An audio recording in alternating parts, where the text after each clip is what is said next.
being Waddy, you'll love to see it, but you don't want it to be you. You know what I mean? You start thinking of that handshake. It's like the handshake of doom. You don't want it to happen to you. But Waddy, obviously a monster in this game. It's great seeing him playing more and more too. Streaming, doing all that good stuff. Great personality that we have in the scene. He's awesome. So we'll see though. Quid taking down a Titan already today. My man's weak. In a reverse 3-0, which is insane. How he stacks up against Waddy. Yeah, and you don't want to be a Billy, Rob man. against PT. You don't want to end up being a Billy after this match with the handshake. Of course, shout outs to all the Billies. Those are Waddy subs. And like you said, he's been on that content grind, recently acquired by Panda Global. Could not have made a better pickup, honestly. I didn't even know Waddy had like an exuberant personality like that. And I've hung out with him like quite a few times. So it's great to see him evolving on and off the sticks. Right now, trying to prevent Squirtle from evolving into Ivysaur. Wants to take him out while he's still a light character. 66 right off the bat, but oh, here's a response from Quid. Okay, I like that. The reset in the middle of the combo.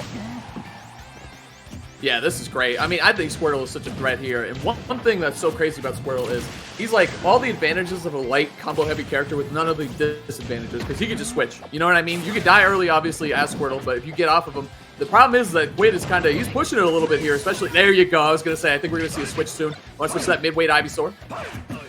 Out of my face, I'm going to bind whip. I love that from Waddy. The simple response is, wow, he got around my gyro. What do I do? Gyro again. Makes perfect sense to me. Don't make it complicated if you don't have to. Okay, I don't know. Okay, well. Waddy doing just that. Air dodging for seemingly no reason all the way out there, just not wanting to die, but to himself. He's like, all right, I'm going out on my own terms, and then I'm coming back and side being you immediately. All right, it's Zard. Potentially only for a second or two. Yep, there's the Squirtle once again. We can see another 50-60 tacked on real quick. Rob very comboable, of course, due to his weight and size. So will he get that opportunity? This character's neutral is so airtight. He's got a lot of range. Of course, 2 great projectiles to keep you at bay. And that's exactly what you want to do against Squirtle. Okay, good pressure here. Here we go. I think Quid really wants to find something with Squirtle here. You gotta find it, get it started. Against Rob, there's just so much combo potential and damage output potential. Good job going to the ledge there. That's a tricky angle to hit. Nice job. Not being afraid. Quid doing it again. Interrupting it though. Super fast down tilt. Okay, side beat. Not going to connect there. Okay. Yeah, Waddy looked like he might have hesitated. Not sure if the Nair was going to connect or not, but either way, still holding on to a little bit of a lead. Hops on the stage with the side B. Okay. Kind of a niche usage of that move, but I definitely get it. Of course, the multi-hits as well to throw your opponent off a bit. They're expecting just one hit. You got Ivysaur with a gyro, hanging on the ledge. Waddy looking to just eliminate this man right now. Okay, fair, off stage. Laser, I love that laser. Just putting him a little more pressure. Here we go. Gyro down smash. Clean conversion right there. Waddy pulling ahead big time, Max. Look at where he placed the gyro, too, right on the back of his neutral get-up animation. Amazing stuff. Closed out that second stock, but Zard is here. See what he's able to do with him. Of course, in the neutral, you're going to suffer more as this character, but you do have those super strong kill options. Wow, it's right back to Squirtle at 94. I feel like this is just a transitionary phase going into Ivysaur, maybe looking for up air to finish it. One of the few moves that can really go toe-to-toe with Rob's neutral air in terms of hitbox size. Big gamble here, sticking with the Squirtle. There it is, though. Switch off to Ivysaur. Big situation here. Forward air. Waddy again, nice and simple. Put up the pressure. I love the gyro play from Waddy, Max. He's just tossing them out. Good angles, good rinse and repeats, too. Forward air. Pressure. Good fade away from Quid over the gyro. That's good awareness in the matchup. Oh, okay, the classic. That covers so many ledge options. The forward smash from Ivysaur hits higher than you think. Lasts a long time. Of course, he pulls way back and goes way forward before he does it. Still, all those attributes of Ivysaur's forward smash are not going to get him away from a 0% Rob. Very healthy Waddy. Just closes it out. Takes us to a game 2. Not the fastest match, but it felt kind of fast-paced. Waddy was definitely mopping the stocks up whenever he got a chance. And yeah, it just felt like Quid was struggling to keep up. Yeah, I think it was just Waddy, ledge trapping, all that stuff, doing the classic textbook Rob stuff that he has been doing for a really, really long time. So well done to Waddy there. See what Quid can come up with here too, because the thing is, we saw Quid back against the wall, really went to the Pac-Man in their last set. So see if that comes out again here.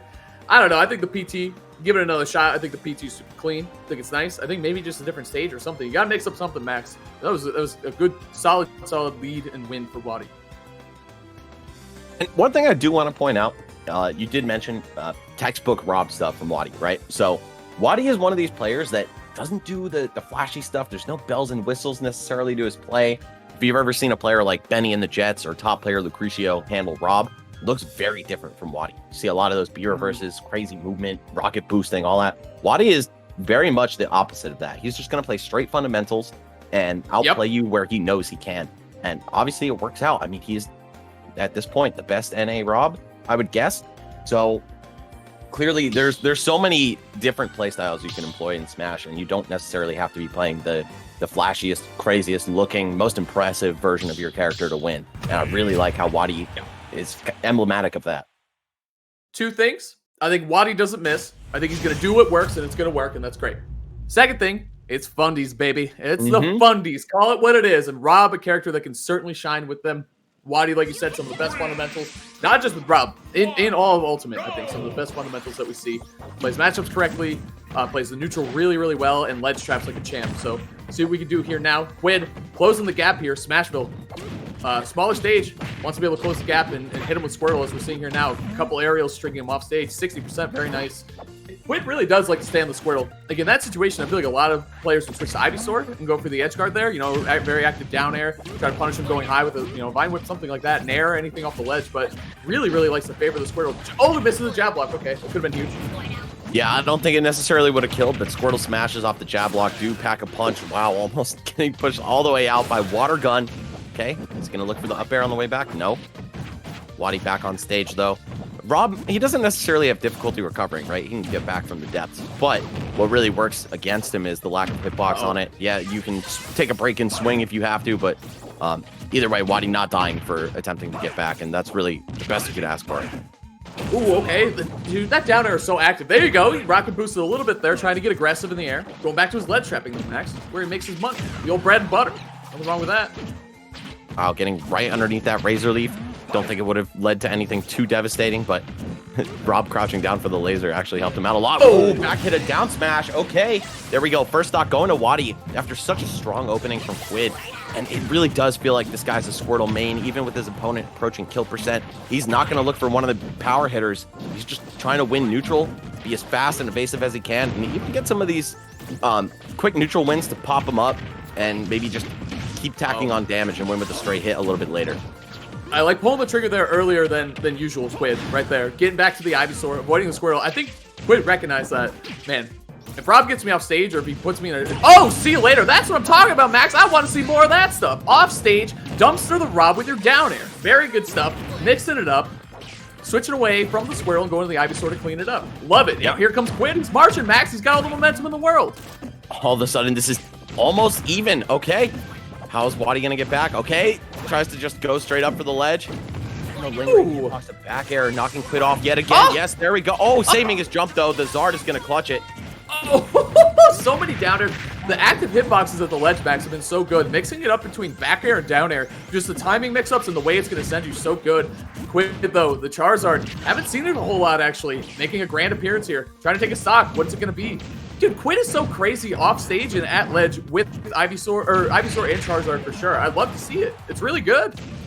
These are playmaker characters, as you got to make sure that their time on the screen counts. They're not the best in neutral, but when they hit you, it really hurts.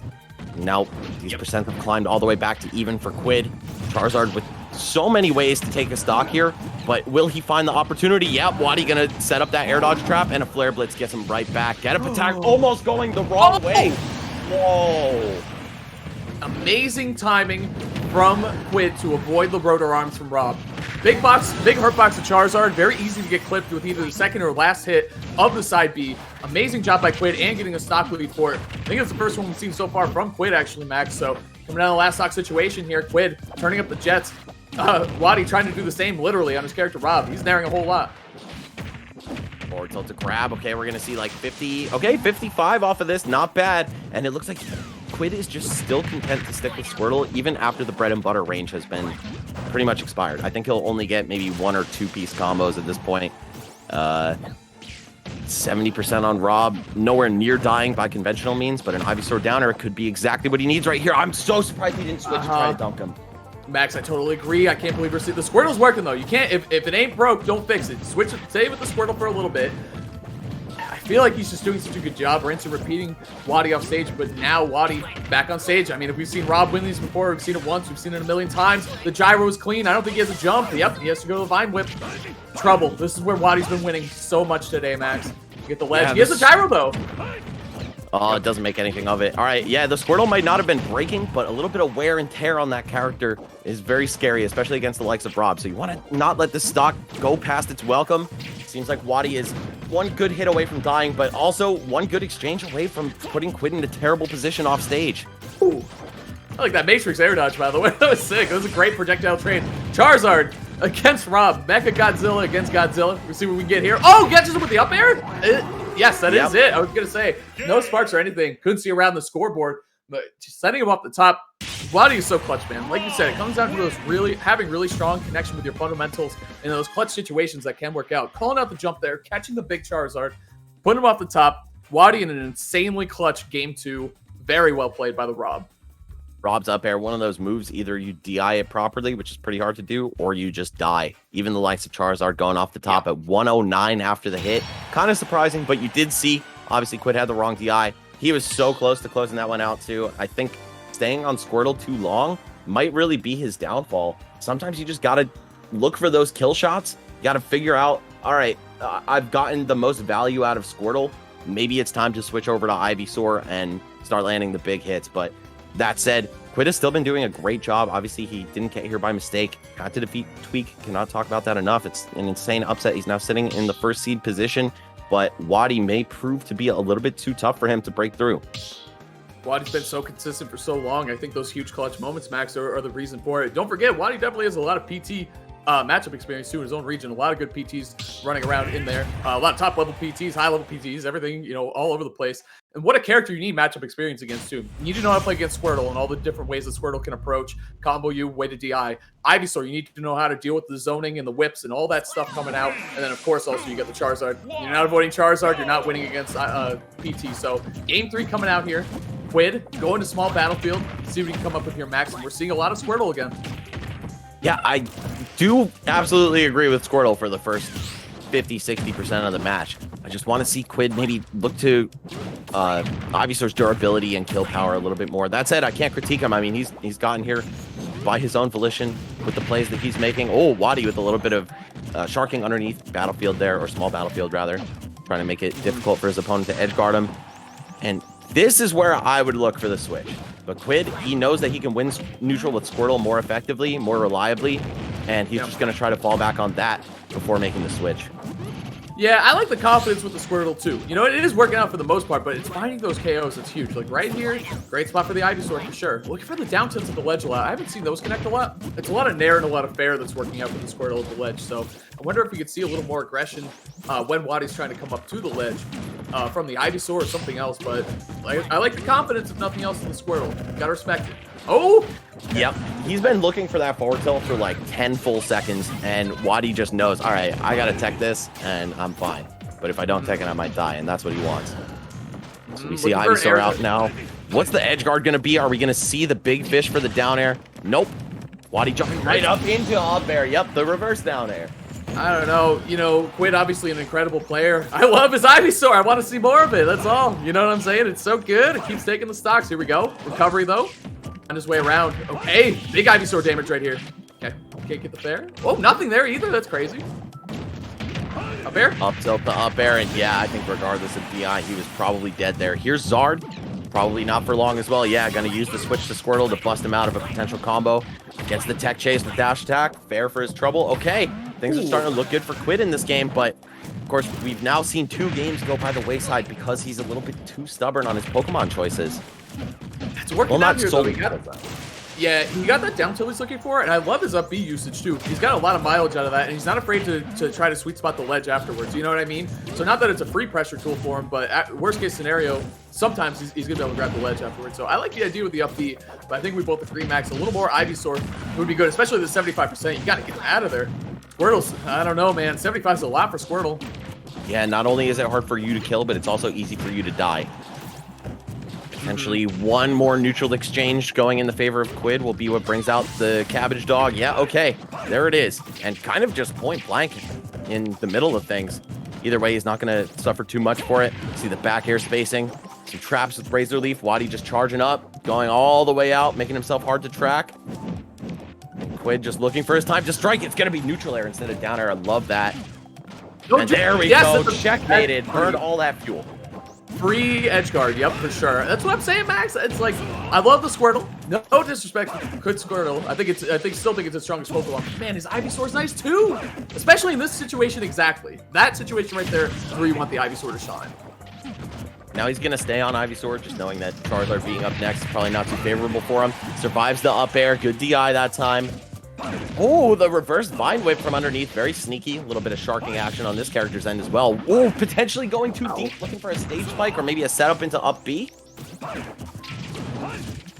Hold on. Knockdown. Okay. Hold on. Vine Whip. Yo. Knowing Wadi wanted to jump out of the corner and just looking for another one of those dunks. Not going to find it, but Wadi's starting to get out of comfortable territory. Now maybe it's Zard who's going to be the ace. No, never mind. Okay. Just takes him out with up throw. It's back to Squirtle. Probably for a little bit longer than we're used to, but you know, these Pokemon trainer players, a lot of them do have one that they tend to favor, that they're just most comfortable with, regardless of the situation, and that is absolutely Squirtle for Quid.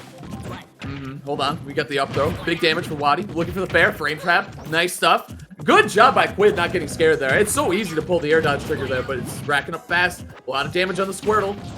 The switch at, like the confidence, looking for the check chase. Nope, can't find it. Nair again, so good. Great switch there.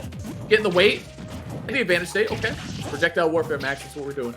Yeah, it's been really hard for Quid to land a clean Razor Leaf. You know, a couple trading with the lasers. A lot of them getting clanked out by Rob's moves. Oh, the switch for the extra jump and the landing up there. All right, Quid stays alive in the set after what looked like a potential reversal there from Wadi. He was building that comeback so confidently, but no, it's Quid hanging on. One more to go, at least.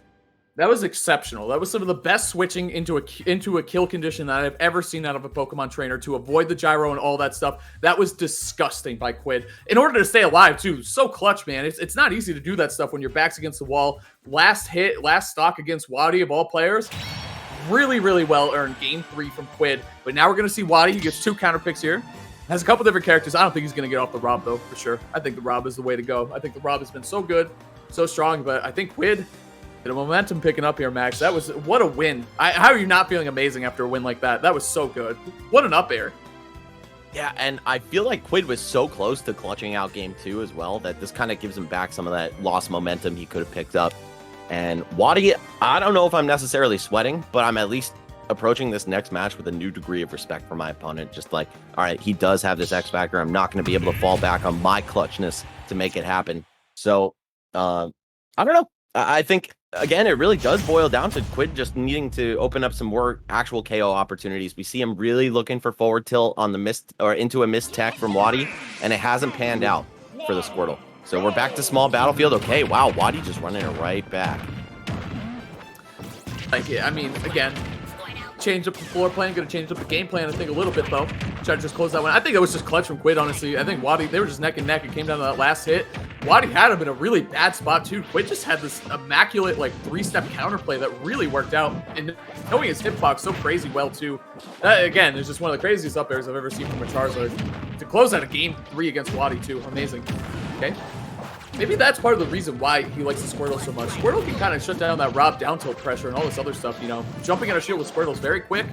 It's the same, but his aerials out of shield is very good too. So one thing about Rob is they love to mash that down tilt. So if you jump and get over it, even if they hit a second one, you're in the air, you're in a good spot. All right, Wadi trying to hold down the center stage, acting like the percents aren't even there. And that's how you have to play, man. Position matters so much more because you can keep it rolling, keep that advantage up. Uh-oh, the down tilt chases and looking for maybe a spot dodge with the back air. I like it from Wadi. Playing confidently despite being down for the better part of this game. Toasting him and right into the side B. Back air for the air dodge. No! Quid is so smart. That's twice now. Once with Ivysaur, once with Charizard, that he knew Wadi was going to fall back on air dodge as the last line of defense to get back. Yeah, I mean, Wadi had no second choice there. Hold on. Up there. Good mash out, though. Quid staying alive here. Charizard really coming to life. Picking up a lot of momentum with the big purple lizard. After that last stock, man. This is 42% and a stock so far. Okay, the Flare Blitz a little ambitious, but you know what? I like it. Again, Quid playing with the confidence. Can't disagree with that, Max. 2 stocks apiece here. Big situation for both players. All right, how's Wadi getting back down to the ground? Yes, the up B from Squirtle is so good at anti-airing. Even the likes of Rob's neutral air, which a lot of players just hate trying to juggle against, it will outmatch it in terms of hitbox size. So that's a potentially key factor in why Quid is deciding to stay on the Squirtle so long. That said, I think we're starting to get into that territory where he needs to close the stock out. Yep, it looks like 100% is about his benchmark. Normally, you'll see at about 60, 70 people switch to Ivysaur, but Quid has a different game plan. And you know what, man? It got him into a qualifier match position. It got him another stock against Wadi, and it's potentially going to get him a 5th game against him, too.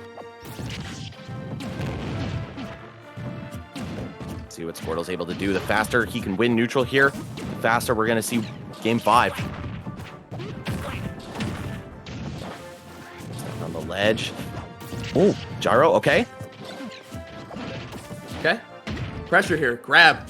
Grab the grab, man. A lot of close quarter combat on the ground, too, which is kind of crazy for these two characters who definitely like to fight in the air. Yeah, Metal Gear Squirtle in the building. There. Follow up. Okay, Ivysaur's out.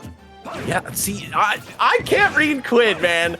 And that's probably why he's made it so far in this bracket. You gotta stay spry and on your feet and always changing up the game plan, even when you're winning. So, okay, we're gonna see Ivysaur now at this low percent range. He does have so many good ways to kill you off of it. Oh my god. See ya. Now that is a Vine Whip off stage. That's what we're talking about right there. Funny thing is, we keep talking about Quid's PC. We keep talking about the Squirtle so much. The kid's Twitter handle is Quid Ivysaur. Okay? Okay? Really making that statement right there. Bringing us to a game 5. Comboing Wadi. That was just insane stuff. That's what you love to see from Ivysaur. The offstage plays, Max. The offstage plays. Forward air into neutral air into up B to take a stock from Rob, I believe, starting at 32%. That is kind of crazy, man. And I just, again, have to wonder why. If Quid has conversions like that, if he feels so confident staying on Squirtle, potentially losing that war of attrition to Rob. But, of course, you do want the speed, the air drift, the faster normals, the better outer shield that Squirtle brings to the table. So I definitely understand both sides of the coin here. That said, I think Quid is trying to keep Wadi on his toes, and us. Max, we saw Quid earlier today. Reverse 3-0 against my man Tweak. We see Quid right now. Game 5. Last 2 games are his favor. Is he trying to do 2 reverse 3-0s in a row on this stream? Smash World Tour, NA Northeast, online qualifier. One of the biggest stages that we've seen in Ultimate so far this year, and the kid is rising to the occasion. This is crazy. To address your question, yes, Haz, I do think he is trying to do that. Will he do it successfully? Only this 5th game will tell. But no Pac-Man here. It's all PT. You're not going up against a former PT like Tweak, so no reason to switch off. I just don't know what's coming from Quid in this game, and I think really the tempo shift that he's able to create for himself by switching the Pokemon at awkward times is really working in his favor as of the last 2 matches. We'll see if it can happen a 3rd time in a row. Here it is, Pokemon Stadium 2, Rob versus PT, Wadi versus Quid. It's anyone's game. And it's Wadi opening things up. Oh, but not for long. Oh, potentially losing the damage exchange in the early game. No, okay, never mind. I thought maybe we'd see Quid take that a little bit further, but it looks like they're just trading back and forth, getting these stray hits, getting these 2 pieces. Ooh. Hold on. Where's Ivysaur? I just need to know. I don't think it matters. I think he wants more damage. I think he's going with the Squirtle for the consistent damage here, and then he'll bring in the Ivysaur when he's feeling confident for the kill. Trying to get a disadvantage here, though, on the platform. Good fun. Wadi's had some amazing lasers, by the way, throughout the set. None of them, like, for the kill or anything, but just to keep Squirtle or Ivysaur or whoever's out in a bad position. Okay, air dodging out. Good frame trap there from Wadi. Hold on, doing it again. Oh, jeez. Yep. You keep doing it. Wadi's going to punish it eventually. Wadi warming up that handshake after the first stock. He's got 2 more to take, though, Max. Yeah, reading the hell out of that panic option off the down throw berry. So smart by Wadi. Normally would not be able to get a charge up smash like that, but he does. And now potentially about to lap his opponent. Rob's corner pressure so insane with that down tilt, with that gyro at his aid as well. And if you notice your opponent wants to cool things off a little bit, you've got laser to tack on a lot of percent as well. Fade away with that Nair. Wadi has the lead. Playing with it correctly, too. No need to approach recklessly here. Charge up your laser. Get your gyros in. Like we said, Wadi. Fundy's God. Trying to get that handshake going. Yep, never doing anything extra. And while it doesn't look as fancy, it certainly wins. And there we go, another up smash on the very light Squirtle. I think both of the other two would have survived that one. Here's the Ivysaur. This is the namesake in his Twitter handle. We'll see if it's able to get him out of a tough spot here. Yeah, guys, in on the down throw. That's going to cost you your life. Uh-oh. Okay, he's still alive. Okay, and the gyro? Oh, I thought he had a gyro extension right there. It would have been cool to see. Quid Squirtle doing a lot of work so far in the set. Game 5 is going to need to do a little bit more, Max, to tie this one up in terms of stocks. Wadi's got 2. Trying to get up the ledge here. This is where Quid has been so good all day. Just in that exact position, but Wadi's been able to find his way around him in this Game 5. Super clutch stuff from the Rob, Max. These corner traps just adding up so much. Okay, wait, hold up. Into the up two. All right, Wadi gonna take the high route for recovery. Rob to the moon. Yep, there it goes. To the moon. Rob coin popping off right now. Like your Robin Hood. Ha. Anyway. Oh, jeez. Okay. Looking for the drop through up there. Okay. There's so many ways that Ivysaur can take the stock from you right now, but will Wadi afford you that opportunity? It's looking like a no. Down tilt? Okay. Pressure! Max, we're last stock! Since when? Oh, no. Oh, come on, no. He's alive! Wadi's risking it all to try to go for that one. I don't think anything really would have killed him other than maybe counter at the way bottom of the screen. But with this gyro present, oh, it pushes back just enough for Ivysaur to sneak in. Oh, smash! Wadi takes it and qualifies for the offline regional finals. A lot of big hitboxes coming out of there, Max, at the end. It came down to up smash, up air, all sorts of different stuff coming out from both Rob and Ivysaur. One of those landing up airs against Rob could have been a ton of damage from Ivysaur. Really, man, what an immaculate set from both players right there. Love the way Quid plays this Pokemon trainer, man. He goes in with confidence. All 3 of his Pokemon had moments where they shined really, really well. It just wasn't enough to take out Wadi. Oh, he's probably doing the handshake thing. I didn't even think about that. He's got to get it, you got to get it going, man. It's a signature thing. Love to see it. Wadi, I mean, talk about playing confidently. About to get reverse 3-0'd by the player who reverse 3-0'd Tweak right before that. It's got to start coming into your head and think about that a little bit more. So, really nice job. Great set by both players, but even better by Wadi there. 2-stock 2 Max, or at the end, coming down, not able to 2-stock it, but being able to take it down last stock. So clutch, man. We've had a lot of last stock situations on the stream so far today. Some near comebacks, a near reverse 3-0 right there. I mean, actually, I think that was a near reverse 3-0 on Nakat's part as well against Lagrimas. So, yeah. So many heart-wrenching defeats here and so many insane victories. Quid with the Cinderella story of a lifetime, just falling a little bit short. But, of course, he's still got losers bracket and potentially last chance qualifier to make it. He's got to win 2 sets through losers if he wants to qualify that way. Wadi, however, he is our first Northeast player. Max, the hits just keep coming. Next up, 2 of my favorite players actually to watch today for sure. Armada's very own. Oh, yeah. What up? Syrup. Such a flashy Nest player. Just some of the best Nest combos I've ever seen in my life. Quite the challenge ahead of himself here, though. I do think Ned is going to go Sephiroth. I feel like Sword's just giving Ness a hard time. Have since the dawn of time, basically. Ned, one of the best, talking about a reverse 3-0, one of the best comebacks I've seen in Smash Ultimate history so far. One of the best, against Mr. E. One wing activated. Ned, clutch mode activated. Able to move on winner's side. Now he's going to be going up against Syrup. Ness against Sephiroth. Oh boy. I think it's going to be a tough one for Syrup, especially when he's fighting against someone like Ned, Max. Yeah, this is one of those matchups that I feel like should be very, very difficult for Ness, but Sephiroth does have a little bit of trouble with the shorties.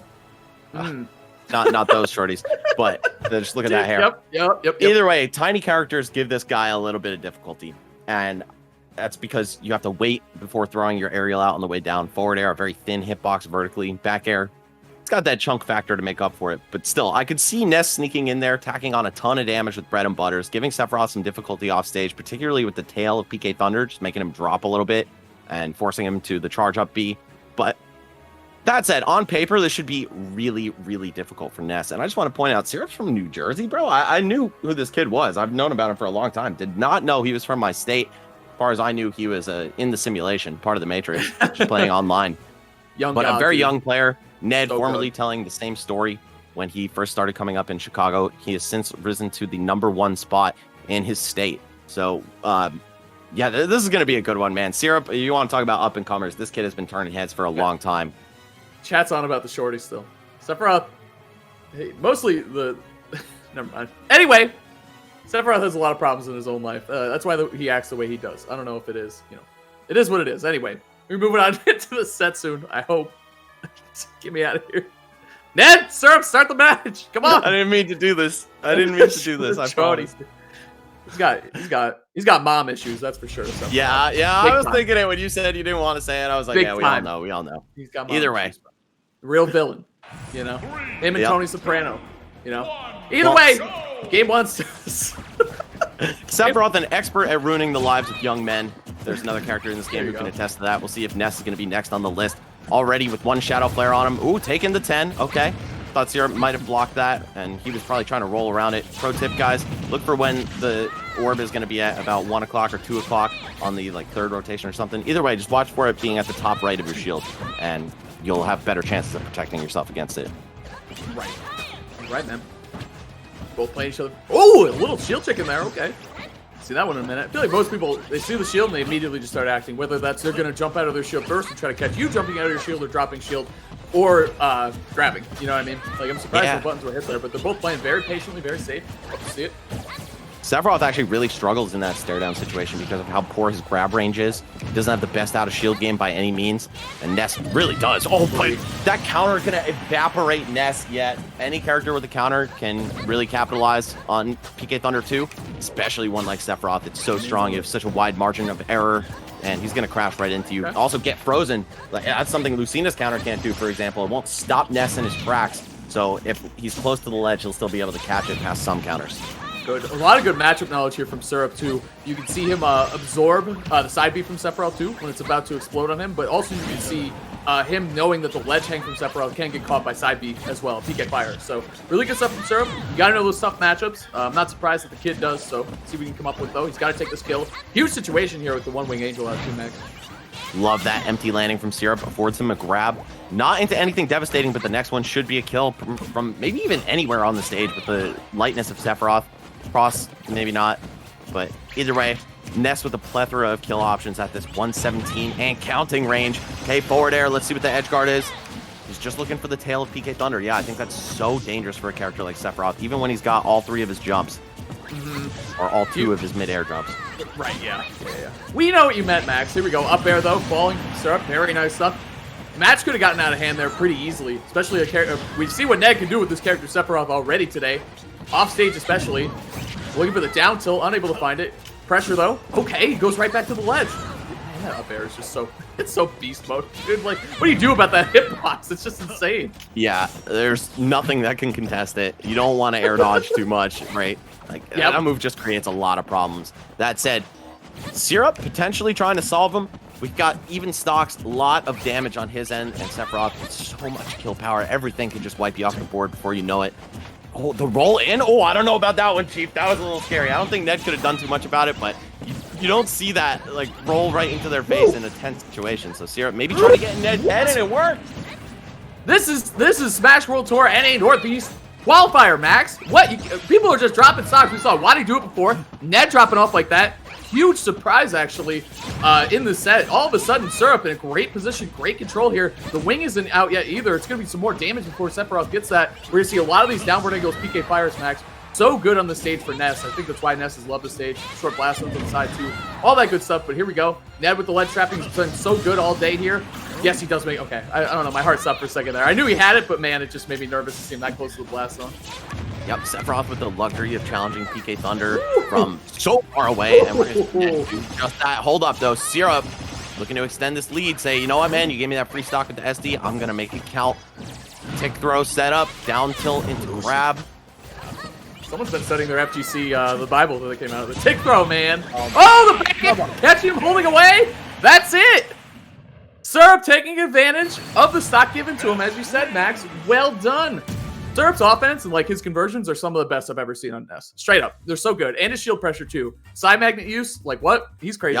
Yep. Not afraid to get a little fancy with it. Kind of like the opposite of how you're talking about Waddy not using some of the real tricky, gimmicky stuff that Rob has. Syrup, he's cracking the ceiling on Ness and trying to do everything in his power to just stand out from the crowd. and it's really working so far. Obviously taking game 1 on Ned with a little bit of help from Ned. And also I'm offended that you would imply I didn't know what a tick throw was before that glossary dropped. I don't know, dude. It came out, you know, and then you start. I've never heard you say tick throw before. You're right. You're right. I apologize. I apologize. I'm a Marvel player. Come on. I apologize formally to you in front of chat and everyone else. So my bad. You're right. It really means a lot, man.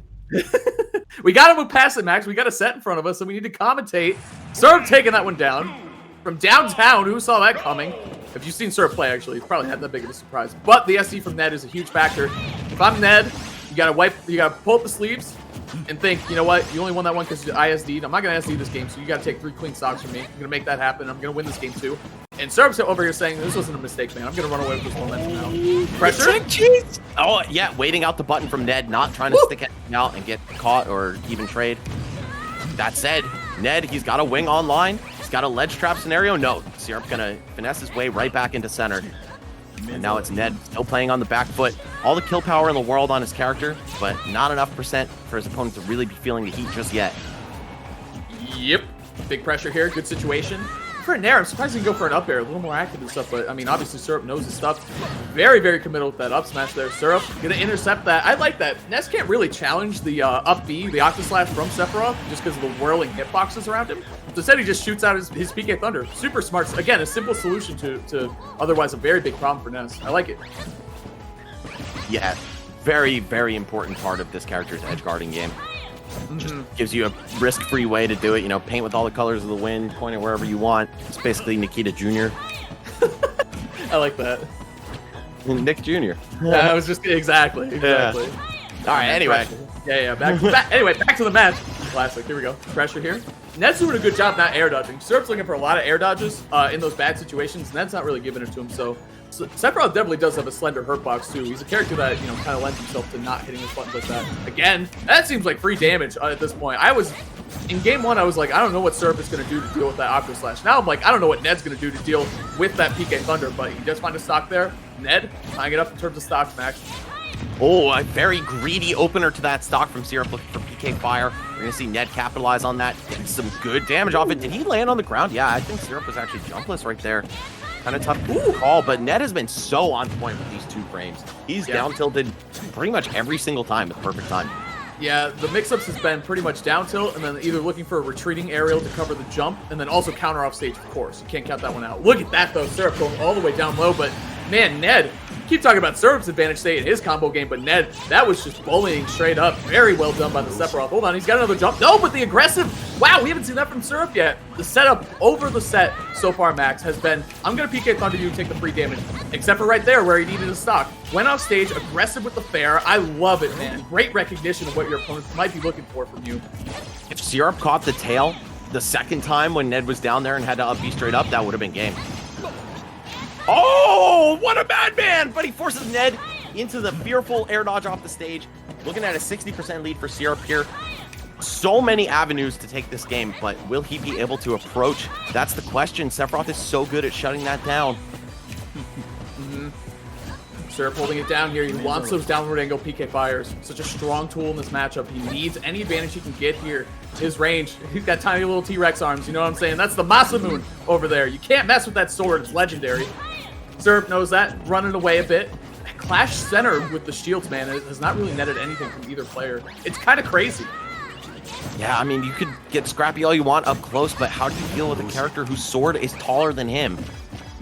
And he's tall, too. It's not like he's a short dude. Yeah, he's like 6 Sora, foot, and the Masamune is 7 foot, so... Up smash! They're doing it! Insane! I love the up smash there, too. So many other players might have just looked, grab, throw him off stage, and then try to edge guard, right? Even though Syrup's been so good there all day, go for the guaranteed punish. Like I said, he knows this matchup really well. You can see it. It's crazy stuff from the Ness. 2-0 over Ned, who looked unstoppable after his reverse 3-0 against Mr. E. I'm telling you, Max, a lot of it was not that Syrup couldn't have taken down game 1 either way, but that SD definitely haunting Ned a little bit right now, I gotta say.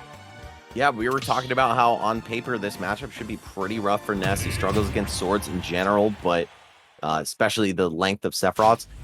That said, being tiny, it gives you a lot of advantages here. He can only cover so much vertical space. He has to commit to doing some slower moves to do it. So Syrup has just been able to sneak in there, get these combos off, get some nice damage for free off stage, make Ned SD, etc. Everything's just going Syrup's way this time around, and we'll see if he's able to replicate it in game 3. He's confident, Max. He's moving. You see that down air? Now he's mixing it up, man. We're going to see some Syrup stuff this game, unless Ned has something to say about it. Trying to get something started here. Up there, I like it, but here comes Syrup. Okay. Oh, geez. What's it going to be? Thunder? Yep. Guaranteed damage. The tail. You know, I know for a fact that Ned has a dirty Lucina. I would have loved to see it for this matchup. I think, you know, on paper is one thing, but in practice, Ness's ability to win, his X factor is quite high. Very hard to seal the deal on this guy.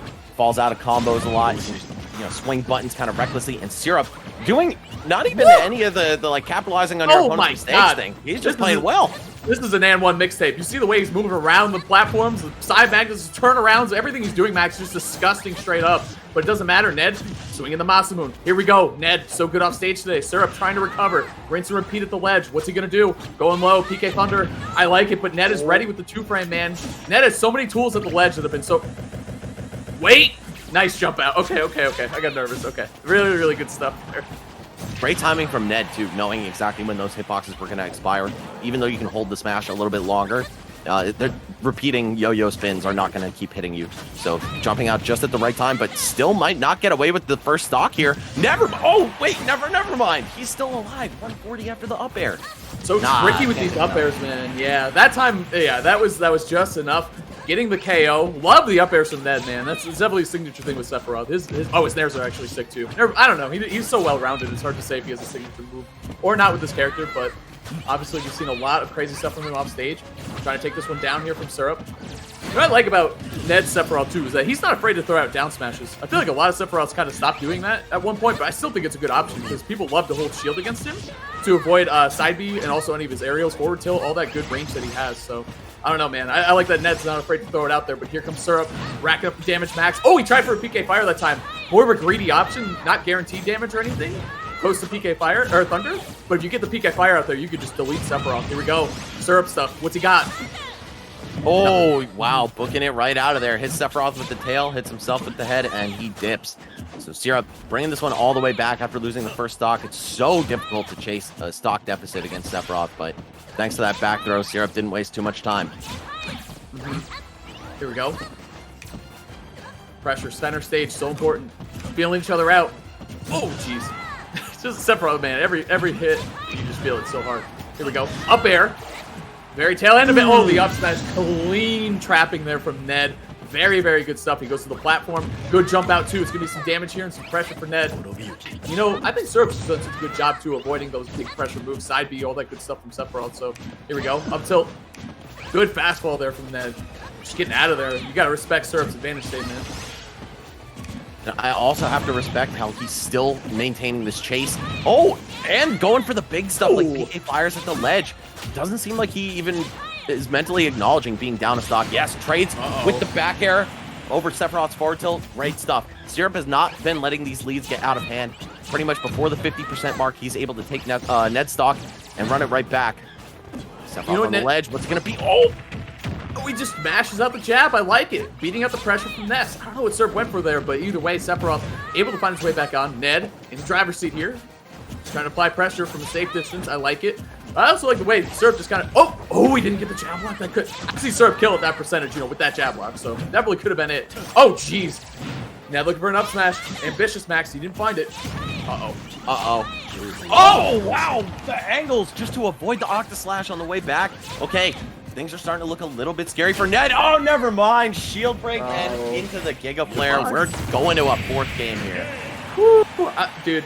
All right, Sephiroth has the coolest shield breakers, enders in the game. The Giga Flare is just so sick, dude. The way it silences the music in the background, by the way, that's so godlike. Like, whoever came up with that sound design for that move is just, give them a raise. Whoever that was, whatever they're getting paid, it's not enough.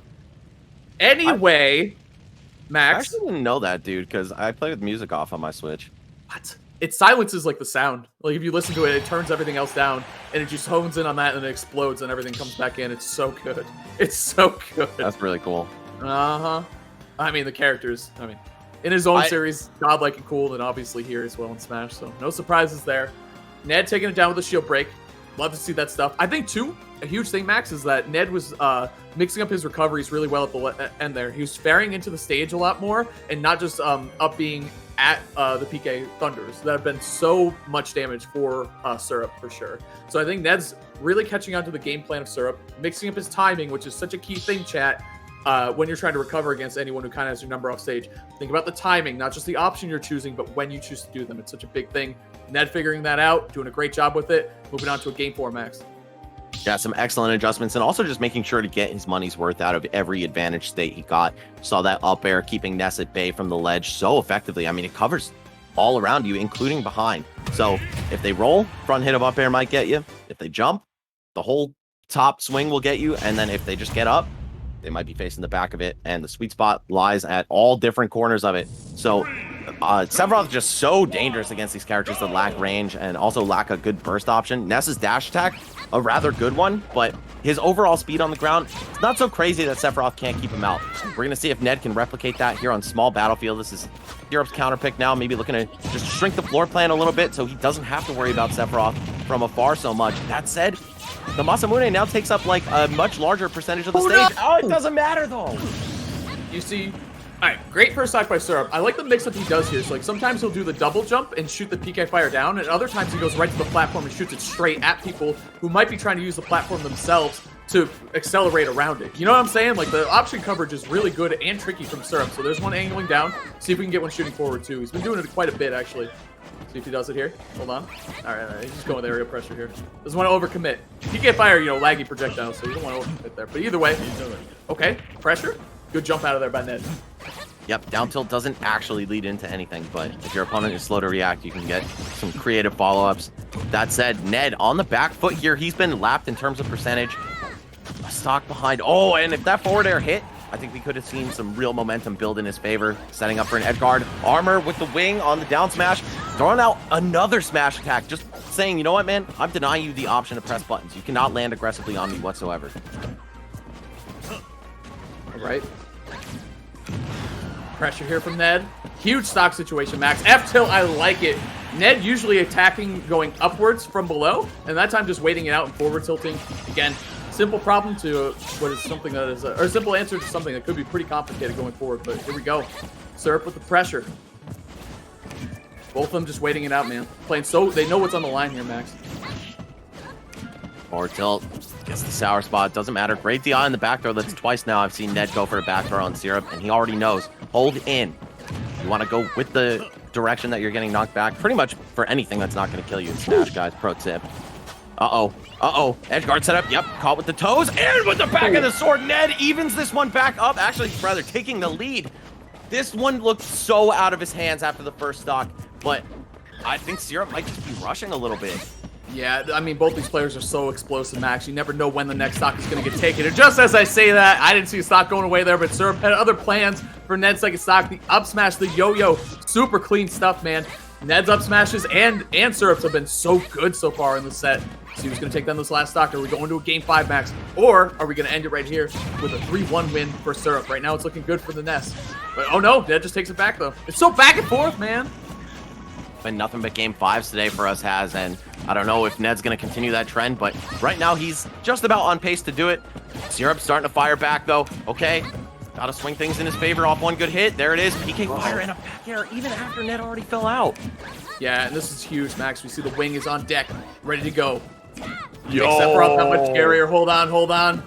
I love that air dodge from Syrup. He just tired of getting 2-frame, getting off stage, so this could be checkmate. Counter's going to connect. Yep, absolutely. Going to game 5, Max. Off stage in this matchup as Ness seems like a nightmare even before the wing's activated. When the wing's out, done. It's over. Yeah, that extra jump gives you another chance to just stall off stage, wait for Ness to be forced into the PK Thunder 2. Easy checkmate situation there. And Ned gonna even up the set here, give himself another chance. I think Syrup really wanted it to be over in that one exchange. Saw the side magnet stall, I think a back air after, and then the forward smash, maybe looking to cover Ned's spot dodge or whiff grab on a safe aerial. Either way, it didn't work out for him. Syrup, with the world handed to him after that first stock, falling just short. And again, I think it's that he's rushing a little bit. These young players, that is, of course, a tendency of them. You know, the more years you spend on planet Earth, the more content you are with waiting for things. And Syrup not in the advantageous position when it comes to that. That said, Ned still a young and wily player in his own right. Sure. Not quite an old man like us yet. Very true. All right, game 5. Max, is this region delivering or are they delivering? This has just been either reverse 3-0 after reverse 3-0. Game 5, back and forth. Syrup and Ned, no different from the rest. Here we go. Woo! Nice stuff from Syrup. Ned, he's getting good at avoiding this stuff, though, which is so key.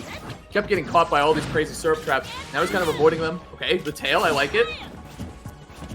There you go. Ned just jumping out of harm's way, though. That's the thing, is like, you take it, like, kind of start getting hit by Ness. If you don't lose your mind and keep your composure and just move around it, it starts working out well for you. I was just going to say that, man. You have to kind of take it for granted that Ness is going to get these bread and butters off, whether it's out of PK Fire, whether it's out of down throw.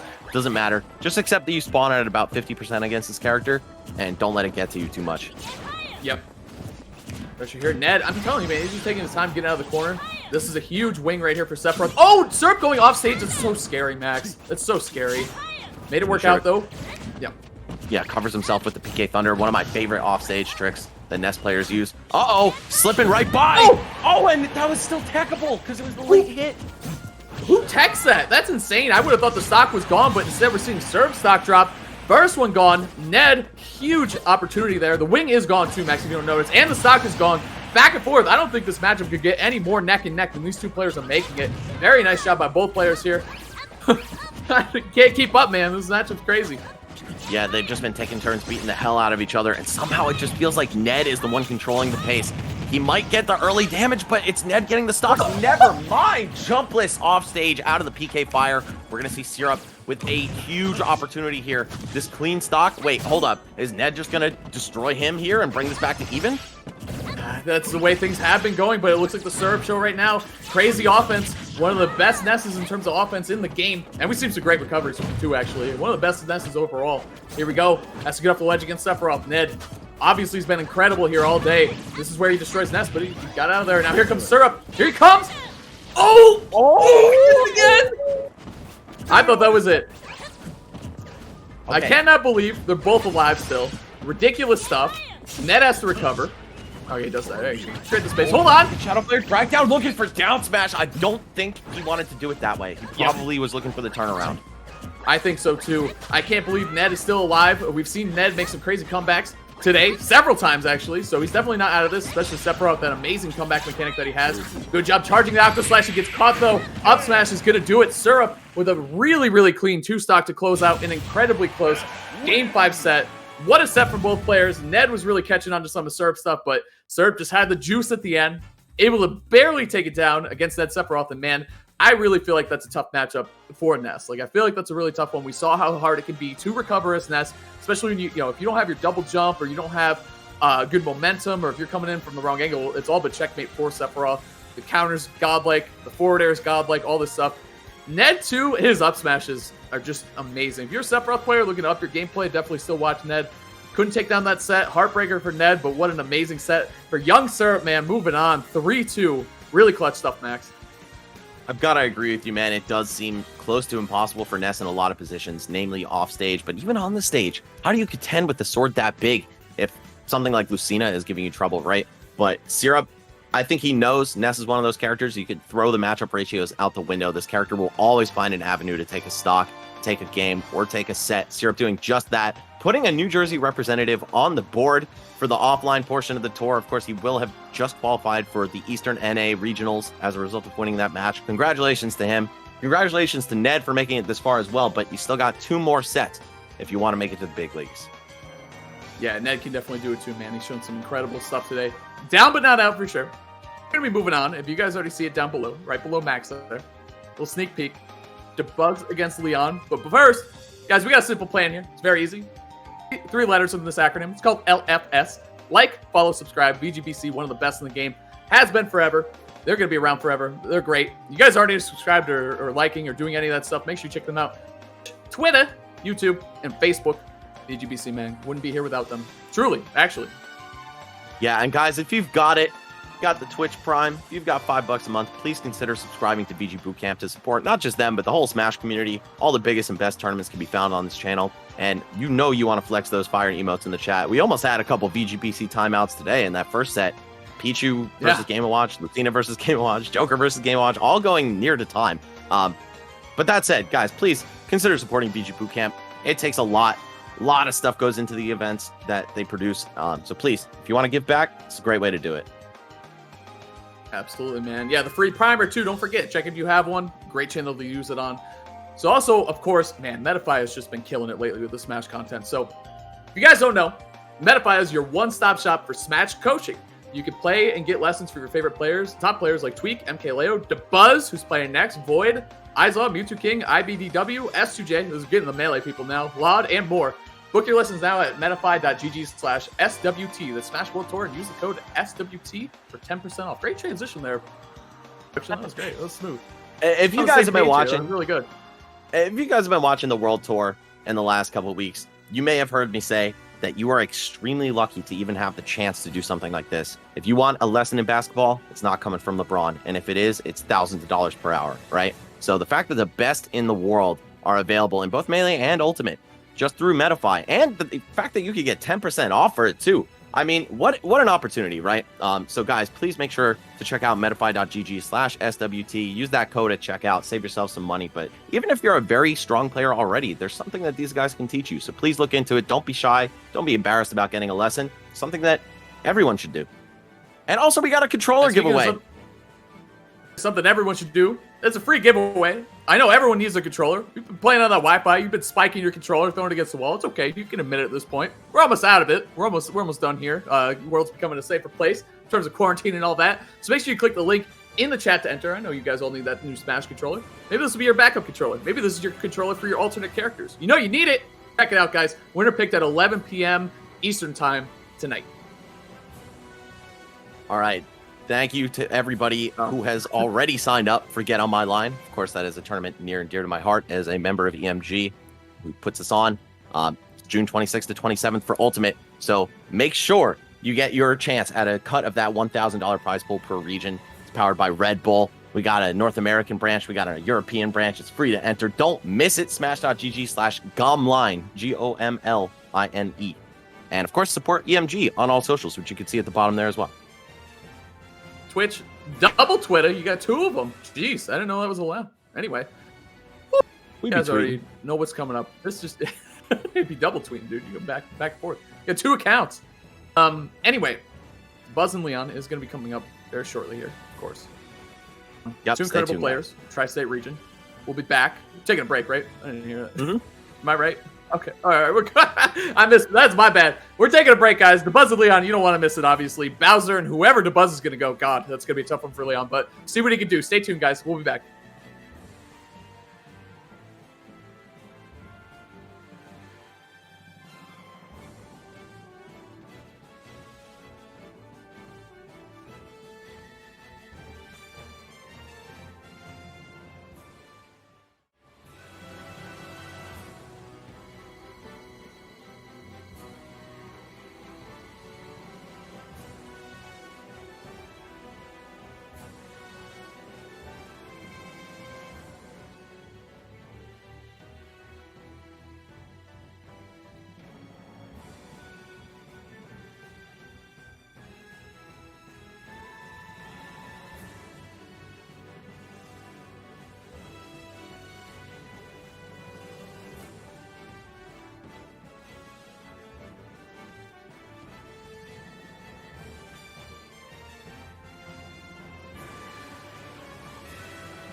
Welcome back, gamers. We are here for the final 2 sets for me and Hazmat, but not the final 2 sets of the day by any means. It's the North American Northeast Online Ultimate Qualifier for the Smash World Tour.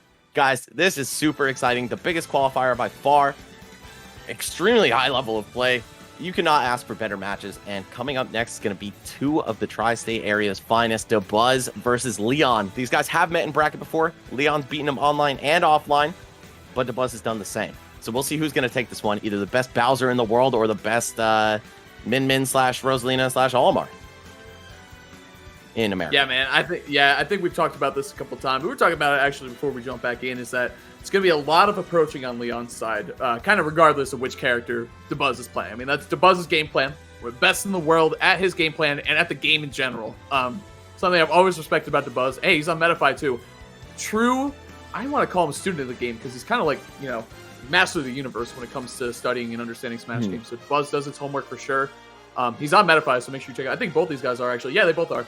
Make sure you check them both out. If you're a Bowser main looking to up your game too, or in general, I think Leon's just a really, really smart player. So they have played each other before. Obviously, same region. That tri-state godlike region.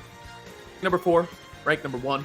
But then also, like you said, Max, Leon has taken a set or 2 off of Dabuz, so it is possible, but I do think that this is going to be a tough one. And we're going to see Min actually. I've never seen Leon's Bowser against Dabuz as a Min. I can't remember the last time that they played those, so either way, we're going to get it right here now.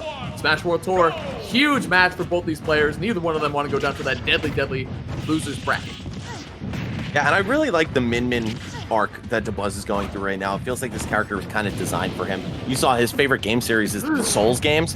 I think Dabuz approaches Smash in a very similar way, like learning people's patterns, figuring out the gimmick of a boss, you know what I'm saying? And just trying to limit your options as much as possible, make it to the Buzz show. That said, right now, it's showtime. Leon not even getting hit once, forward tilt off the ledge. Do not hang there too long against Bowser, my friend. Do you know how hard it is as a heavy to take 2 stocks off the Buzz without getting hit once? 2 stocks, 2 quick ones, Max, off the stage. See ya. Up B. Okay, yeah, you still have the intangibility. All right, smart stuff. Smart stuff from the Buzz. You knew the up B was coming. The that was a 0 to death. Yeah, 0 to death into a 1-hit KO. I mean, Leon's godlike. That's all you got to say right now. This game left. The Buzz trying to make a comeback here. Yep, going high. Good job. Don't be surprised if next time Leon's off stage, you see the Buzz jump first. You know what I mean? So you can line up the dragon shot a little differently to catch either a jump early or an air dodge or something. So, okay, here comes the Buzz. Has to recover here. Got to avoid the deadly ledge trapping from Leon. It's been forward tilt and it's been down B all day. Missed time Q there. Good air dodge to the ledge. Leon still holding on. Side B. Oh my god! He almost took him again. Marvel 2, take him for a ride. Dangerously close to trading stocks there to close it out. Either way, Leon, a little bit more work left to do. Dabuz trying to do everything in his power to prevent this 2-stock. Okay, yep, gonna get hit right into another arm to close it out. There we go. Stocks are even. Leon, 1 good clean hit away from dealing with the Buzz here. It's gonna be the flying slam. Not quite enough. No rage. Even right on the corner right there. Pressure here. Leon, he's been good at the ledge. Not good enough though. Uh-oh. I've seen this before from Min. I've seen it before from the Buzz. Look for these crazy kill conditions. Good job creating space around the ledge too. Just going for, oh, hold on. Uh-oh. Oh no, the Ram. Love the Ram, man. It just sets up for the other one so well. But now this is trouble for Leon. He's got to get off the ledge against the Buzz. Yee! Yeah, I did not expect the double 0 to death to kick things off and then have the match going this close anyway. It really feels like Bowser shouldn't be able to hit Min at all, if I'm being real.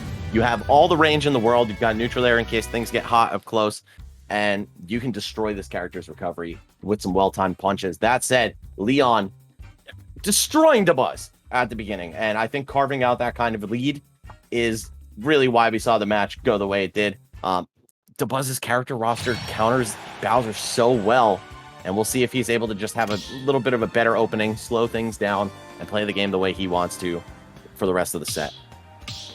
Yeah, and I think such an important thing to become a top player. You got to be able to take game losses. You know what I mean? Even set losses too is important, but I think that game loss, Dabuz, from an analytical standpoint, you're like, look, he got 2 quick ones. He really did, actually. 0 to death him twice, basically. And then Dabuz kept it really competitive, almost beating him. If he had gotten a couple more ledge traps, or if he caught him off stage in the right spot, it would have been Dabuz's game. So I know Dabuz, obviously, you're never happy about dropping a game, but it's all about how you adapt going forward. So game 2 here. And I also want to point out, He did jump the second time. Remember that? When I was like, okay, look for the next ledge trap. He's going to jump. He up beat, actually, and just tried to cut him off there, and it did work out. Yep, well, it's something. I should start my own metafly is all I'm saying. Though, if these guys are on it, maybe me too. All right, see you later. Dash attack getting parried. Look at the side view, though, actually. Okay. I actually love that confirm from Min Min. The down tilt confirm. I think it looks cool. All right. Min Min, though, she's throwing out 2 quick ones every time those arms come out. It's funny, Bowser actually does have body armor in the form of Tough Guy. Not going to come into play against the hard hits that this character brings to the table, though. And right now, we've got the Buzz doing exactly what he has to. Keeping Bowser at bay, not letting him get back for free, not just to the stage, but out of disadvantage. And now the Megawatt's out. Even the heaviest character in the game can only stand up against that for so long. Ooh, Dragon Fire. A little taste of your own medicine there, Leon. All right. Now he's got to chase down not only a deficit, but a stock deficit. Absolutely insane stuff from the Buzz. I mean, we've seen it before, though. He's definitely made the adjustment. Now it's back on Leon. The pendulum has swung Max in terms of momentum and having control of the matchup. Really good stuff from the Buzz, but here comes Leon. See what he can do here. F tilt, something. Up smash. I love the idea on the up smash because he does hop up a little bit. Pretty sure you can get over the get up attack from him in there, but here we go. Recovery angle from Leon. It's been really good, actually. I like the low angle that he's coming in from. He's just lining up the timing nicely with the side B. Not going to kill yet, Max. That's huge. Yeah, and you saw that battle of wills when it came to the drift out of Flying Slam. If Leon had gotten it to the platform, we would have seen the stock gone. That said, another shot at it, and he's still alive. The Buzz hanging on. Fat stock lead here. Now, got the 112. Now 122 on Leon. Okay, to the ledge. Here we go. Pressure again. Buzz just going for the little hits, man. Oh, hold on. Never mind. As I said that, he switched to the Megawatt. Look for the KO. Good pressure there. I love that Megawatt in there. It's so cool. Big shield damage, too. Yeah, Buzz creating space for himself. I think that's a big thing. Go ahead, man. Oh, no. I was just saying, how's it getting off this ledge? And the short answer was that he would find some way. I don't know. Here we go, though. Pressure here. Buzz with the positioning at the ledge, too, Max. It's just been so good. Up it. Ow, ow. That was sick. No DI to speak of on Leon's part there. That move, I mean, it's not the weakest out there, but you didn't see the sparks and saw Bowser die kind of uncharacteristically early. Here we go, though. Leon with a fresh stock and potentially a fresh start. Working the Buzz to the edge. The game series is called arms for a reason, you know? It's not called legs, you know? Still worked out, though. Forward air, jumping up. Man, good job by the Buzz. He's going to have to avoid a lot of those ledge traps and off-stage plays from Leon if he's going to want to keep this lead. Here we go, though. Center stage. That's classic Min Min right there. Running up and just up-smashing, though. This is the scary part about Bowser. 50 is not a lot for... Oh, jeez, he can't whittle away his shield like that, though. But either way, the pressure's working out. For fair, Leon, what's he got here? 3 damage at the ledge by way of that flame breath, but not too much. Either way, we're going to see the up B come out, actually swing things into his advantage. All right, parry. Yep, side B right afterward. This damage is climbing for DeBuzz. It's starting to look real dangerous. This is so scary, man. This is where the fear factor of Bowser can just take over. Not enough charge on that up smash. So close. Oh, he misses the back air. That could have been it, Max. Hold on. Huge situation. That grabbed? Yo, what? Crazy stuff, man. All right. Leon's still alive here. One good hit away from taking the last stock. Side B onto the platform. Is that it? No, I was going to say, I'm pretty sure DeBuzz can live that. That move lies so much. Definitely, like, out of all the moves. Forward tilt! No, he fared. Okay. Can't find anything. Grab! Oh, they both went to the up tilt, though, Max! That's gonna do it. 2-0 right now for Leon. Going up huge. He was behind that whole game, Max. What an insane comeback. We've seen Leon do all kinds of ridiculous stuff. Perform miracles, if you will, on the sticks. And I think that game falls into that category. Man, this feels just like Syrup versus Ned, where Min Min should win this matchup. On all counts, right? But Bowser's got that ability to win, that X factor. I did a video on this a while back where, you know, the tier list, sure, in theory, it looks one way. But when you're actually on the sticks, characters who have a lot of weight, a lot of kill power, a lot of raw damage output, simple win conditions, they can turn the tables and make you feel dumb for thinking your character had a free win there. Yeah, it's so big in a game, you know, especially with the rage, but with rage in those comeback factors that Bowser can have, being the heaviest character in the game, it just helps. Okay, hold on. Ready to go. Here she is. Rosalina and Luma. Character change. Is it too late, though, Max? Should he pull the trigger earlier? We're going to find out here in Game 3. Big situation here.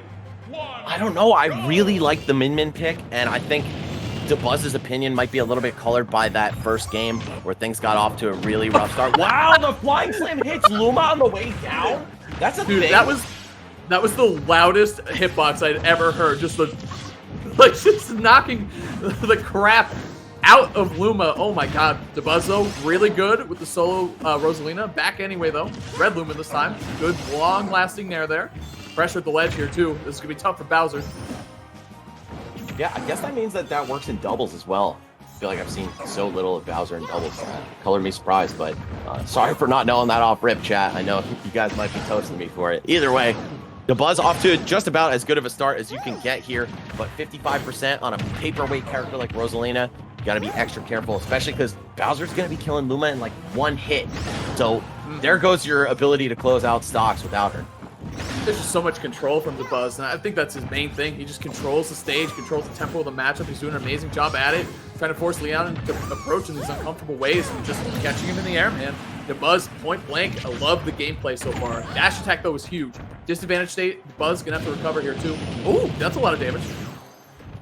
Yep, speaking of getting toasted, DeBuzz suffering that fate, and wow, the get-up attack gets whiff punished by down B from Bowser. Such a wide hitbox, kind of thick. And now we've got a really, really close game. Up B out of shield, okay, pretty much dead. Well, that down B's been working out so well at the ledge for Leon. I mean, it's got to catch, ledge jump, get up attack like we saw there, all sorts of different timings and options from DeBuzz, especially in a big hurtbox character like Rosalina. So really well done by Leon there. He's sticking with some good options here. Up B, racking up the damage. Virtually tied in terms of percentage. Now Leon pulling ahead. Huge for a heavy character like him. F tilt is going to be the option here. Oh, no, or flame breath. Okay, I like it. Oh, no! What a monster! Down there. That was incredible. Leon's up smash is at the ledge. Could be the thing that wins in the set. He is up big time against DeBuzz. Don't get ahead of yourself, though. This is still DeBuzz that we're talking about, the king of New York. See what he can come up with here. I feel like the switch to Rosa was kind of informed by his Smash 4 expertise, right? Rosa destroyed the heavies, destroyed the grapplers, and Bowser was no exception to that. But in this game, we're looking at a much stronger Bowser in certain categories and also a much less strong Rosalina. So the kill power that she used to have, with like a rage up air, that's not going to be present. You're going to really have to work for these stocks. DeBuzz finding this out the hard way here, 91% already. He could get sneezed on by the King Koopa and just evaporate. Yeah, if DeBuzz takes a stock, he's got a good opportunity. Yep, huge. Up air, of course. You already know what it is, DeBuzz, Rosalina, and Luma. Both of them out ready to go. Oh, up smash! That is going to do it for sure. Leon, JV2, taking out DeBuzz 3-0? Max 3-0? Are you kidding me? That was a zany set, and I mean, Leon opened up so strong, just about as strong as you could possibly get. 2-0 to deaths back-to-back, one of them, of course, being a stock trade with the Flying Slam, but either way, he was able to carry that momentum, that fear factor he instilled into DeBuzz all the way through the set, even forcing him off of Min Min, who I personally think was probably what the situation called for, but DeBuzz's like, you know what, man? I'm down 0-2 with Min Min. I play multiple characters. I might as well switch it up. It's kind of the curse of having a lot of characters at your disposal, is that you might quickly lose faith in the one that you started with. And remember, you started Min Min for a reason. That said, DeBuzz still alive in losers bracket. Leon now qualified for the East Regional Finals. Congratulations to him, man. It's not easy, especially in this 2,100 plus man bracket. Rare to see a 3-0 against DeBuzz, and shout out to Leon for doing such a good job at Smash World Tour. You guys follow him on Twitter and all that stuff. I know he's been a little down on Smash recently, but I love to see the kid succeed. Played amazingly against one of the best in the game that we have today. DeBuzz down it, man. I don't even want to look at losers bracket right now. There are some of the best players in the world in that losers bracket, more than one of them. You know what I mean? Like, there's a couple top 10 players down there in the losers bracket. It is going to be an insane day of qualifying. As we all knew, this region is delivering. This bracket is delivering. There's just been insane upsets all over the place. Game 5s, unexpected 3-0s, just kind of everything you want to see in a bracket has just been incredible so far today, Max. But, oh man, okay. We got Riddles. Okay, Team Canada, by the way. Team Riddles. Hazard Matthew. Real quick, before we intro these phenomenal players, do you have any guesses who DeBuzz is fighting in losers? Is it Tweak? It is Tweak. Only one of Tweak and DeBuzz, the best player in New Jersey and the best player in New York, will be making it by way of the main bracket into the North American East Regional Qualifier. So look out for that one. That's going to be after our time on the mic. Or actually, it might not even be on stream. But that said, Let's intro our next players because they are fantastic in their own right. Two Canadian killers. One, near and dear to my heart as a part of EMG, that would be Riddles, the best Terry out there from Ontario. And you know what? He's been active since 2015. You know how old Riddles was in 2015? I think he was 11. Oh my god. What, dude? He's such a good kid, and he loves fighting games. So you can see his favorite game series, Guilty Gear. So he might have been caught up in that beta life last weekend playing the Strive. So he's still playing amazing in Smash though. Maybe he's inspired by his own soul bad guy, the good man himself, to continue that momentum forward. Uses FGC knowledge. Honestly, that is a real thing. Like, you ever play a game and like the knowledge kind of transfers? Like, you think of something in a situation one game, and then you think and apply it to another one. I don't know. I've done it a couple times. Maybe that's a little too there. No, I'm right there with you, bro. It's definitely happened for sure, especially fighting games in Smash and all of those other ones. But either way, Lagrimas, amazing upset so far today over Nakat, a crazy game 5. This is a very patient game to watch. He also plays Inkling too, so this would be an interesting matchup. I'm not really sure who. I think Riddles is going to be going with the Terry throughout. Terry, though, definitely known for a lot of his pressure up close, good frame data, a lot of power when he gets his hands on a character, but Game & Watch known for really, really solid defensive play and get-off-me games. So I think in this matchup, it's going to be tough for Riddles to get in, but once he does, he's going to make it count. Yeah, this matchup, extremely difficult. But Lagrimas, coming from the north coast of Quebec, he's certainly proven himself today, right? I mean, you don't beat Nakat by accident. You don't make it here to a qualifying match by accident. So big credit to him. Game & Watch, I think, a hard counter to Terry, if I'm being real. We see Riddles listing no secondaries, but we already know he plays Ken and Ryu. And I think he's been working on Wolf and Diddy Kong lately. Not sure how dedicated he's been to that grind. But I would not blame Riddles for switching over to Diddy Kong for this. I think that's actually a really tough matchup for Game & Watch perennially in Smash, regardless of the iteration. Diddy is really good at shutting Game & Watch down. But if he sticks it out with the Terry, we will certainly see those really early kills on the, quite literally, paperweight Game & Watch. Though it will be really tough to approach and to stay in as well against the likes of Up B, one of the best pressure shakers in the game. Yep, it is going to be the Terry. And again, this is going to be a tough matchup in terms of pressure, something that Terry's usually used to getting kind of, I don't want to say for free, but it's one of the strongest things in his gameplay. Oh, Terry just shows up on the scene, by the way. He's like, all right, I'm here. I got a hat. I'm jumping in. Let's get to it. Game 1, Lagrimas against Riddles. Qualifying max. Big match here. And, oh, geez. Okay, no conversion there. It's okay. He gets one on the other way. Shout out to Locust. Don't even need to say it. You already know what it is. JJPD, bro. Jungle Japes Police Department on the case. All right. Oh, yeah, I was going to say crack shoot, actually a huge boon to Terry in this matchup. It's a great way to close distance. Got that overhead arc, and you could potentially either trade or just clean hit Game & Watch out of some of his moves that normally he relies on to space. And so far, man, this is not looking like a terrible matchup for Terry. Don't let Riddle's insane gameplay fool you, though. It's really rough. That was great. He had the charge, by the way, ready for his up B. So he had the charge ready to go. You see the blue kind of flash on the character. So nice job. Yep, there's the rising tackle again. So he went off stage with the power dunk, but he was charging down the whole time. So just a little note for you guys there. Help him recover. But he has to recover out of this situation really bad. He does have the go meter, though. Ready to go. Oh, fell out of it. Oh, wait. Are you done? Are you okay? Oh! Yeah, looks for the really, crack really. shoot. Oh! He grabbed that leg with his legs, bro. How the hell do you even have magnet hands when it's your legs spin around like that? There you go. Jab, jab, into the rising tackle, input 2. Very good stuff there from Riddles. I like that. It's a more consistent confirm. You can see more and more people kind of SDIing.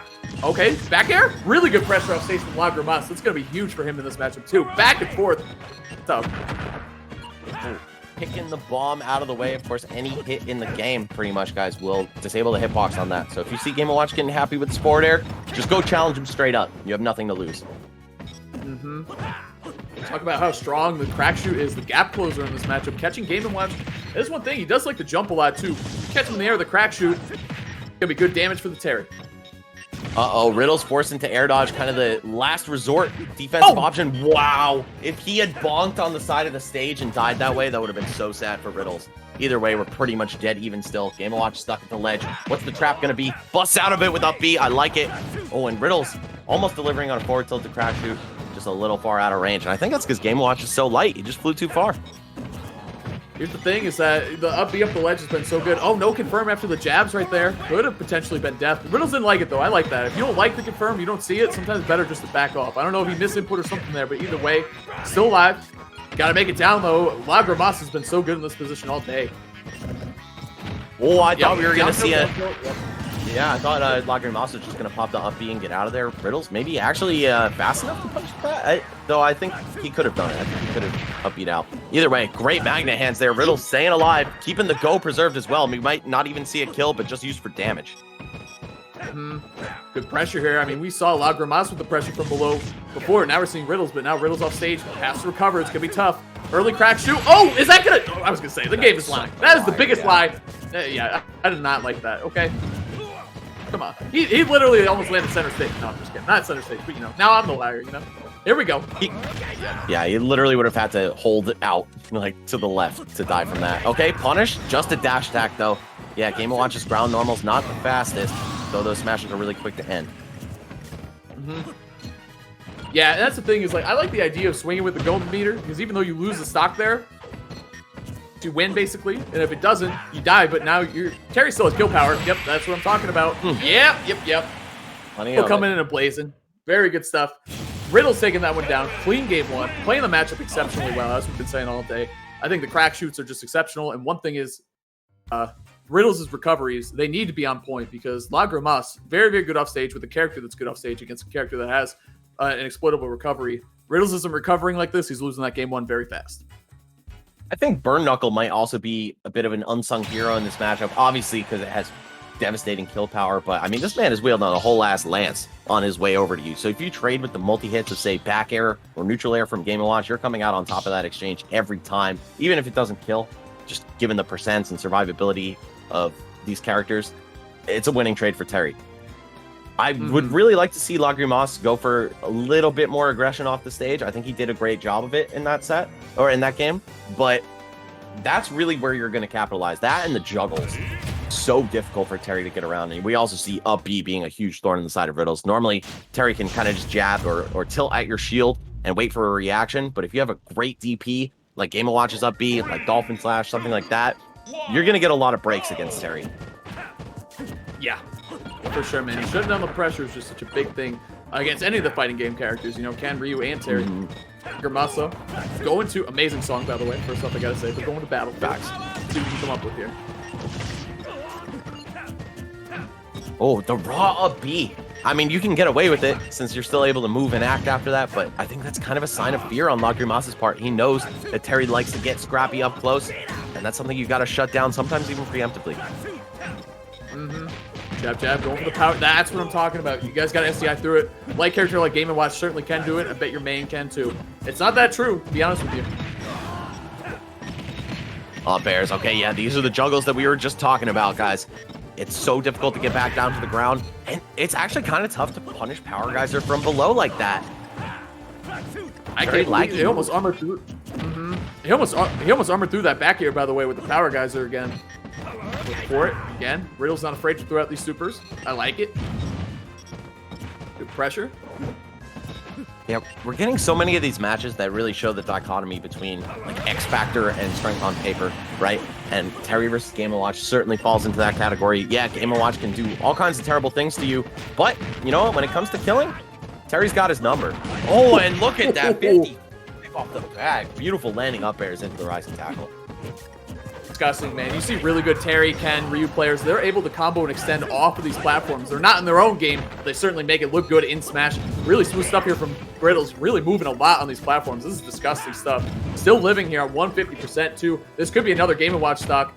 That grab range from Terry. As a Ken player, I'm very jealous of it. That's all I'll say. Very, very good reach on that move. It's good. It is, dude. Especially the dash grab. Grab and dash attack are such threats from Terry. Oh, and Power Geyser, why not? Wow, there's no spot dodge cancel attack. I'm a little surprised. Riddles loves going for that option. Oh, jeez. Great tech. Backs the ledge. Gets there right in time for a back air on the landing lag of rising tackle. All right. Lagrimas, you need to start turning it up, bro. Oh, I saw that number changing right there in real time, and I was very scared it would have turned to 9. Look at Riddles mixing up his recovery, trying to land. Lagrimas all over him, though, using these platforms. I love it. Look at the extensions here. Great advantage there. That was great damage, and he's going to keep it going here. Oh, gee, he down tilted there. What a brave soul Riddles is. Yeah, fortunately for him, not getting buried. All right. See the tipper down smash that time, straight to the skies. Chef edge guard. No, throws the back air preemptively. All right, Lagrimas has done a phenomenal job of evening this one back up, though, we were worrying that we might lose another stock on Game & Watch's end, but instead it could be the opposite. Ooh, slide off back air there, very smooth stuff. Yeah, I like that a lot. Oh, the Power Geyser too? 33 raw, I like it. Here's the other thing too. Game & Watch loves to do that up B, you know, at a disadvantage. Oh, the clank! Wow, they were both stuck in hit stun for a long time. Or clank, whatever you want to call that. There you go. Forward tilt, Buster Wolf. Oh, God, see you later, Game & Watch. Not living that one by any means. Jeez. Punished by Riddles. Forward tilt, Buster Wolf. I love it. Great confirm. Crazy. You can just see, man, the survivability gap in action. Game & Watch, made of paper. Terry, made of being swole. It just doesn't get any more apparent than that. He's made of go. He's made of juice. This guy is just ready to go. Riddles with the confirms, man. He's so good at them. Honestly, I mean, obviously that F tilt, the Buster Wolf is really good, but the platform movement and that one string that he got in the second stock was so sick, man. It was just great awareness and good character knowledge there. So, and when you're fighting against a character like Game & Watch, you need to be able to extend your advantage state as much as you can because he's going to get out of it pretty quickly. But the one thing is, if Go is on the table, or it's up being, the Power Geyser hitbox goes very high, and Game & Watch has to be afraid of that too, just because of the damage and the knockback it does. So, something to be aware of in this matchup. I think both players know that. But we'll see what happens here in Game 3. Riddle's trying to close this one out 3-0. Grimace trying to force to Game 4. But we'll see what happens. So far, it's looking good for the Game & Watch. Nice cutoff there with the up air. Yeah, 76 off the bat, but you know what, man? I'm still kind of fearful for Lagrimas' chances here. You can get all the juggles in the world, but once that meter is full, which it is 100.0 on the mark, could be looking at a dead Game & Watch in seconds. Oh, looking for the yep. Hot dodge cancel into the Power Geyser, yeah. Couldn't find it, but either way, Riddles has to land again. Perry weighing in at 108 units, able to survive that up smash at pretty ridiculously high percent. Normally, anyone would just die to that, but... Oh, trying to break a shield. Great option from Lagrimas, just disengaging the situation. Up B, getting him just high enough. Nice. I love these mix-ups on the landing. Oh, hold on. Wolf, see ya. Yep. I was okay. Yeah, goodbye. I was okay, and now I'm dead, actually. There goes the first stock. Off stage now. This is where Terry can really get out of hand. It's another one of those super confirms and something Game & Watch is at 60. Arguably death percentage against this Terry. On B, though. It's like Lagrimas is really good at keeping Riddles in disadvantage, but you just can't find the kills back. 150 on Terry, and I'm not that scared for Riddles yet, man. Yeah, we'll see if we see just another, exactly, another super for damage. That's a really good start to this Game 3 for Riddles. Riddle's going for the Beyblades, just letting it rip, man, all over the place. The forward smash, too. Back throw, not enough. This Terry's going to be at about... Never mind. I'd say about 200 when he loses the stock, but either way, didn't make it to the ledge there. Yeah, confident that he didn't have to charge his rising tackle, paying the price for it. Lagrimas taking 30 and counting off of one grab. Okay, continues this juggle, getting stuck on the platforms against Game & Watch is never fun. And you're seeing Riddles suffering that fate right now. Oh, the up B outwards, nice. I love it. Me too. Because we're looking for... Oh, that's it? What? Clean zero... I don't want to say zero to death, but... Almost. Man, that would, yeah, absolutely. Well, he's at 60. You know what I mean. You know what I'm saying, though? Really clean stock for Lagrimas. Disadvantage state for Terry just getting obliterated by the Game & Watch. Love to see it. The offstage, too, Max, very clean. Oh, whittling away at that shield. Crack shoot, putting a big dent in it. That said, Lagrimas has been keeping Riddles above him the entirety of this game. That's exactly what Game & Watch wants to do. You don't have the luxury of just forcing your way down to the ground as a character like Terry. All your normals lose to Game & Watches in the air. I'm trying to find something here. Down, yep. Chucking him to the other side of the stage. Oh, looks for get up attack, just trying to break the pressure there. Yeah. Okay, it's getting a little scary, dude. I don't know, it's a little scary. You run, this but you is can't great. hide. Yep. Here we go. I mean, dude, I'm feeling all the pressure in the world for Lagrimas. Actually, this is exactly where he wants Riddles. Oh no, the dash attack. I don't know if he wanted that. I don't know, he's good with dash attack. Maybe he thought he tried to catch a jump or something. Either way, got to recover here. Jumping around the bomb. Good movement from Riddles. Play patiently here. Got to get his feet back on the ground. Okay. Oh, the last hit. The turtle bite, dude. One good punish could put him in that kill percent window. We saw how Riddles is able to do those ladder combos, the up airs into the rising tackle. That tack's on about 40. So if he finds his way on the receiving end of one of those, and then a good straight hit, say like a back air, you're dead to the next super. True. Pressure from below. Good from Riddles today. Oh, F tilt, nothing. Runs up and grabs though. That was so quick and smart. Like you don't get your confirm, you know he's gonna be hugging shield because he doesn't want to get super there, so you take the grab. We did see Riddles make an absurd comeback in a Game 3 set yesterday. Forget the exact circumstances, but let's just say it happened, and he might be about to do that right now. 3-0 Riddles! That is why you play Terrence Bogard. Ladies and gentlemen, that is exactly what you do. DLC fighting game character can do exactly that. Riddles with the confirms his way into a 3-0 and confirms his way into the next portion of the qualifier. Congratulations to Riddles, man. Love seeing the kid succeed. He played so well there. 3-0, very strong stuff. And Lagrimas started inching closer and closer to victory every single game. Just couldn't close out the stock, man. And then Riddles took advantage of that, put him in disadvantage once, and then just destroyed him.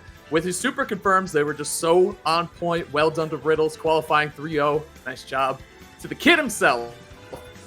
Yes. I want to see his pop-off, by the way. He's a pop-off god. No joke. I love his pop-off. He really is. Lagrimas, a wonderful run through the bracket today, falling just short of that qualification through the winner's bracket. He's still got another chance. Has to win 2 in losers to make it. But as we know, that is a pool of sharks down there. But I also just have to say real quick, hashtag EMG win. Anyway, congratulations to Riddles. He has secured his spot in the Eastern Regional Qualifier. That will be taking place later in the year offline. So certainly a high honor to make it there. You know, we're finally wrapping up this Wi-Fi arc of things here at the World Tour. Love to see him make it, man. This is a player who just has earned so much success, and he deserves every bit of it. Lagrimas, same could be said for him as well, man. I mean, coming from a very isolated spot in Eastern Canada. So it's just great to see him able to perform at such a high level. For sure. And, you know, it's sad to see a Team Canadian team kill. And like I said, Max, earlier in the cast, I know you and I both have special places in our hearts for the Canadian Smash team. Such a great scene overall. Huge scene, too. In my opinion, underrepresented for how strong they really, really are. But Max. Either way, happy to see Riddles close that one out in 3-0. Because if we go to a Game 4, who knows what's going to happen next? You know what I mean? It's a game and watch like Lagrimas. Anything could happen. So well done to Riddles closing that one out. Lagrimas definitely still can qualify through the loser side of this bracket. Down but not out, as we've said before. So very good stuff. Next, we got Ned versus Armadillo. Max, I think, are we taking that one? I don't believe so. Production, if you could confirm real quick.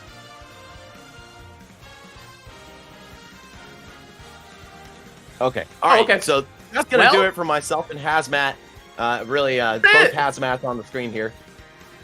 Yeah, so Harry thank Potter you guys so much. Yep. Thank you guys so much for watching. Do not turn the dial, though. There's so much more Smash World Tour action coming up for you. Stay tuned. It's going to be Ned versus Armadillo, Sephiroth versus Lucario. Pretty rare treat to watch. I mean, Lucario in general is pretty sparsely played these days. But yeah, I would just like to thank all of you for tuning in. Thank you to all the players, all 2,100 plus of you who entered this event. It is the last online qualifier. So, you know, the future's only looking bright. Yeah, for sure. I want to say thanks to production, you, Max, every commentator I work with. This is it for me doing online for all of us doing Northeast Qualifier. Way to close it out. Yeah. And thank you, chat. Wouldn't be possible without you guys too. VGBC, make sure you guys follow, subscribe, do all that good stuff to them. We're going to hand you off to some fresh commentators for some amazing losers bracket sets. You don't want to go in. I'm not going anywhere. I mean, I'm leaving the Discord call, but I'm not going anywhere. I'm going to be planted at my computer watching these sets because it's been amazing. So thanks, everyone, for everything, and we'll be seeing you. Same, man.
Hey, welcome back everyone to Smash World Tour. I'm here with Koopa, and we're going to bring you the following of this top 8. How you doing, Koopa?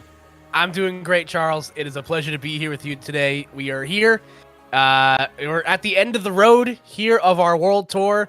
The car is littered with trash of all the various rest stops we've taken throughout on this vacation. And, just you and I, a couple of podcast hosts, Charles, we're going to be your vehicle to take you to the home stretch here into Smash World Tour Northeast Qualifier. But we are take a quick dip into the loser's bracket right now.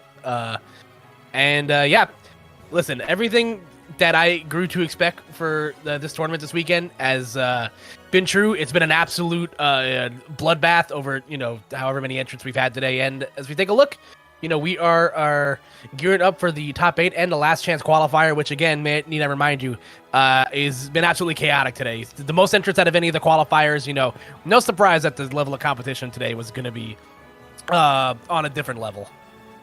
Absolutely. Even seeds 1 and 2 battling for a shot to qualify. Very, very wild in the losers bracket. That match did go ahead and finish. It was Tweak versus the Buzz. Tweak was able to take it over to Buzz 3-1. But next up, we have Ned versus Armadillo. Yeah, as we take a look here between the two players, Armadillo coming from the Montreal region, Lucario main, and with the Pyra and Mithra secondary, has spent a majority of the day in losers today, but has had to go up against a bunch of killers, including Pokelam, Raven King, two mainstays in a lot of the East Coast and the Midwest, Wi-Fi brackets, and beat Quid 3-2, the Pokemon trainer that sent Tweak into loser bracket earlier today, and Ned continuing to impress as one of my favorite players to watch. His clutch factor, when his back's against the wall, is unlike anything I've ever seen in that set against Mr. E. Taking a quick dip here after a loss to Syrup in winner's bracket. And the winner of this will move on to qualify here, Charles. So here we go, Battlefield for game 1. Absolutely. Yeah, Ned has been really showing off the Sephiroth, and a lot of players will say that Sephiroth does perform a lot better in an offline environment, and I'm sure Ned obviously is a very skilled player offline as well, but just kind of showing that the Wi-Fi Sephiroth can make an argument as well. He's been definitely showing us the clutch factor combined with that one wing, a very, very powerful comeback mechanic, and when utilized with with a really skilled player, you can really see the potency of it. Yeah, I feel like both these characters, the comeback mechanic is 110% going to be an X factor once we get to the late stages of this game. Obviously, Sephiroth with the one wing mechanic, but Lucario, with the added ability of Aura and Rage, combined on top of that, you could potentially be seeing some really early stocks taken by Armadillo, especially because Sephiroth is on the lighter side of things. Yeah, and there's been a lot of DLC with a bunch of different comeback mechanics, but realistically, Lucario was the first character with a comeback mechanic in Smash history, was the prototype of Rage. It was the only character that kind of got powered up the more damage. He was in Brawl, and then that kind of transferred universally to Smash 4. So very interesting just past of the mechanics. But yeah, just kind of, we see the one wing out and the Aura not getting too much damage off the Aura. He's only currently at 57%. This is like, oh wow, he's able to land the back air. That was pretty much one of the few moves that Armadillo could actually get the KO with because he had so little damage on top of him. So that's why Lucario can be weak at sometimes because he does not have enough damage on him. But still was able to get the kill. Very nice. Yeah, great call out on the jump from the platform right there. And, let's see what Ned's answer is going to be here. He played a lot of these sets today, inside out, having to make these big comebacks. And obviously, because of how Sephiroth functions as a character, makes it much easier to do so, but Armadillo is doing a really good job just being evasive. You see a lot of Lucario mains really, get their bread and butter movement down with these B-reverse aerials, with the Aura Sphere. So, Armadillo doing, what Lucario does best in that scenario. Oh, absolutely. And you see Lucario being floaty as well. So with the great air drift, with the floatiness, Lucario is going to be able to use all those tricks of the trade to get the landing, hitbox he needs. But Ned, beautiful up air. That up air from Sephiroth covers so much area. Does have a little bit of startup and some end lag, but it's just so worth it in terms of how much area you are covering and the kill potency on that move. Yeah, as much as Armadillo, I'm sure has the wherewithal to, be reversed in and out of disadvantage to just kind of mix up his landing. There's no hiding from Sephiroth's up there. The hitbox on that move is absolutely insane. Right, and that's going to be such a great tool because you see the air movement. Again, I want to point out that Lucario does have in the air just by himself, and then on top of that, with all the B reverses, you're going to have just having very wide hitboxes is going to be great in Smash 4. Cloud did really well against Lucario, and Sephiroth kind of bringing a bigger sword to this fight is also going to have a lot of space to control. But wow. Time and time again, Armadillo's able to find these really hard-hitting moves and not even really abusing super max rage or max aura, just really solid play. Honestly, getting the back air, getting this forward smash set up, just very, very solid opening here from Armadillo. Yeah, it's definitely an awkward game of cat and mouse if you're Ned. As great as the range of Masamune is, you see him trying to generate a lot of his offense with neutral air up close, and getting that close into Lucario's wheelhouse like that is very, very scary. So definitely something you want to maybe pay attention to later on in the set.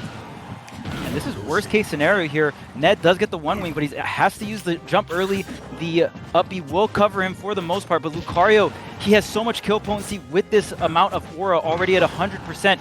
This Sephiroth could just melt in no time. The dash attack does not get the punish, almost getting the neutral B into side B setup. This is so close, and Armadillo is still up an entire stock.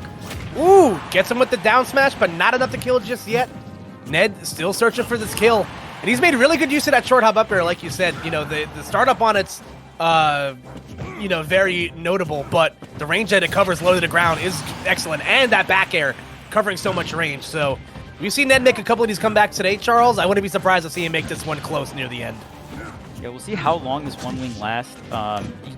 I'm guessing, I'm not too 100% sure on the damage, but he probably has it up until he gets Lucario up to 60 or 70-ish. We'll see how much Ned can get in terms of value. With the one wing, your moves are more powerful, so you're going to be able to get the stock a lot early. You're going to have more combos available to you as well because of the speed, but all of that doesn't matter if Armadillo is able to land the Lucario back air. This move does have a little bit of startup and does... you want to get that hard hit spot, and it can be really difficult to do in a lot of matchups, but Armadillo is making it look so easy here against Sephiroth, and it could be because of how tall Sephiroth is, right? Just being such a large target, you don't really have to sink that back air low. Any height back air, as long as you get the horizontal spacing down, you're going to get the hit. Yeah, no, that's a huge factor right there. You see that sort of archetype with a couple characters in this game. They're these taller, lighter weight characters like Sephiroth, and Rosalina's another one that comes to mind as well. And, Lucario is so shifty with how he, shifts around his own hurt box and stuff that, I'm sure Ned had a read is okay, he might land here. I'm gonna go for the side B, and as great as a move as the Shadow player is, it leaves you wide open for a counter attack if your opponent's that close into you. So Armadillo gonna take that one to the bank and run with it. And again, stakes are big right now, Charles. Winner of this qualifies for the offline portion of the Smash World Tour. There's only a couple of these spots left, so. And it looks like we are going to have the Pokemon battle. Ned switching off the Sephiroth. Sephiroth has done him much good throughout this Smash World Tour bracket, but I think it's time to rewind the clock and take us back to the Ned Pokemon. Yeah, Lord forgive me. I'm about to go back to the old me, as Ned is going to bring us back through time with the Pokemon trainer. Like you said, I feel like it's so it's been so long since you've seen an offline tournament. You forget that Ned is a prominent Pokemon trainer main, but this do not sleep on this counter pick. Yeah, and definitely known for the Squirtle, especially when the game first launched. Ned was very, very heavy Squirtle player, definitely known as one of the best Squirtle players as well. Has definitely improved since then and really improved the roster of his whole, squad, the Ivysaur, the Charizard. You got to level up the Pokemon evenly, You can't just put it all into one Pokemon. That can kind of work sometimes, but not all the time. Yeah, and it's going to be an interesting war of attrition here. Obviously you've seen it with a lot of Pokemon trainers in these Wi-Fi tournaments. You stick with Squirtle for the bread and butters, and then it's really Ivysaur and Charizard that make up the bulk of your bullpen to try to get you through the rest of the game. And, like we mentioned before, being a bigger character against Lucario can be very dangerous. However, Charizard hits like a truck, so if there's ever oh my, really? Wow, yeah, that killed. Wow.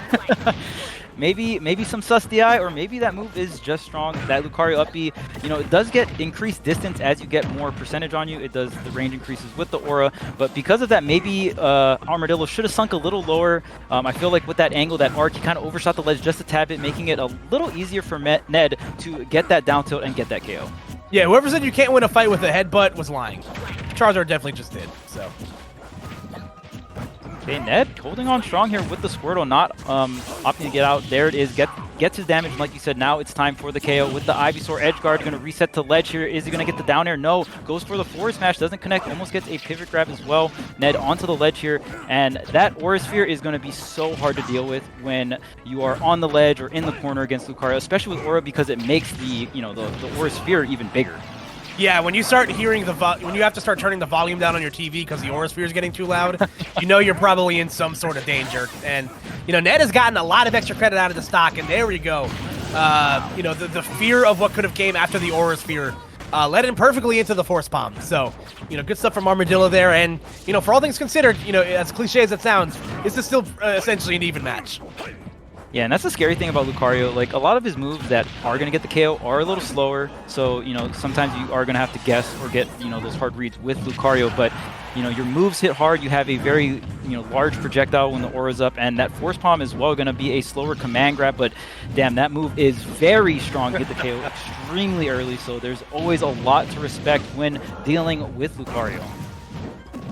Ooh, there's a regrab situation right there, but... you know, Ned not in a position to get a punish out of it, so Armadillo able to reset things in neutral. Ooh, but getting a little too comfortable with the Aura Sphere B reverses as Ned's there to greet him with the Charizard back air as Ned finds himself up one stock here. Yeah, now it's time for Squirtle to get that damage. The forward smash is enough. Wow. Got KO'd while switching. I don't think I've ever seen that. I've watched this game for years. I don't think I've ever seen that. So yeah, that's a new one for me too. Maybe try to use switch to, like, I know there's some moves that increase your momentum in hit stun, and then there's some moves that stop your momentum in hit stun. So maybe try to use the switch to stop the momentum. Didn't work out. Nonetheless, I was going to be surprised if he were to survive that anyway as Squirtle so light. The down air, can you get the repeat? Goes up and over. The nair does not connect. Very good recovery by Armadillo. Yeah, excellent stuff right there. Giving himself a puncher's chance here. 30% separating the two, as we mentioned, is definitely nothing to scoff at here. As you see Ned, searching for the home run hit here, does get the back air to at least set up another scenario here on the ledge. Ooh, there's the forward air. It is not enough. Lucario, can he get back onto the stage with all of this rage, with all of this aura? Okay, there's the nair. Platform tech chase gets the roll read in, and Ned finishes it off with the Charizard up smash. Yeah, that was just a great conversion right there from Ned. You saw him back off the ledge just a little bit, reset his timing, not going to overcommit to an option at the ledge right there. And, the nair set up a tech scenario on the platform, so and because Charizard's up smash is so big, I feel like that he really didn't have to move that much to cover, whichever way Armadillo was going to roll. So the counter pick working out in spades right there, both stage-wise and character-wise for Ned right there. So we are back at even games here. Yeah, I feel like with PT, Ned, maybe, Sephiroth is a new character as well, right? So maybe you're not really super comfortable with Sephiroth in every single matchup, right? Lucario, definitely not a very popular character, especially in terms of these later parts of the bracket, especially in, with the offline tournaments. So maybe don't have too much experience. In those kind of situations, just kind of go with the character that you have the most game time with. You're just more comfortable. And yeah, definitely felt like we saw that in Ned's gameplay. We saw Ned, spacing out with the Charizard backers. He just had so many options that could just secure the KO and not really let this Lucario aura get too out of control. Yep. Yeah, no, 100%. Like you said, when you get to this point in the bracket, especially with as much at stake there as there is, just sometimes the best option is just to go for your comfort pick. So FD is going to be the choice here for the stage. What do you think of the stage choice here for Armadillo? It's going to be nice and open here. Aura Sphere going to control a lot of space. Ned's not going to have those platforms for the platform tech chase. Platform tech chasing obviously very good with characters like Ivysaur, Charizard. They have ridiculously huge upward hitboxes that cover large amounts of areas. So platforms will always be nice for them. And, just kind of keeping the stage nice and open so Aura Sphere will have more threat, especially in a scenario where, Ned doesn't have a double jump and he has to, maybe, essentially challenge Aurasphere on the way down. It's going to be very, very good. And Lucario just very, benefits a lot from Aurasphere ledge trapping, especially just on the ledge or, forcing your opponent to that corner.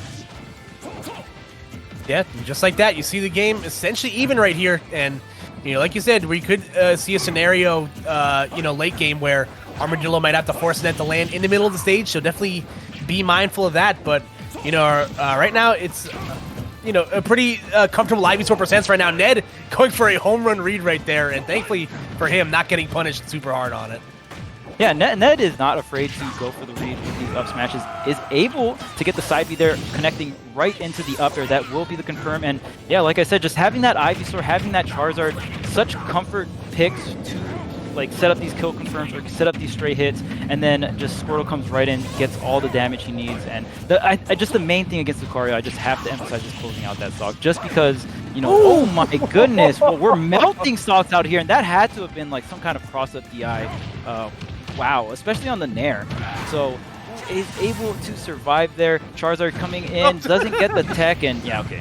But 2 stocks in 1, it's gonna be rough. Yeah, no, this is definitely a bigger comeback that I'm sure Armadillo would like to be making right now. But, like I said, you don't want to get too comfortable against Lucario. This is a character where if you're fighting against him, you don't feel comfortable until the game screen says you can. And again, this early percent Squirtle looking really, really clean right now for Ned. Yep, just attacking on the damage. It's not quite done yet. Most Squirtles will tag out at around that 50% mark, but Ned going for a little bit more. Squirtle's neutral, definitely the strongest of the 3. Very hard to hit character, very quick hitboxes. Trying to go for the edge, but Ned coming in with a very aggressive Nair, does get the hit. Very good, and kind of bails him out and gets him back into the neutral situation. I really like that neutral air. Yeah, great use of the switch right there, and the neutral, like you said. Getting himself back in a favorable position, but committing to the Flame Breath. Armadillo going for the high on-stage recovery, and the back air will clean up that stock. So, despite losing a stock early, being down 2 stocks to 1, Armadillo is right back in the thick of things, Charles. Yeah, and it's that Lucario floatiness that was able to, okay.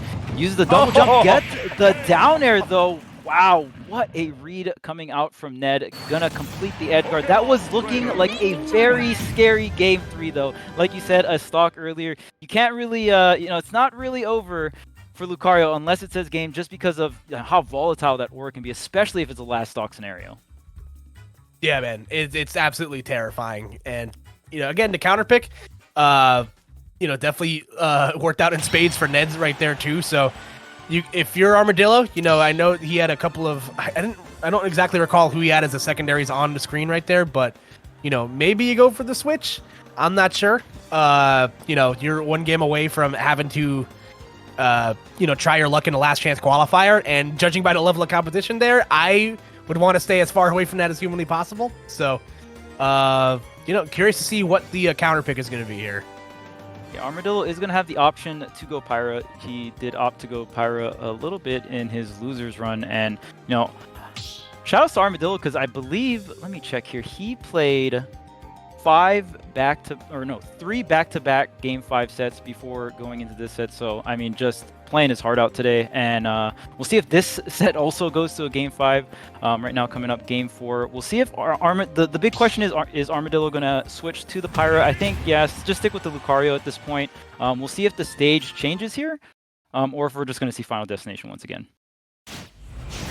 Yeah, we shall see here, folks. Ned, 1 game away from advancing on into the Smash World Tour East Coast Finals. Armadillo 1 game away from sending it to a Game 5, so we're gonna go to Town and City here. Change of scenery. I guess I'm curious for what Armadillo's looking for on the stage. I guess having some platforms to escape to maybe get out of disadvantage a little bit easier. Might be what the wave is here, but we'll see if it works out for him. Yeah, maybe he just feels like he's dying a little bit more off the top as well from Ned. Town does have that higher ceiling, but the smaller side blast zones, and we definitely see Armadillo really lean towards, forward smash or back air for these KOs. So maybe trying to get some even earlier KOs with this Town and City pick, and still kind of have that Final Destination feel as the platforms come in and out. Ooh, there you go. I always get so nervous whenever, you know, Squirtle has, you know, those like low percent like tech chase scenarios, man. Like even on Wi-Fi, you know, as Squirtle definitely falls out of favor, you know, past a certain percent, it's still nothing to scoff at. Oh, absolutely. Oh, and this Oh, might no. be the KO. Wow, barely surviving. Perfect DI from Ned there. You saw him go straight to the absolute corner, utilized every single bit of blast zone he could, and is straight switched to the Zard, even though at 91%. Ivysaur not even going to see play here for this first stock. Yeah, definitely want to get as much durability as his last stock as you can, as the percents are essentially even right now. Oh my god!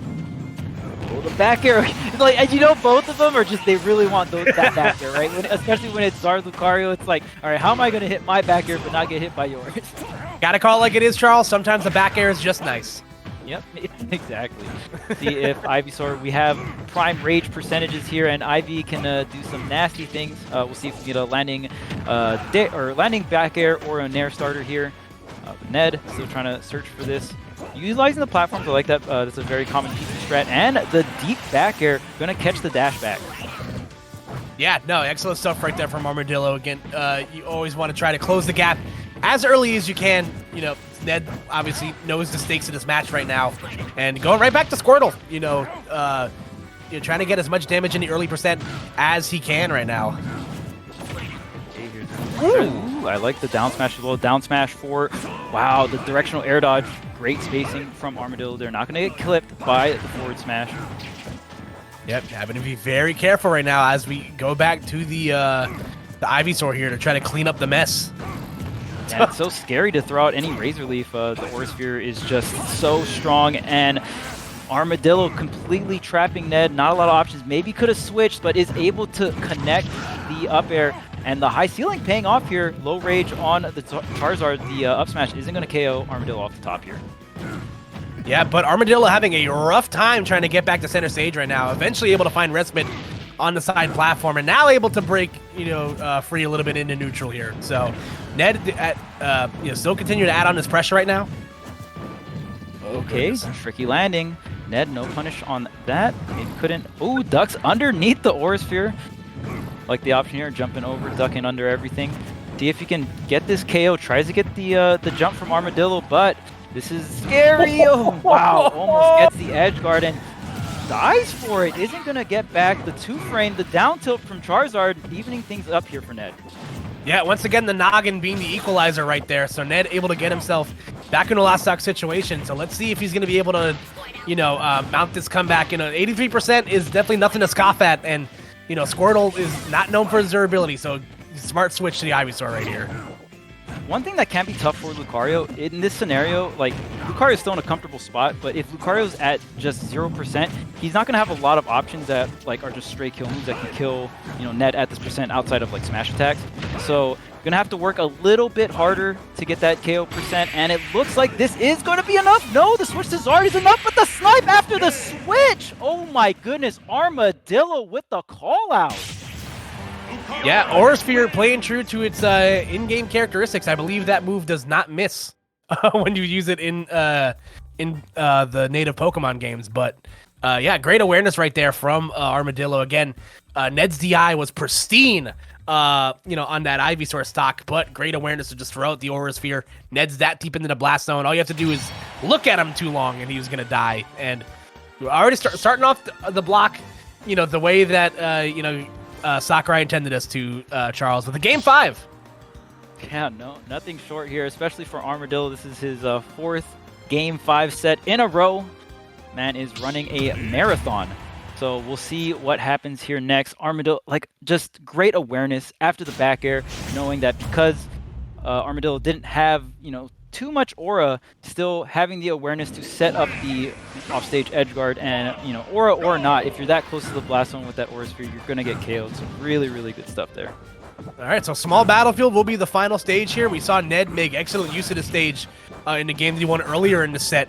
So, let's see if he can make Lightning Strike twice here, or if Armadillo will mount once again another Game 5 comeback like we mentioned. Yeah, okay, starting things off slow here. Definitely don't blame Ned for that. Obviously, you want to take it a little slow here. Don't want to I mean, it was such a, the last two games were just so close, right? And it's crazy because it really comes down to that back air. How many times have we seen Armadillo go, that was the go-to move, the Aura Sphere, the back airs, multiple threats here. Almost gets the tech in place there with the down smash. One thing to note is Squirtle's down smash is extremely low on cooldown. So once you do the move, you have very little, and it's a very difficult move to whip punish. All right, so right now it is Ned out the gate strong in his early stock here, about breaking out to a 70% lead. And again, Ivysaur on the ledge, one of the scariest characters in the game. That character having, a plethora of options to edgeguard you with, but doesn't matter when Charizard has, once again, the noggin to kill you off the top. So Ned striking first here in Game 5, Charles. Yeah. So Ned, honestly, not taking that much damage, but how many times have we seen Armadillo in this situation and is able to bring it back with that aura, especially on that last stock? I feel like Armadillo definitely powers up and plays extremely well on that last stock, and that's realistically the most impactful stock for sure, especially when it comes to Lucario, just because of how the aura mechanic works. But Ned, honestly, making this lead so large that I don't even know if Armadillo's going to have the chance. Yeah, no, he's looking awfully solid right now in this Game 5. Whatever it is, something has awoken from him. In the last up air, almost killing him though. My goodness. Almost killing Zard. This aura is absolutely insane. The aura does not only get powered up with the percentage deficit, but also with the stock deficit as well. And as you can see, that was such a nice Aura Sphere in to cancel right into the Force Palm there. So much knockback on that command grab, and he was just clearly done. But the forward smash, wow, no rage required. Ned just firing right back, taking that second stock. Yeah, and has broken out into a 2-stock lead here. Has not been touched on the second stock yet, Charles. And everything just coming up Millhouse, for Ned right now. He is putting on a clinic. Okay, let's go here. He's going to be able to dash back to the center stage. I like that Ned didn't do any buffer attack, just got the roll, claimed center stage again, and is going to play this, to the T, just sit on this lead, space out Lucario. Try not to get too close, or if you do interact, make sure you have those buttons on deck. Lucario doesn't have the quickest buttons, so that's definitely the general strategy Ned is going for here. It's really scary, but you don't want to give Lucario too much space because that's when the Aura Sphere starts, taking place. You want to play that nice mid-range. Yeah, gotta be extra careful here. Ooh, nice little conversion right there. And as you can see, the Aura Sphere is nearing that danger percent right now, but it's gonna take a lot more than just that. Oh, that's a good way to get it started though, as Armadillo lands the F smash and brings her back down to 1 stock here. Yeah, missing the tech versus Armadillo. I guess the cost for that is a entire stock there. The forward smash is able to cover that missed tech, and that is, one way to really bring things back here. And this aura is definitely pumped up and ready to go. Here comes the damage, but Charizard falling right out of the combo there. Ooh, the Aura Sphere into the grab. I like the idea. Yeah, you see Ned trying to sniff out these jumps. That's why he's going for these up airs and neutral airs. Ooh, so close. So scary. Even though it's Zard at 59, especially if you played Smash, you know how powerful this aura is. So this is there's the parry into the I think you wanted up smash. Wait a minute, no, not like that. Oh my goodness, Armadillo gets the punish. Ned tries to go for the up smash, gets the up tilt, then goes for the forward smash after. Armadillo just has the shield discipline, holds the shield, gets the correct punish afterwards, and that is how Armadillo is going to qualify into the next phase of Smash World Tour. Wow, what a set. Game 5 situation, last stock, last hit, man. You know what they say, Charles, it's not over till the last Pokemon sings. And my God, listen, kudos to Armadillo. Like we mentioned before, he had to play 4 straight sets worth of Game 5 Smash. And, I don't care what competitive setting you're competing in, to have that sort of, mental fortitude and stamina to be able to to play 20 straight games in a row. I think that's math. That's correct. It's been a while, but yeah, listen, kudos to him, qualifying for the offline portion of the Smash World Tour. Ned was going to add another dangerous component to what's already a very potent side of the last chance qualifiers. So, we will stay tuned for updates on that, because I imagine it's going swimmingly for everybody. But wow, what a way to start off the block for us, Charles. That was incredible. Yeah, that was a really fun set to watch. You don't get to see Lucario too much, right? So, especially with a lot of these Wi-Fi tournaments, I think one of the biggest benefits is we get to see a lot of diversity. It's just the Wi-Fi bracket is so much more available as well, right? So you just get to see so many different characters really come and meet together, compete, and you get to see so many different characters played at such a high level. So very, very fun treat to watch. Lucario, definitely a character that you just don't see too much of, especially in the early meta of Ultimate. So, maybe Lucario mains are starting to figure out the character. Even year 1 of Ultimate, thinking back on it, there was a lot of characters that, most of the community didn't think was too strong, but actually ended up being, a pretty solid or, good character for the metagame. So Lucario might be one of those characters coming up. Yeah, I feel like the people that play Lucario have been playing Lucario for like a decade. Like, this is one of those things where you just sign like a lifelong contract and you just can't, get yourself off the ride. But yeah, listen, that's the thing about this game that is still so, kind of overwhelming at times. There are so many characters in this game. There's so many cross matchups you have to examine. And, speaking of matchups, my lord, it is a crime that we have to watch these two fight so early. It was a crime that the Buzz and Tweak had to fight so early. Two of the tri-state, flag bearers, for sure, as we keep the gravy train rolling here, as TSM Tweak will be going up against Deadly Alliance's very own Sinji. Yes, Pac-Man. Tweak actually got put into losers from Pac-Man as well in the winner's bracket, so now he's facing off against another Pac-Man, being Sinji. You guys all love and know him from New York. And yeah, this is going to be a tough matchup. This is a rough matchup for Diddy Kong. It's just really hard because Diddy thrives off of Banana. He can play at this mid-range where Banana's really strong. Any character that can really set up any kind of ground control that counters the Banana, like a Steve block on the ground, for example, or a Fire Hydrant from Pac-Man, that's going to really slow down Diddy's Banana game and the Banana pressure. Whoa. And it looks like Tweak is bringing out the Fat Man. Wario is coming to play here. We have not seen the Wario in such a long time, especially after the nerfs. So this is very interesting. Yeah, listen, like we brought up before, when you get to these later parts in the bracket and you might run into some matchups that you don't have a lot of experience against, go with what is most comfortable to you. And Tweak really wrote a lot, helped write a lot of the book for Wario early on in Ultimate's meta. And let's see if you can get back on the bicycle and pick it all back up again. Yeah, arguably one of the best Warios to do it in the history of Smash. So, I mean, Tweak was the highest ranking Wario in the first season and the second season as well. So, just a very seasoned Wario player. Obviously, the best solo main Wario is Muto. But, yeah, I mean, just like you said, is no stranger to the Wario meta. Obviously, Wario has recently gotten nerfed in the previous patch. So, definitely, I think the nerfs were pretty heavy, but I still think this character is viable, is able to compete, and we're seeing it right now. Yeah, and you can definitely see why he would want to opt for Wario here, Charles. Like you mentioned, any sort of character that can set up ground control, really gives the characters that Tweak's, been practicing, like Diddy Kong, a lot of trouble. Wario, having one of the best air drifts in the game, can negate all of that. Not having to engage with the Fire Hydrant on the ground unless he wants to. So, definitely see why he would want to opt for Wario here.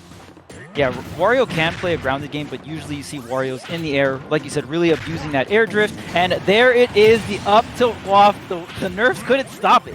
So that was one of the things that was nerfed, was the up tilt, and I believe the start of time of waft as well. But yeah, they're still able to get that confirmed. Maybe with the nerfs, they just wanted to lessen the window for it, make it a little bit more of a precise window to go for. But Tweak's still out here making it work. Yeah, listen, Waft is still a potent kill option, despite the fact that they definitely, neutered it a little bit. You can't nerf a bowel movement, Charles. Yeah, exactly.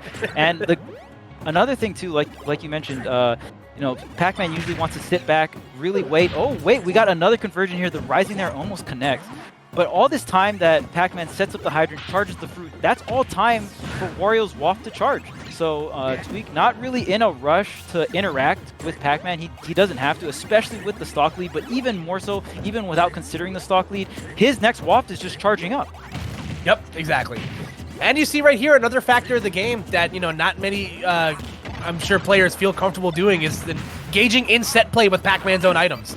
Tweak obviously playing a set play character of his own, knowing that, okay, as long as I hold on to this item, Pac-Man's entire neutral game, it feels like just changes on the fly. So you see Tweak not afraid to engage and, Z pick up these bells and these other bonus fruit that might be coming out.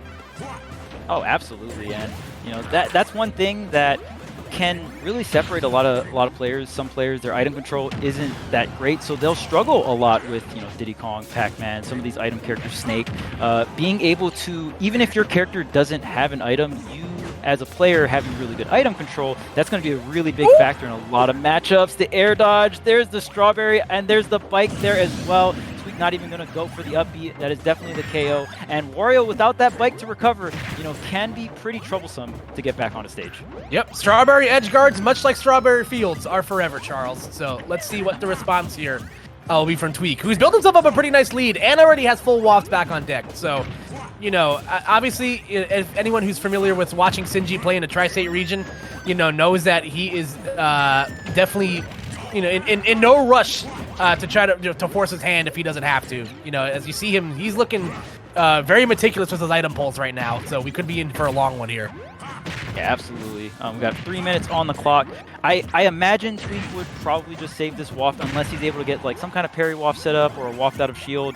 Probably just save it for the last stock. So all this time that's getting burned essentially just to force that timer. Tweak is the one with the lead. It's not a humongous lead. It's only about 50%. It gets really bad with the stock lead, especially for timeouts here. Here's the setup, the up smash. Ooh, the bike covering him though. Not going to be able to punish that up smash. Oh my god. Wow. How many options are you gonna cover, Tweak? The up throw on the bike as well as the waft on the bottom, man. You're just getting attacked at all fronts.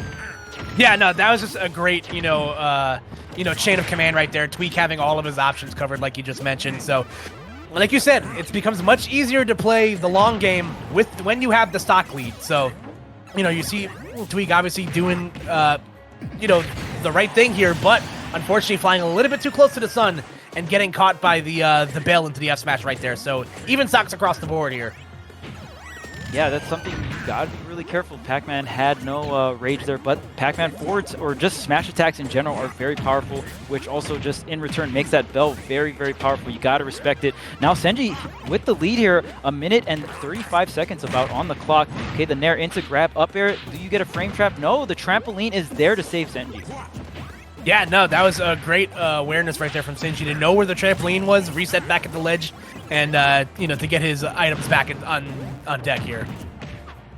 Okay, we got a little hydrant play there, kind of setting it up like a Gordo. I believe Wario can eat the bonus fruit as well, so that's going to be something that I have to be careful. But the control of the bell going back and forth between both players here.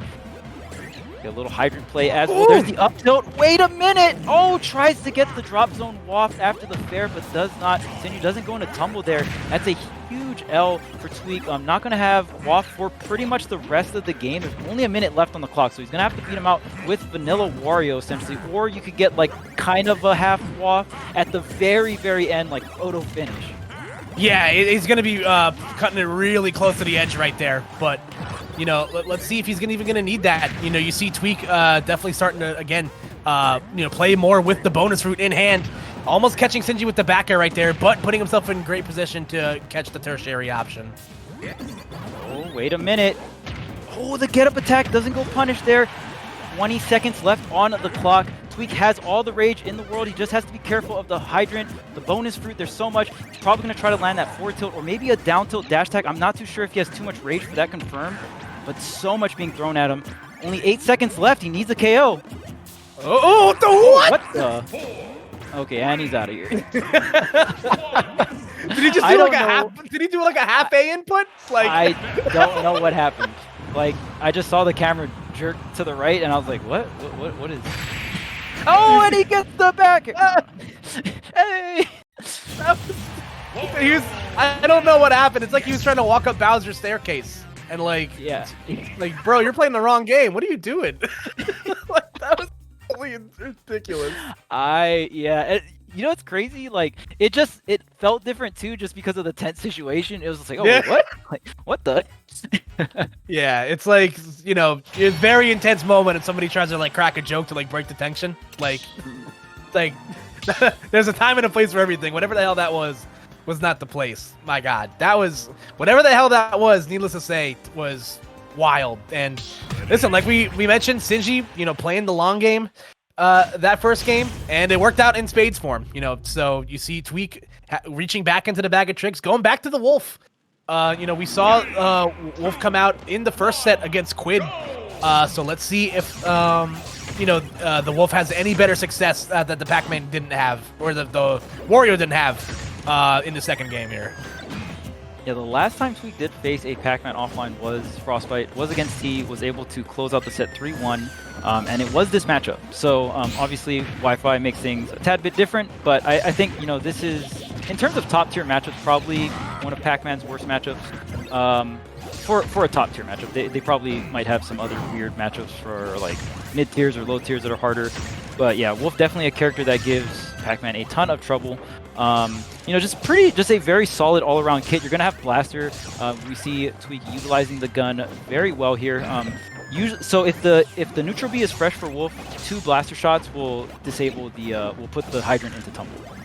So I believe you need 14% to put the Hydrant into tumble, and you know, if spaced correctly, the Wolf Blaster fresh does 10. So yeah, you're just gonna be able to hint, you know, kind of mess with the Hydrant from a very safe distance. What makes Hydrant so hard to deal with if your character doesn't have one move that just does 14 damage and puts it in tumble, you'll hit the Hydrant, and while you're lagging from your move, Pac-Man can then hit the Hydrant while you just did your move, and then you either have to hold shield and block the Hydrant, or you're just gonna get hit by the Hydrant, period, right? So yeah, you'll see people fall into the trap where they'll like try to like smash attack the Hydrants, but that's exactly what Pac-Man wants you to do, because you're gonna be stuck in, you know, so much hit lag after hitting the Hydrant that he's gonna, you know, have enough positioning to, you know, get a punish on you. And again, like you said, Tweak's definitely going to opt to use that gun, you know, a lot, as you see right there, you know, have enough to dislodge it. And also having the added benefit of the Reflector.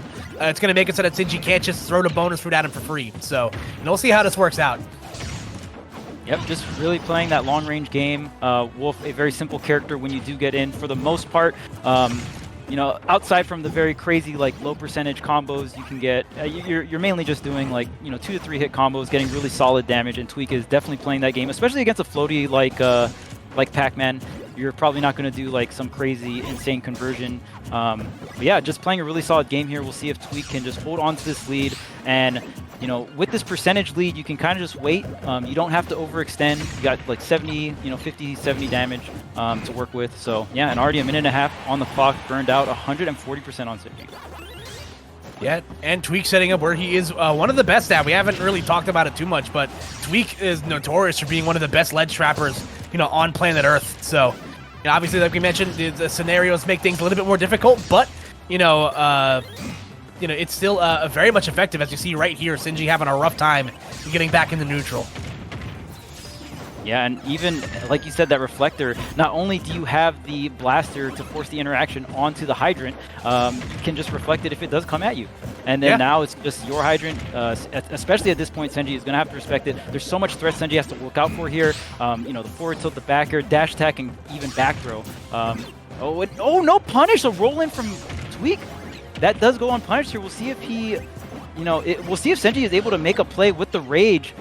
But oh man, this is looking really close for this first stock. It might not seem like it percentage-wise, but there is a lot of Rage on Senji. One bell into a smash attack, that's gonna be the stock. Yeah, no, 100%. If you're Tweak, you definitely want to be on your P's and Q's and you're up close and not try to force it, you know, the kill right there. Forward air, not going to be enough. Sinji nearing the 2nd century mark, but you know, let's see what the response is going to be here. My goodness. Gets the roll read, but shoots it to the wrong side. The Hydrant hitting Tweak actually saved him from getting followed up from a smash attack there. Got off. Oh, okay, doesn't get hit by the Hydrant or the bell. Gets up and over. Okay, and he's going to be able to defuse the Hydrant. Senji really making this first stock. Like, look at the amount of value. He is going to die from the back throw here, but he's racked up 123%. Great play from Senji. Yeah, you know, whenever you're in those long stock scenarios, especially when you're down, all you want to do is bring it to, you know, within, give yourself a puncher's chance in a second stock here. So Now it's dependent on Tweak to try to overextend and get some extra credit, which he's doing a pretty okay job of. But still have to be on red alert here. Wolf definitely very good at that. Directional air dodge, up B, barely okay. Nice tech into the side B. Senji, though, beautiful hydrant right into the back throw. The edge guard does connect the down air, stomping all over him. And Tweak did a pretty good job, 48%, but fantastic job on Senji's part to close out that stock off stage. Yeah, the Diet Snake down air, paying off in spades right there for Senji, but just as strong. That move is very, very underrated in Pac-Man's kit, I feel like. Oh, absolutely. And I feel like more and more Pac-Mans are starting to get more aggressive with just their aerials in general. Definitely one of the few zoners that can just straight up scrap with a lot of the meta characters up close, which is why, in my opinion, I think Pac-Man's a very, very powerful character. Oh yeah, 100%. So, shades of that first stock here, Charles. Tweak up to a big lead right now. Ooh, had the right idea with the reflected, right below, Pac-Man disadvantage. 9 times out of 10, they're gonna throw the hydrant down if they haven't already done so. And ooh, almost catching the jump. Tries to go for the up air, but the up tilt after the turnaround. Gonna catch that normal get up. Great ledge trapping. You did point out earlier, Tweak is one of the best ledge trappers in Smash Bros. History. So yeah, no surprise there. Able to close out the stock, but this time only 52%. We'll see what the answer from Senji is, because this is a huge opportunity for Tweak to, just start racking up a lot of damage on this last stock with the reflector as well. Oh no. Yeah, and less than 70, about 60 seconds on the clock right now, Charles. Senji's gonna have to, pull out a bonus pellet and then maybe a smash ball to try to mount this comeback. But it's gonna all of a sudden just have the final smash. Like, oh, yeah. You're down a stock. Here you go. We've been playing with items this whole time. But yeah, I mean, and this is the can be the issue. Pac-Man does have aggressive buns, but Senji's gonna have to start making a lot more aggressive plays. Only 36%, and there's an entire stock you have to wipe out too. So not only yeah, see you later. I mean, like, to be fair, I wouldn't say the game was over. I don't think that was on purpose, but it was very hard to bring it back from that situation, because 30 seconds left on the clock. Tweak, even if he comes back, gets a reversal that kills Tweak, then Tweak sits on the Angel platform for like 5 to 8 seconds, right? So that's like already almost like, fourth to a third of your time that you have left. And then he comes in, and then you still have to get the KO on top of that. It's really hard. Yeah, eventually you jail yourself because you get past these points of no return. There's always these, whenever you watch like, the long defensive sets in Smash, there's like a point in time where you have to flip the switch, like, okay, I'd start playing for the timeout now. I have X amount of time to do, whatever I need to do. You section it off, and like you said, there was too much to do and not enough time. At that point, it's a simple math equation. It's like, all right, might as well just cut my losses, reset, and try to bring it back into third game. Yeah, and for some of you newer players that are watching, if you ever realize, like, oh wow, camping is really good, why don't I just do that all the time? Well, we've in the Smash Brothers community, we've been doing this for quite some time, and there's been a lot of people that have had that mentality. So there's a little timer on the top right just to prevent gameplay like that. If you do not have the lead, time becomes your resource. You essentially have to either win the game or gain the lead within the time, or you lose. It forces interactions, and yeah, like you said, in terms of the deficit Senji was in, Tweak could just sit back because he knew he just doesn't have to approach. Senji's the one that has to make the plays, right? Yes, sir.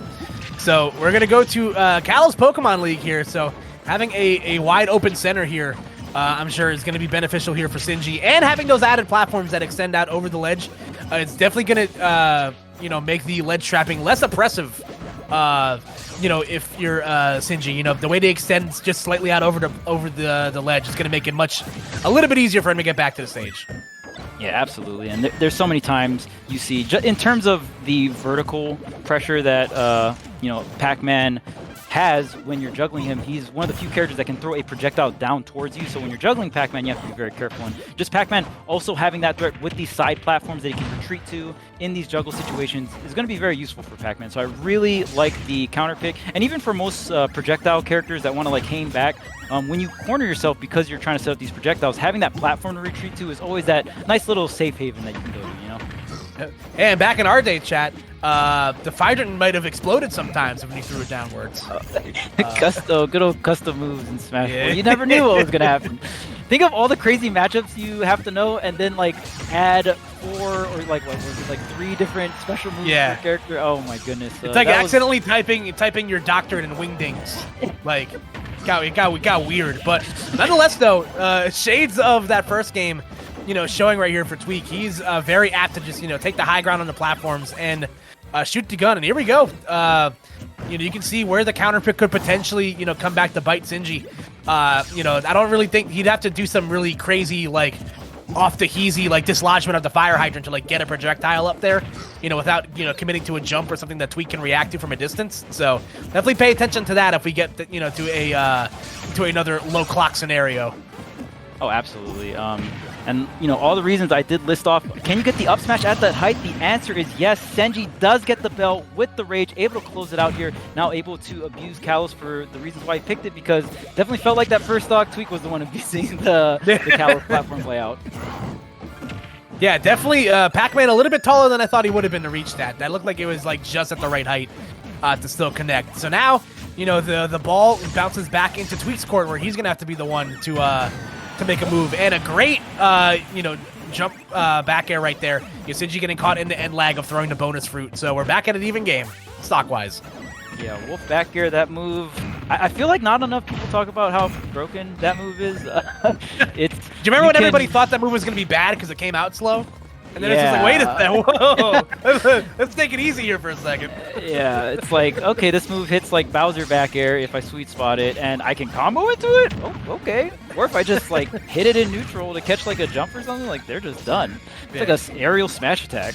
Yeah, excuse the hell out of me. All right, back and forth here. Ooh, yep, and just like that. Ooh, it's a little bit of rough DI right there from Tweak, eating a double back air. So now Sinji back in the driver's seat here. As a Wolf main, I just want to point out that up B Tweak did was phenomenal. Most, like 9 out of 10 Wolves are going to Wolf Flash there, and that's what Sinji was timing his smash attack for, but Tweak barely able to get into that position using the right angled up B, so very nice recovery there. Tweak has been doing a lot of double jump recoveries, forcing himself onto these side platforms with the double jump combined with the directional air dodge mix up, so Senji was able to punish that, but was not able to seal out the stock, so Tweak is still living on the second stock. Yeah, just like that. Only about 20-ish% separating the two right now. Oh no, up smash! That could have been really. Yeah, I was gonna say that could have been really, really risky. Sinji just air dodged, essentially like right into your body right there. Yeah. Tweak was in shield too, maybe just not ready for it. Goes for the grab, but it's a trade. This is such a close second stock, and with only 2.5 minutes on the clock, this is going to be very, very important. Coming in, the Hydrant is going to combo in from the bell. Wow, Senji is going to secure that second stock. What is the answer for Tweak here? Yeah, thankfully for him, Wolf does have a plethora of moves like we saw earlier that are able to bail him out of, bad situations very nicely. Back air will definitely kill at the ledge right here. You see Tweak had to sort of rush that throw exchange. Otherwise, he would have gotten pushed by the water. So, going right back to work on the ledge here, though. Ooh, doesn't get the turnaround up tilt. And this is all, at this time, the whole time Senji just stays alive, this is all time that's in benefit for him. He hasn't been getting any percent, though.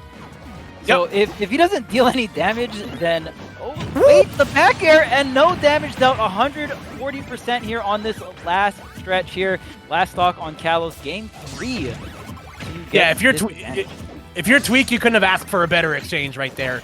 Get the stock off with that while avoiding all the party tricks that Pac-Man has to throw at you to get back to even stock here. So again, less than 90 seconds on the clock once again, Charles. So if you're both players, you might have to start thinking, it's like, all right, at what point do I sit on the lead and force my opponent to have to make some moves? Yeah, and the gun is out. The cross up, Pac-Man can't do too much about that. I mean, can, depending on how far the cross up from the dash attack is, you can do a rising air out of shield. Galaga, Senji really trying to get something started here, but Tweak just not giving it to him and getting all these grabs. Wolf is such a great character for racking up this damage at lower percent. Yeah, no, 100%. It definitely helps when things like Nair, all of Wolf's aerials can kind of combo into grabs at low percents, and especially as good as an aerial as an all-purpose aerial that Nair is. Yeah, and at this point, Senji has to put the pedal on offense. You charging bonus fruit at this point, like it's not even worth it. You have to go in and fight, and that's exactly what Senji is doing, racking up 41%. 30 seconds left on the clock here. Is gonna charge the bonus fruit. Tweak just gonna pretty much go platform to platform here. Does not have to interact with this bonus fruit. Oh wow, just gonna catch him anyway. Tweak could have opted to run away during that whole time. There's only 18 seconds left, but reads the drift after the hydrant, gets the back air, and yeah, gonna close out game 3. Yeah, I'm curious if Senji might have like screwed himself there by throwing the hydrant so high in the air. Yeah. You know, he wasn't threw it even so a high. factor, right? Like Yeah, like he threw it so high into the air that all Tweak had to do was just kind of catch him below him. Also, like one of my favorite dramatic zooms in the game is whenever Pac-Man like gets hit and you see his body look all like funny and like round. Yeah. Like it's like yes, I know he's round, but like he just looks like he's extra round. just look at it. It's so funny. It's like one of my like favorite like little things in the game. But you know listen, another nail biter set right there. The switch to Wolf has worked out in spades so far. For Tweak. Senji's gonna run it right back though, and he's been in every single one of these sets. So, you know, qualifying match, you know, neither player wanting to give an inch here. You know, let's see what the response is gonna be here from New York's very own. Oh, absolutely, and if any type of player has stamina, it's definitely gonna be Pac-Man mains. You know, no stranger to playing the clock, and there's nothing wrong with that. Just obviously a strength their character does have. And as well, Tweak, definitely a player known for having a great amount of stamina. Is pretty much a veteran ever since the good Brawl and Smash 4 days. So here's the gun, and we're camping. We're here. Yeah, listen, we're out here. Pac-Man's brought snacks, so I mean, well, he's definitely shows that he's willing to share with everybody. So now he's got the melon in hand. That's an item we've seen Senji like seldomly used so far. It's definitely a much more niche item in Pac-Man's arsenal, but it's definitely, you know, at this point in the game, if you're Senji, you got to pull out all the tricks you can. Oh no! Still have the double jump. No, he was able to snipe the double jump with the forward air. Senji and Tweak kind of holding on to the bonus fruit for quite some time. That is an effective strategy. You still have access to Reflector. You still have access to the gun, but Tweak just throwing out a gun a little too close was a little unsafe. Senji was able to drift right up and over, connect the forward air, and just really snipe that double jump from the disadvantaged state and get the entire stock. Wolf off stage without that double jump, especially very low like that, can't really do much in terms of recovery. Yeah, that was an excellent reversal there from Senji. And Pac-Man's fair again. You know, we brought up earlier how Pac-Man definitely has the tools to scrap up close, which makes him such, a powerful character to fight against. And that fair is no joke, man. That is in my opinion, a top 5, top 10 fair in the game. Oh, absolutely. Combos into itself, very good when you're coming forward. Pac-Man has good air drift on top of that. All right, so just like that, though, Tweak on the back foot once again, and Senji continuing to add on to this lead, and now we're going to see maybe the high ground of Kalos on the ledge here really come into play for Senji. Yeah, a lot of the times we saw Tweak really abusing these side platforms, and because he had the lead for most of the time, it kind of went back and forth, but I would say most of the previous game. But now this time, for sure, you know, Senji is probably going to be the one utilizing these platforms. Tweak's going to have to find a way into this corner and get up and over this hydrant, get to the platform that Senji's at. It's a lot of corner play. Even like this trampoline can make things really tricky to punish, especially with that platform as well. On that second jump, we saw Senji retreat to that higher platform. And again, oh, no punish though. Tries to get the roll almost, but the up smash doesn't connect.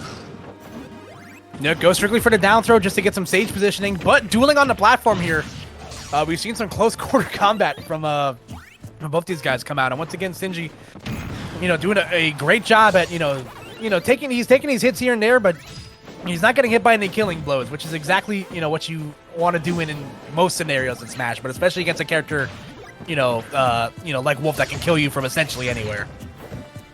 It doesn't re-pick up the apple, sets up the trampoline. Where's the hydrant going? No, we're just going to start charge some bonus free. Apple is going to be a great option to get the KO.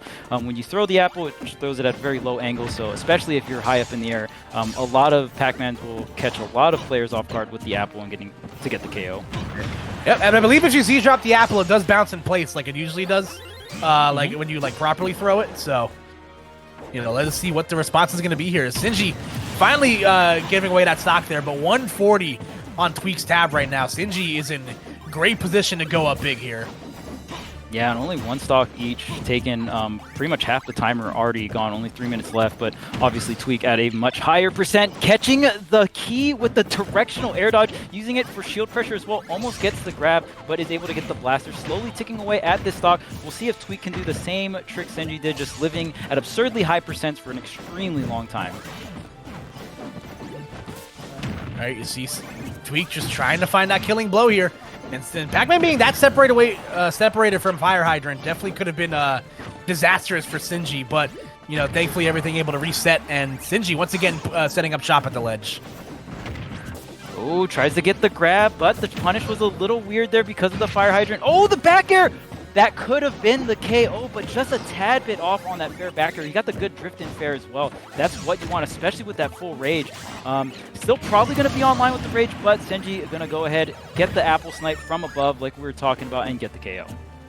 Yep, 60% and 2 stocks to play with. Sinji is looking like a different player in this game here. So let's see what the response is going to be from Tweak. And already quick 40-ish% out for, wow. And again, that was nice. Yeah, the jump snipe with the cherry, very well played from Senji.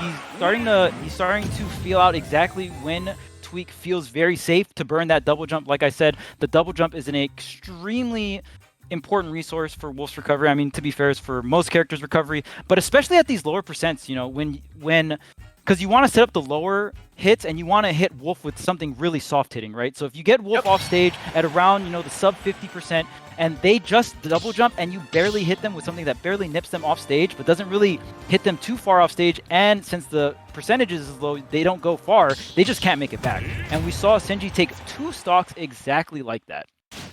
Yeah, it's sort of poetry like, you know, another character that Tweak is known for, Cloud. You know, certain characters, you just kind of get them out far enough out into no man's land where they don't hit a blast zone, but they have to burn a resource in order to get back. So, you know, just like you mentioned, certain characters, that double jump is worth its weight in gold. Or Bitcoin, whatever the kids are playing with nowadays. But, you know, needless to say, though, Game 5, you know, very fitting for what we've seen today. A lot of high-level competition, a lot of long sets here at Charles. And Pokemon Stadium 2 will be the final stage here between these two. So let's see how this works out here. I think this is a great Wolf stage, personally. So we'll see if this works out in spades here for a Tweak. We still got the platforms, the platform extension, the platform pressure, and obviously you still have the 2 platforms, but they're not like too far out by the edges for Pac-Man to utilize for setting up, you know, just being able to charge up bonus fruit at the edge of the stage. So, you know, very, very good stage for Wolf. Obviously still a doable stage for Pac-Man. And honestly, like the gameplay from both these players have just been so great that I don't think, like, the stage definitely impacts how the game's going to be played, but I feel like no matter what stage we get, we're just going to see phenomenal gameplay in this matchup.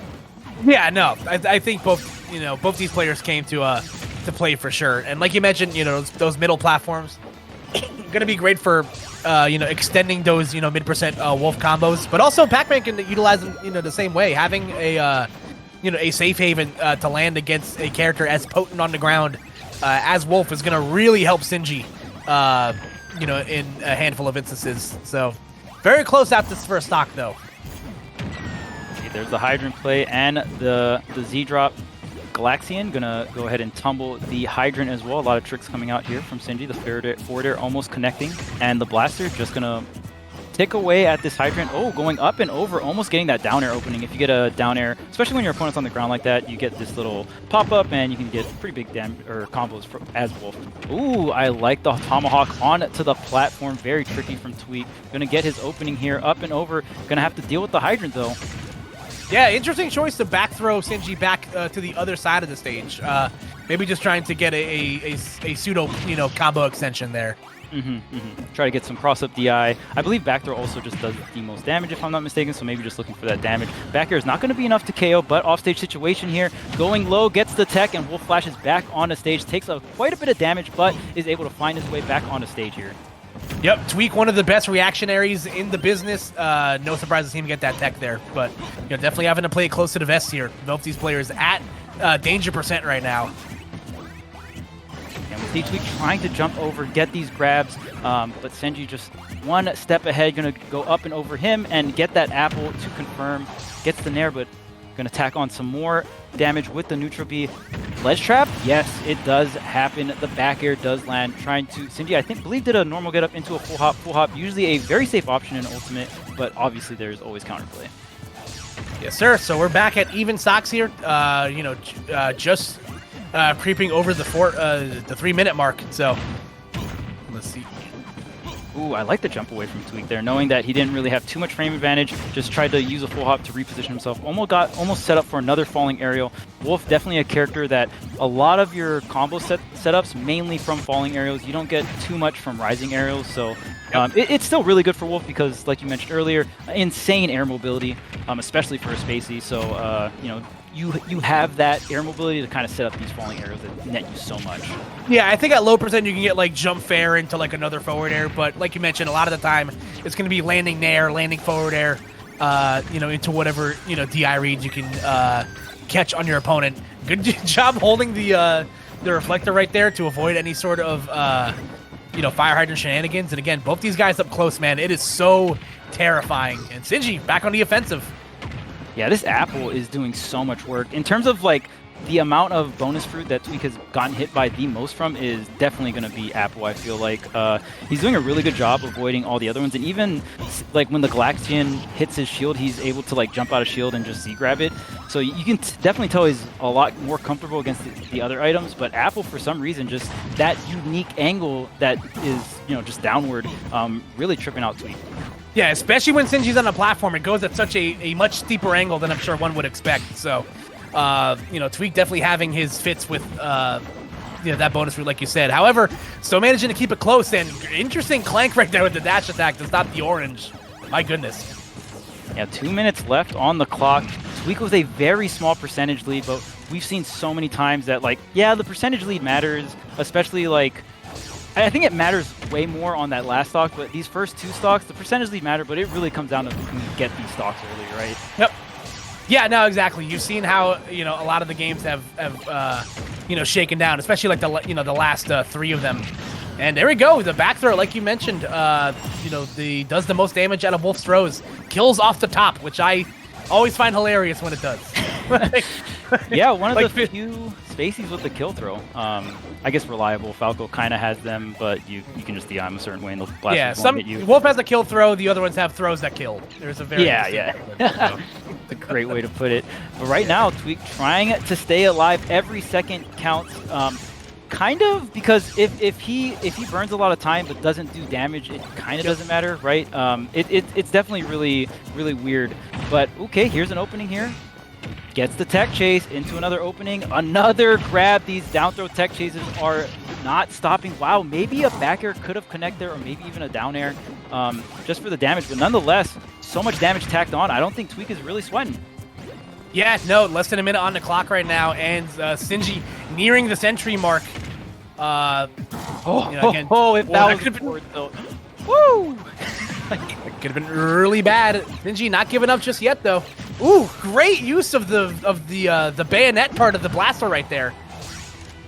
Yeah, this is really rough. Only 35 seconds, and at this point, every time you just get hit, the time is the main resource here. Only 28 seconds. You have to burn this stock, and like I said, you can hang on the Angel platform for like anywhere from like 5 to 8 seconds. I'm not too sure the exact amount in this game, but it's around that time. Tweak just pretty much has to not get KO'd, and even if he does, he's still sitting in a really good spot. And at this point, I actually think it's impossible. Maybe if Tweak just ran off the stage twice in a row really quick, it might be possible, but it doesn't seem like that's part of his game plan. He didn't give him the back throw. That's hilarious. That's hilarious, because in that situation, you just hold shield and you still win, and Tweak didn't even give him that. Wow. That is... Oh man, it's the little things, man. And listen, after a dip in a losers bracket via Pac-Man earlier in the tournament, like we mentioned, and after losing that first game with Wario, Tweak reaching back into that bag of tricks and characters that he has, and it is once again Wolf O'Donnell that bails him out here, as Tweak has not. Yeah, good old Irish space animals. I'll still never understand that. But nonetheless, though, congratulations to Tweak, as he has now officially qualified for the Smash World Tour East Coast offline finals. So, Yeah, it was, again, war of attrition. Tweak losing round 1 of the top 32 and having to go through a plethora of very strong players today, including the Buzz and like we mentioned, Sinji. No players to scoff at, and it's just every loss at this point is gonna hurt Charles. And at least if you're Tweak, you can breathe a sigh of relief that you have lived to see another day here. So. Yeah, the fact that Seed 1 and 2 had to fight each other for a chance to qualify through losers. Like, with all these upsets, in my opinion, the most stacked bracket for Smash World Tour online qualifiers. Oh, yeah. It's absolutely insane. But I think we're going to take a quick break, and we'll be back with some more. Oh, some more. Okay. We got some ads for you guys. We got some ads. Yeah, we got to keep the lights on, baby. Come on. Got to keep the lights on. All right. All right, so of course, like, follow, and subscribe. You guys are watching right now on VGBootCamp. They've been doing it for pretty much forever. The Smash community itself, in my opinion, wouldn't be in the spot it's in without everyone working together at VGBC to do so. They've been bringing us content from way back in the day, and has kept up with every iteration of Smash as well, showing love to all the different Smash games. So yeah, make sure to like, follow, and subscribe. And of course, if you got that Twitch Prime, or if you just want to flex and bring in the sub, you already know. Just come in and get these wonderful emotes. Yeah, you get a great array of emotes here, as all brand new emotes, put together from the team here at VGBC. And again, listen, for as low as it costs us, $4.99 a month, or free with Twitch Prime, like you mentioned. So definitely, if you have the means to do so, definitely help out. All right, and of course, folks. After you go right ahead. You go right ahead. After you. Of course. Metafy.gg, you guys have been seeing it throughout this entire tournament. Shoutouts to Metafy for supporting Smash World Tour, and a lot of the players that you've been watching, you can get coached by on Metafy. So make sure to check them out. Of course, for multiple games as well, make sure to use the promo code SWT. And for Ultimate, you guys might know some of these players: MKLeo, Tweak, The Buzz, and Void. And of course, there's also Melee as well. So I believe that there it is: Mewtwo King, S2J, IBDW, and Laud. So make sure to check it out. And of course, there's even more games, not just Ultimate and Melee. There's so many different games on Metafy.gg, so make sure to check them out. Yep. And next, folks, listen, I know y'all like GameCube controllers. I like GameCube controllers. And I know y'all like free GameCube controllers. So we are doing a controller giveaway here. Click the link in the chat to enter the tournament. The winner will be picked at 11 p.m. Eastern time. Listen, man, you never know when you're going to have those casuals over at your house. You might have to play some 8-player Smash. And listen, finding GameCube controllers is hard nowadays. They're expensive. It's expensive. I don't want to tell you guys how much I've spent on a GameCube controller. I want you guys to guess at home. If you guess, I'll do absolutely nothing except feel bad about it. But nonetheless, though, please, listen, enter the giveaway. Shout outs to VGBC and everyone involved in doing this great controller giveaway. Get yourself prepared for whenever offline slowly and steadily starts to come back. And speaking of tournaments, like we mentioned, get on my line, Gommel Online, happening once again this summer, June 26th through the 27th. For Super Smash Bros. Ultimate, powered by Red Bull, $1,000 prize pool per region. So open for North America and European tournaments, and it's free to enter. So listen, come on, get on their level and sign up for Get My Line at smash.gg/GOMLINE, Gommel Line. Yeah, let's go EMG. I always love Gommel. Definitely one of my favorite tournament series for sure. Even matchup game, and always doing it big. And yeah, I can't wait for the tournament. Obviously, it kind of sucks that it's going to be online, but it is what it is. And I can't wait for the online event, and I surely can't wait for when Gommel comes back online. I will be there. Same. I got my passport and everything ready. But everybody, I think we all need a bit of a break to grab a snack after some riveting sets so far. But stay tuned, folks. We got some more great Smash World Tour action coming up for you guys right after the break. So stay tuned.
Welcome back, gamers. Hope you guys are well hydrated and well fed, and I hope you listen to the bottom 6. Let's grab a snack. If you didn't grab a snack, I'm sorry. You're not following. Yeah. It's definitely too late now. As always, I'm still Koopa. He's still Charles, and we are still bringing you guys the hype here as we are in to the winners portion of the top 8 bracket here in the Smash World Tour Northeast Qualifier. Again, this is everybody at this point, I believe, is qualified already. So. Everything at this point is just for gravy, for seeding purposes. You want to jockey for that higher seed. Yeah. Good grade. Gravy's great. Might be too hot for gravy right now. Maybe like chocolate syrup. Hey, speaking of syrup, though, look at that transition. I am an expert. Look at this guy. I still got it, baby. I still got it. But we are going to be taking a look at one of our first 2 winner sets here first. Panda Global's very own Wadi going up against Armada's very own Syrup. So the classic battle of NDVA versus New Jersey. Yeah, it's never ending, and this set's going to be fantastic, but I do want to mention as well that LCQ is a Shark Tank. I believe Mars did get eliminated by Raven King, just to kind of give you guys an update on that, and Mr. E and Ned are facing each other in loser's bracket of LCQ right now. Like, this is wild. The Buzz is still in it. There's still Angel, Sharp, like so many great players in the LCQ right now. Like, man, it is wild. Yeah, and listen, as we take a look here, as it's gonna just keep getting worse, man. As we take a look at the matchup between Wadi and Syrup. Nest main from New Jersey, young kid too. I believe he's only like 13 or 14, and sponsored by Armada. He has been an absolute menace in a lot of these Wi-Fi brackets. Been a lot of fun to watch. Wadi, again, MDVA mainstay. Favorite game is Yo Mama. Not sure if I'm familiar with the game. I'm familiar with the MTV reality show. That aired in like the mid 2000s. Very funny stuff. Not sure if the video game's any good though. And here we go, folks. Syrup trying to avoid the Billy handshake at all costs as Wadi bringing out the pit here in winners semis.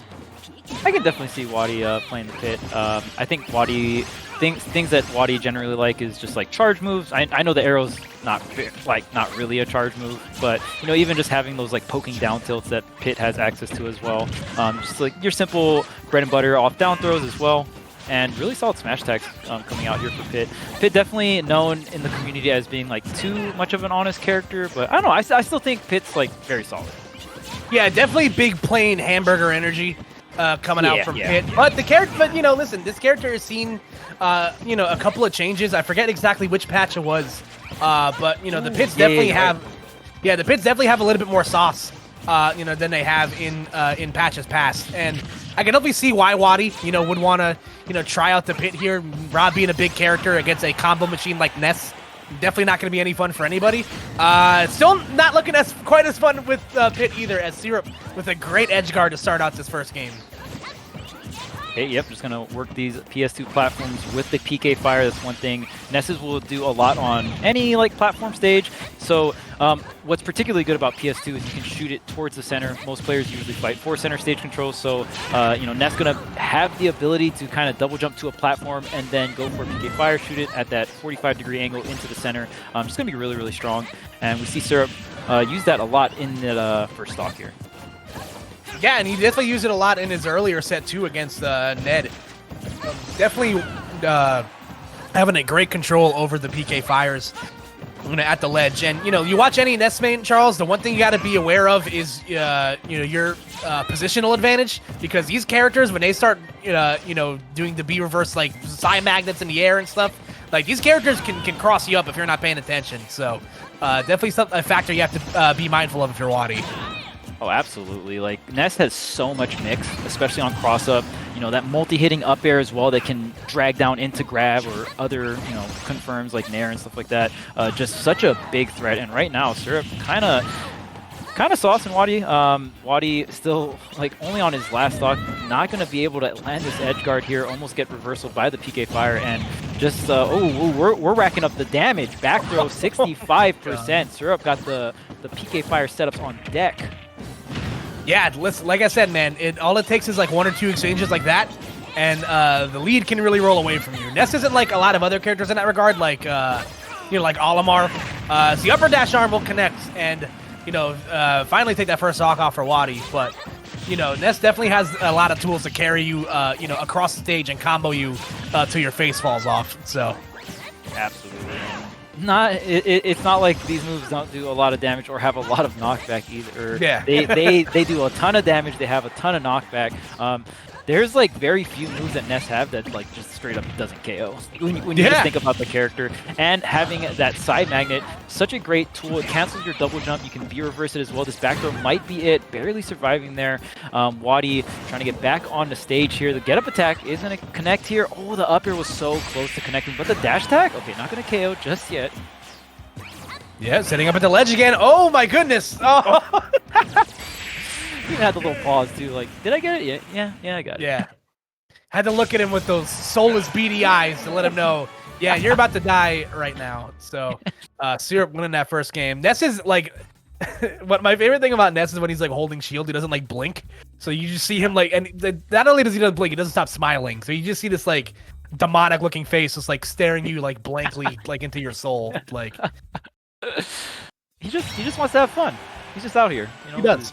Side powers, just knocking away at all the characters, back throwing them. And it's funny too, Ness's back throw, definitely a very historical move in Smash. It's always been just like ridiculously strong, no matter which game, dating all the way back to 64. If you're as old as me, you've definitely played some Smash 64. Yeah, listen, I'm getting that old too. We were both the ripe age of 22, so don't get it twisted. We played a lot of, but yeah, it's definitely got some legacy to it. People are constantly clamoring for that move to be nerfed, but that joint ain't going anywhere, kids. Like, let's be real here. It's a staple at this point, right? And I actually really like how, in terms of design-wise, I think this is Ness's best game, and they just did a really good job of giving him a little bit more off-stage mix-up. Like, he still has a weak off-stage, but at least now he has directional air dodge. Before, Ness's off-stage, like, in every single game that wasn't this one, it was just absolutely free. It was not hard to edgeguard Ness. It held him back for so many games. So it's actually really cool to see. And even just giving him like set knockback on side magnet, I think they designed the character really well. Yeah, they definitely wrote him an IOU note. Moving into this game after years of starting off the meta strong and then kind of fading into obscurity, but. Nonetheless, though, Syrup up one game here. Wadi going back to the old me, switching to the Mewtwo here. So, Mewtwo definitely having a formula of, the things that Ness doesn't like to fight against. He has a decent amount of range, able to fight air to air. Okay, against Ness, Mewtwo definitely isn't, as potent as he was in the previous iteration of Smash, but still has enough nicks to potentially get the job done. Yeah, he just doesn't have that consistency. Might have been able to tech that up smash, but still living, even though Mewtwo not a lot of weight. I don't think there's a double jump, and gonna catch the teleport recovery to the ledge there with an up smash. Syrup doing a great job of keeping the hits coming, but Wadi just coming in, stopping all momentum. Holt, here's the up throw. Still the coolest up throw in the game. Change my mind. You can't. Absolutely. I think Mewtwo has some of the coolest throws in the game, period. Like forward throw is my favorite throw of all time. Oh, he's so cool. He's a cool character. Straddle balls that like what? That's hype. Yeah. All right. Nonetheless, though, keep it even. Yeah, absolutely. And Wadi did really make his way on to the scene as a pro player with the Mewtwo in the previous iteration of Smash 4. His Mewtwo was definitely well known as one of the best Mewtwo's in the world. Doesn't play Mewtwo too much in this game. I know he's been picking up a little bit more in the Wi-Fi era, but one thing that makes the main thing that holds Mewtwo back in competitive play that can be really hard is he has one of the worst dashbacks in the games. His tail counts as a hurt block, which it used to didn't. So when he dashes back, he's kind of still in that same area he dashed away from, and that's so important in this game because dashback is such a prominent option. Oh, in the back throw, that is going to do it. Yeah, it's like Mewtwo has he's in a Nintendo game, but he has a Nintendo boss weakness. Built into his move kit, where if you hit his tail's his weak point, so everybody's seen clips where Mewtwo's hurt box is just so obnoxiously large because of the tail that he gets nicked by something he probably shouldn't have gotten hit by and dies for it. So, Okay, good damage though, Syrup. Oh, and I like the reflect. Doesn't get the full connect on the PK Fire, but goes up and over on the yo-yo there. Oh man, and at this point, Syrup is just getting all these whiff punishes, all this damage, and is that the KO? Yes, it is. I believe he was trying to drift back, so the DI was get me into game 2 DI there, or actually, correct me, game 3. Syrup is up 2-0 here on Wadi. Yeah, listen, it's a rough go sometimes, man. You know, again, another one of Mewtwo's downfalls is that he's definitely lacking a lot in the weight department. Even if you look at Mewtwo's canonical weight in Pokemon, he's a chunky boy. But you know, if we're going by those logics here, you know, we'd be getting nowhere in life. But you know, let's see what Wadi has in store. Wadi has a plethora of their characters. You know, not just the Rob, the Mewtwo. I know he has a Wii Fit trainer. He has a Mii swordsman. Yeah. Okay, there we go. Wow, we're going all the way up the tier list here for Wadi. In my opinion, his best character. So I agree. We will see how it does versus the Ness. Now, I mean, you even mentioned Wii Fit as well. That was I remember Wadi had that phase, and I was able to watch him, you know, go Wii Fit at some of the SoCal locals. That was always a really fun treat too. And again, it's those charge characters, man. Wadi loves those charge characters. Yeah, something about the West Coast and, you know, wanting to, I guess, get on that West Coast diet or something like that. You know, it makes a guy want to play Wii Fit trainer. But the Rob is going to be the choice here. And like I mentioned at the top of the set, you know, Rob is you know, obviously going to have his work cut out for him. Like, you know, getting damage, like, that's not going to be much of an issue for him. But because he's such a big character and Ness has such a strong, potent combo game at, like, all percents, it's going to be really, really hard, you know, for Wadi to get any sort of, like, long-term, you know, longevity out of these stocks. But right now, he's looking pretty nice. Yeah, I think one thing that's going to be really nice for Wadi is, oh no, the dare was there, but Syrup drifting a little back, didn't want to try and contest the down air there, but drifted a little too far back and wasn't close enough to grab that ledge, and now Wadi up an entire stock.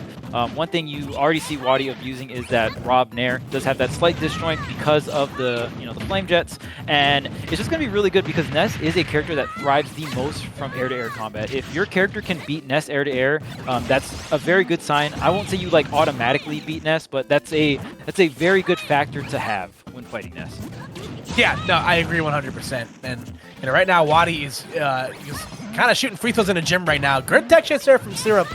And his ledge traps have again been very on point, but Wadi is shown to be very creative with his recoveries. So, okay, drifting right into it. Didn't think Syrup would pull the trigger on the up air, but Syrup just gonna get the mix, gonna get him off the top with the up air. But right now, Wadi is coming back and getting a bunch of damage here. A down throw into up air could do it.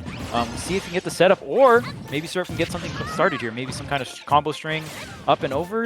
Okay, doesn't get the dash attack.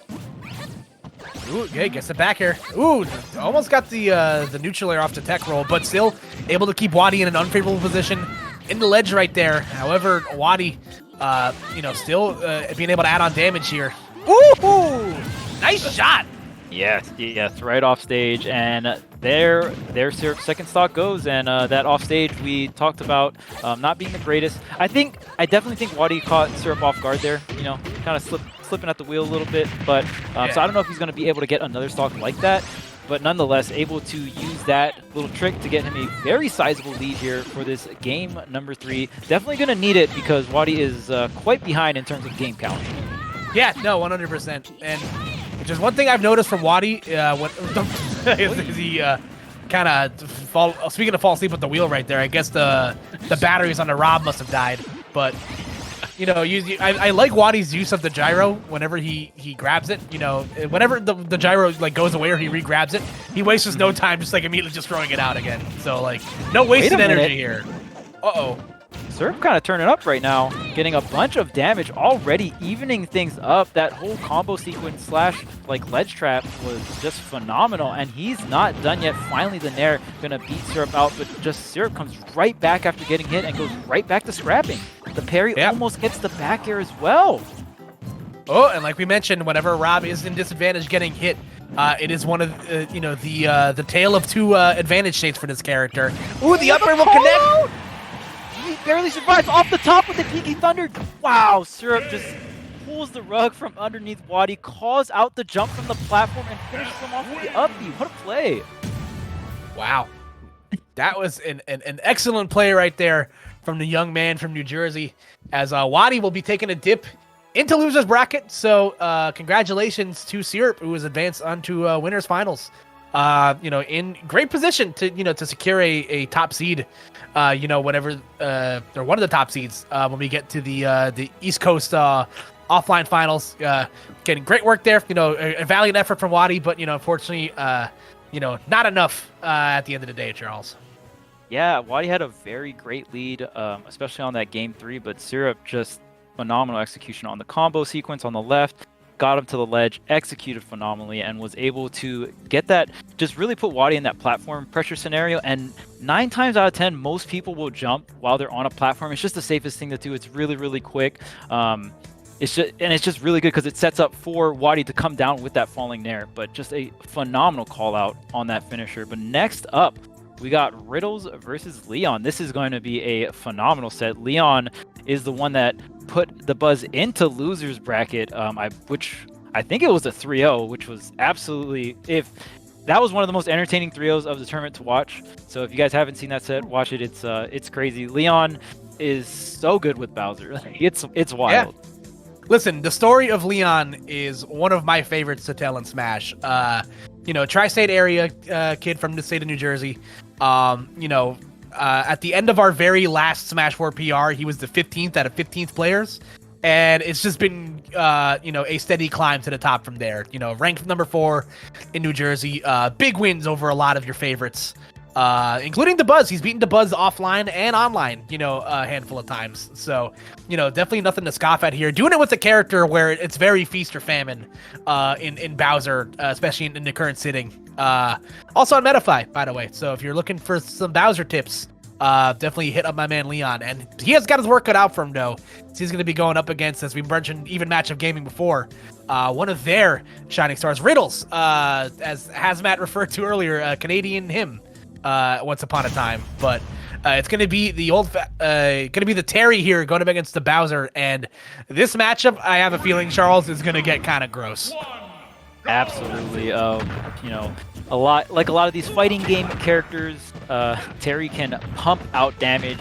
Comboing is just going to be very, very good for Terry, and usually Bowser can live to very high percents, but Terry and the other Ryu and Ken, they just hit so damn hard, and they have combos that set up into these very potent kill moves.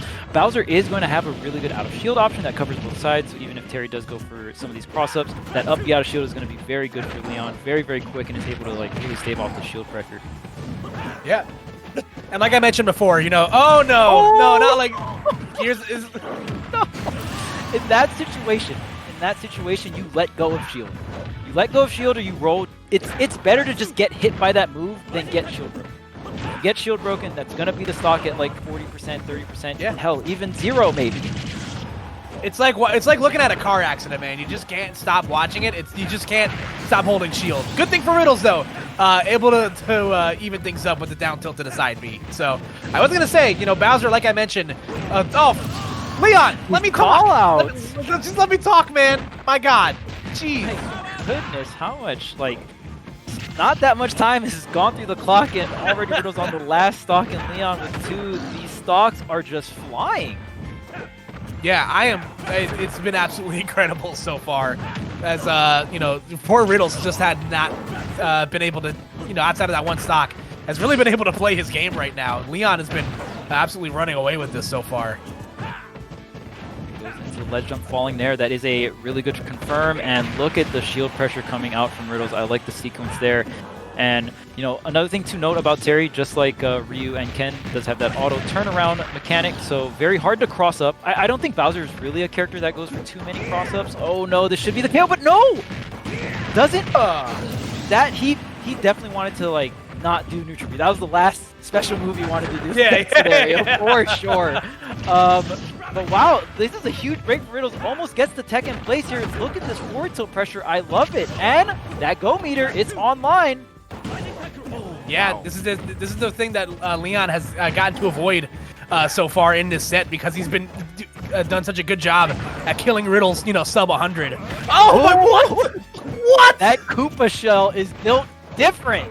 Oh man. And okay, the Power Geyser connects, but the up tilt to pop him out up for the Power Geyser doesn't connect, so he doesn't take the KO. But that second Power Geyser is going to anti-air. You gotta be careful how you approach that go meter, Terry. And it's so enticing, right? You see the platform, you don't want to try and like dash into the jab or anything like that, but the amount of height Power Geyser has, it's absolutely wild. It's very high and it's very powerful. Bro, we saw a shield break. We saw like a pseudo 0 to death, and Leon still like lost that game. That was wild stuff. Like we're hitting all these check marks for like a super hype set, and it's only game one. Like what? Yeah. Like, I'm goodness. I'm sweating. That was some crazy stuff, man. And you know, like I mentioned, you know, Leon was definitely able to get off, you know, pretty easy those first 2 stocks because he killed Riddles so early. And that's exactly the strategy you try to accomplish against Terry. You know, because once he gets to 100%, it's a completely different ball game. And you know, good resilience there, you know, from Riddles. And you know, let's see what adjustments Leon's will make here. Maybe not hitting neutral B when he should have hit side B. We'll see what happens. Oh yeah, that's so wild that it's like it came from that moment. That was it, right? Like, or should have been it. Yeah. And that's the crazy thing about just competition. You never know what kind of scenario you'll be in. So no matter what, you gotta keep everything together and just keep on going. And wow, all right. So yikes. Definitely a misinput there. Had the go meter. Only 49% on the Leon, so a very, very good position. You're going to get some chip damage here. Ooh, the fair does not combo, and wow, stops the up B completely. That animation was the funniest thing I've ever seen. You just saw Bowser's eyes, and he just popped right back out. Oh, man, that was good. Nonetheless, though, you know, Leon, again, trying to take advantage of his lead, and yep, doing exactly that. Yeah, okay, so I mean the player with the lower percentage does control where that goes. I feel like there are some players that just don't know that, or that maybe they're just not used to doing that. But yeah, Leon is going to get an entire stock because of that. Here comes the up B. Oh, I like the down air to stall himself out a little bit. And obviously it definitely helps if you get that side B grab right at the edge. You don't have to move that much, right? So yeah, exactly. Leon, the back air. Okay, goes up and over. Yeah, it's definitely so scary, man. You know, it's a factor you have to account for Bowser, you know, at most percents like you mentioned. But like you said, go meter on deck here. Is it going to be enough? Not just yet. Tries to use the intangibility on the command up B. Not enough, though. Overshoots it just a tad bit. This should be the confirm. Yes, the up tilt to pop Bowser up into the Power Geyser. I've seen this scenario many, many times. Terry looks like he's losing, but it's an illusion. Trust me. Still has a chance here. Him asking you if you're okay is really just oh, come on. Oh, no. Not like that, man. Not like that. We've seen Leon go for a lot of these down Bs. Either just like he goes high and then down Bs onto the ledge, or he'll do the down B on the ground and goes to the ledge. And it's just such a good option because you're erasing the end lag of the move by going to the ledge, but you're still you still have active frames on the move, and it is a threat. It could take the KO, right? It could get the 2-frame. But then you just grab the ledge, and worst case scenario, like you're on the ledge, right? Yeah. So it's just I really love how Leon's utilizing that move with the ledge. Yeah, no, for sure. Like you said, there's so many other you know, things that covers there, and there's scenarios where you see where you'll do that, your opponent won't react in time, and they'll get ledge trumped. So depending on the percents, you could get like a back air out of it, and Bowser's back air erases you from existence at like 70. So you know, we will see if the counter pick here to Pokemon Stadium 2 will make a difference here for Riddles. You know, having a couple of extra platforms to play with, give him some coverage, room to extend these combos on Bowser. So let's see how he makes of this. Yeah, and already both players just dishing out a ton of damage, like 70 to 80%. And the down smash coming through, catching the landing. Very similar to like a Wolf down smash, but man, that move is powerful. Yeah, listen, I think Wolf and Bowser have been working out at the same gym, man. Rightfully so. I imagine most villains work out at the same gym. Wouldn't you say? Yeah. Oh, of course. It's just like you know, Wreck Ralph, they all had like the meeting together. Like, they're friends. They're friends. They gotta be, right? They're in the same AA meetings with Dr. Eggman and Zangief. There, great stuff.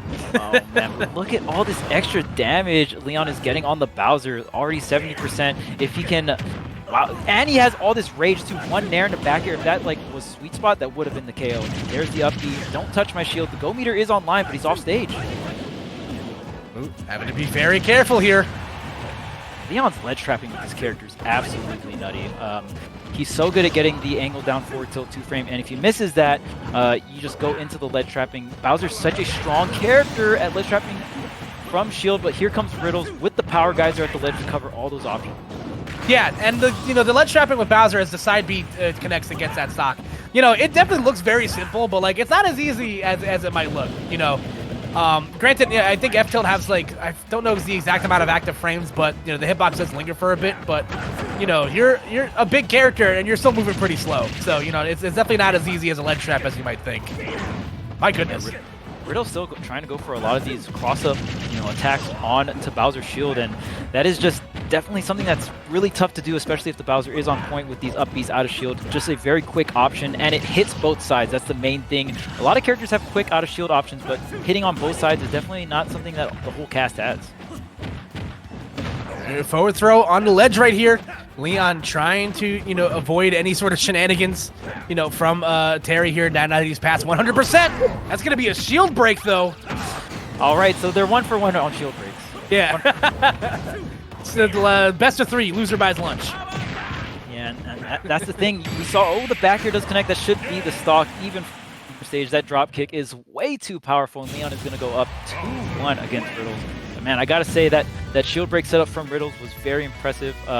Leon was sitting in that shield situation, and so many times in those scenarios, we saw Riddle would, go for a crack shoot or try to, extend the shield pressure. But this time, just going for that shield break setup to punish, wasn't able to bring that game 3 to a last stock, last hit situation. But, still phenomenal game 3 from both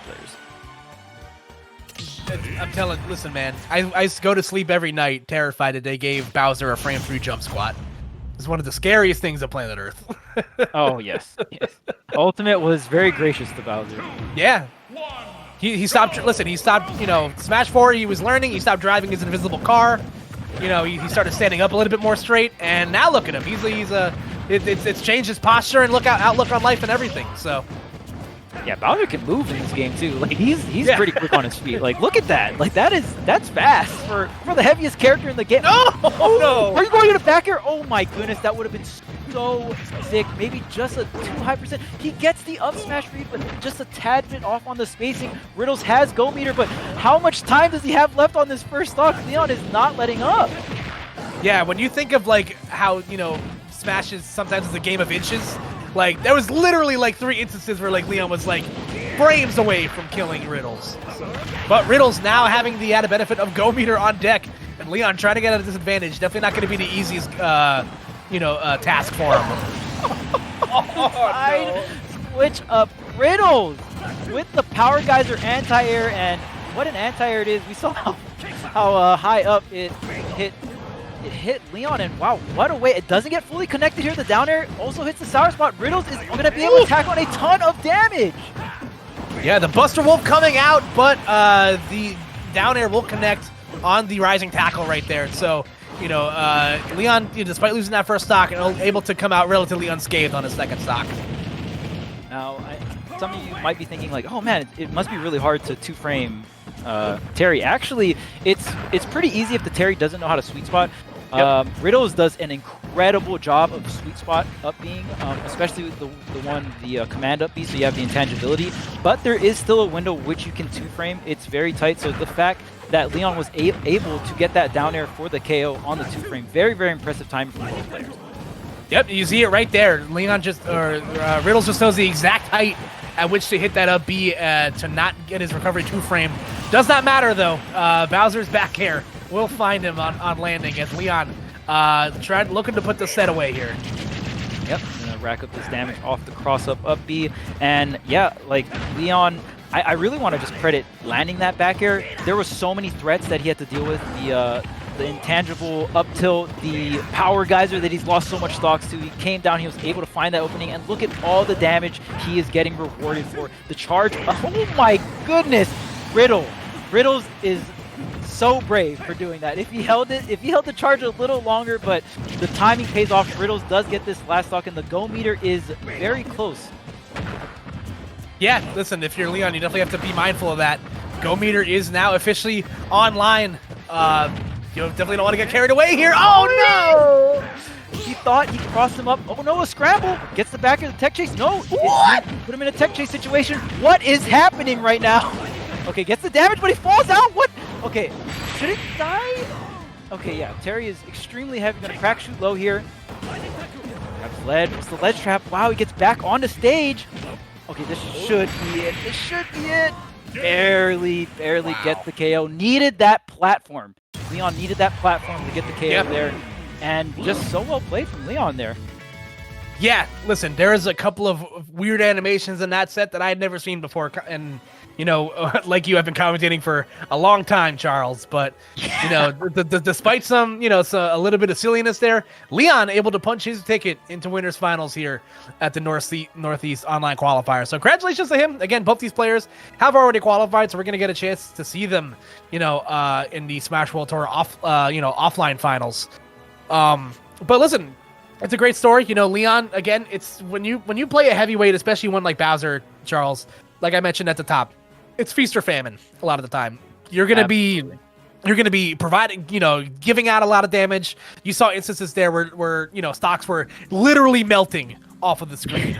But there's also instances in certain matchups you'll run into where, you know, you're not going to touch the ground for, you know, 30, 40, 50 seconds in neutral. So I've always said you kind of have to be like a little bit of a masochist to play Bowser. Like you have to be okay playing inside out. And Leon has put in so much work with this character, you know, for however long he's been active. You know, he's been playing Bowser since Smash 4. So, you know, he knows his way around the Koopa King, and he is going to have an opportunity here at a top seed as he moves on to the winners finals. Yeah, so I mean, that was the winner side of bracket, so Riddles is still in this tournament. On the loser side, though, very interesting winners finals. I'm pretty sure most people wouldn't have predicted this winners finals we're having coming up, but honestly, both players just played so phenomenal. That last set had to be the fastest set of the broadcast today. Like, that was just absolutely nutty. Alrighty, folks. So I hope you guys are, again, a lot of stuff to process right there. So we're going to give you guys a couple of minutes to think about what we just watched together. So stay tuned. We got more Smash World Tour coming up for you guys right after this.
Welcome back to Smash World Tour. Up next, we got winners finals.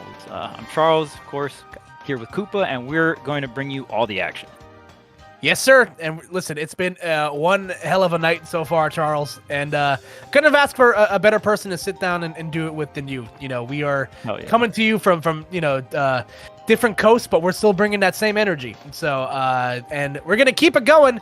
We're gonna keep it familiar in house. Leon, not even getting as much time to wipe the sweat off of his brow, as we're gonna be thrown immediately into winners finals here with Leon versus Syrup.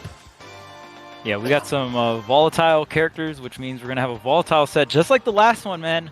Leon Riddles was quite the ride.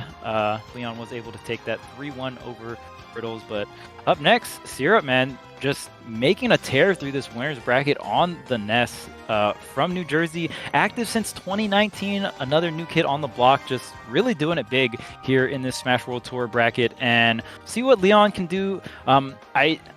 I'm not a super expert on Ness matchups, but I'm going to assume Ness does pretty well against Bowser. I'm assuming PK Fire is a great tool, unless Tough Guy can get through it. That's something I don't know. Is definitely, some of the nitty-gritties of the matchup that you are going to have to know if you want to play this at top level. But we'll see. Yeah, PK Fire definitely stunning Bowser is a very big deal. It's going to be very hard for Bowser. And we already saw the combo Syrup was doing on everyone else. Imagine on Bowser. Yeah, so this is actually a very common matchup in the New Jersey area.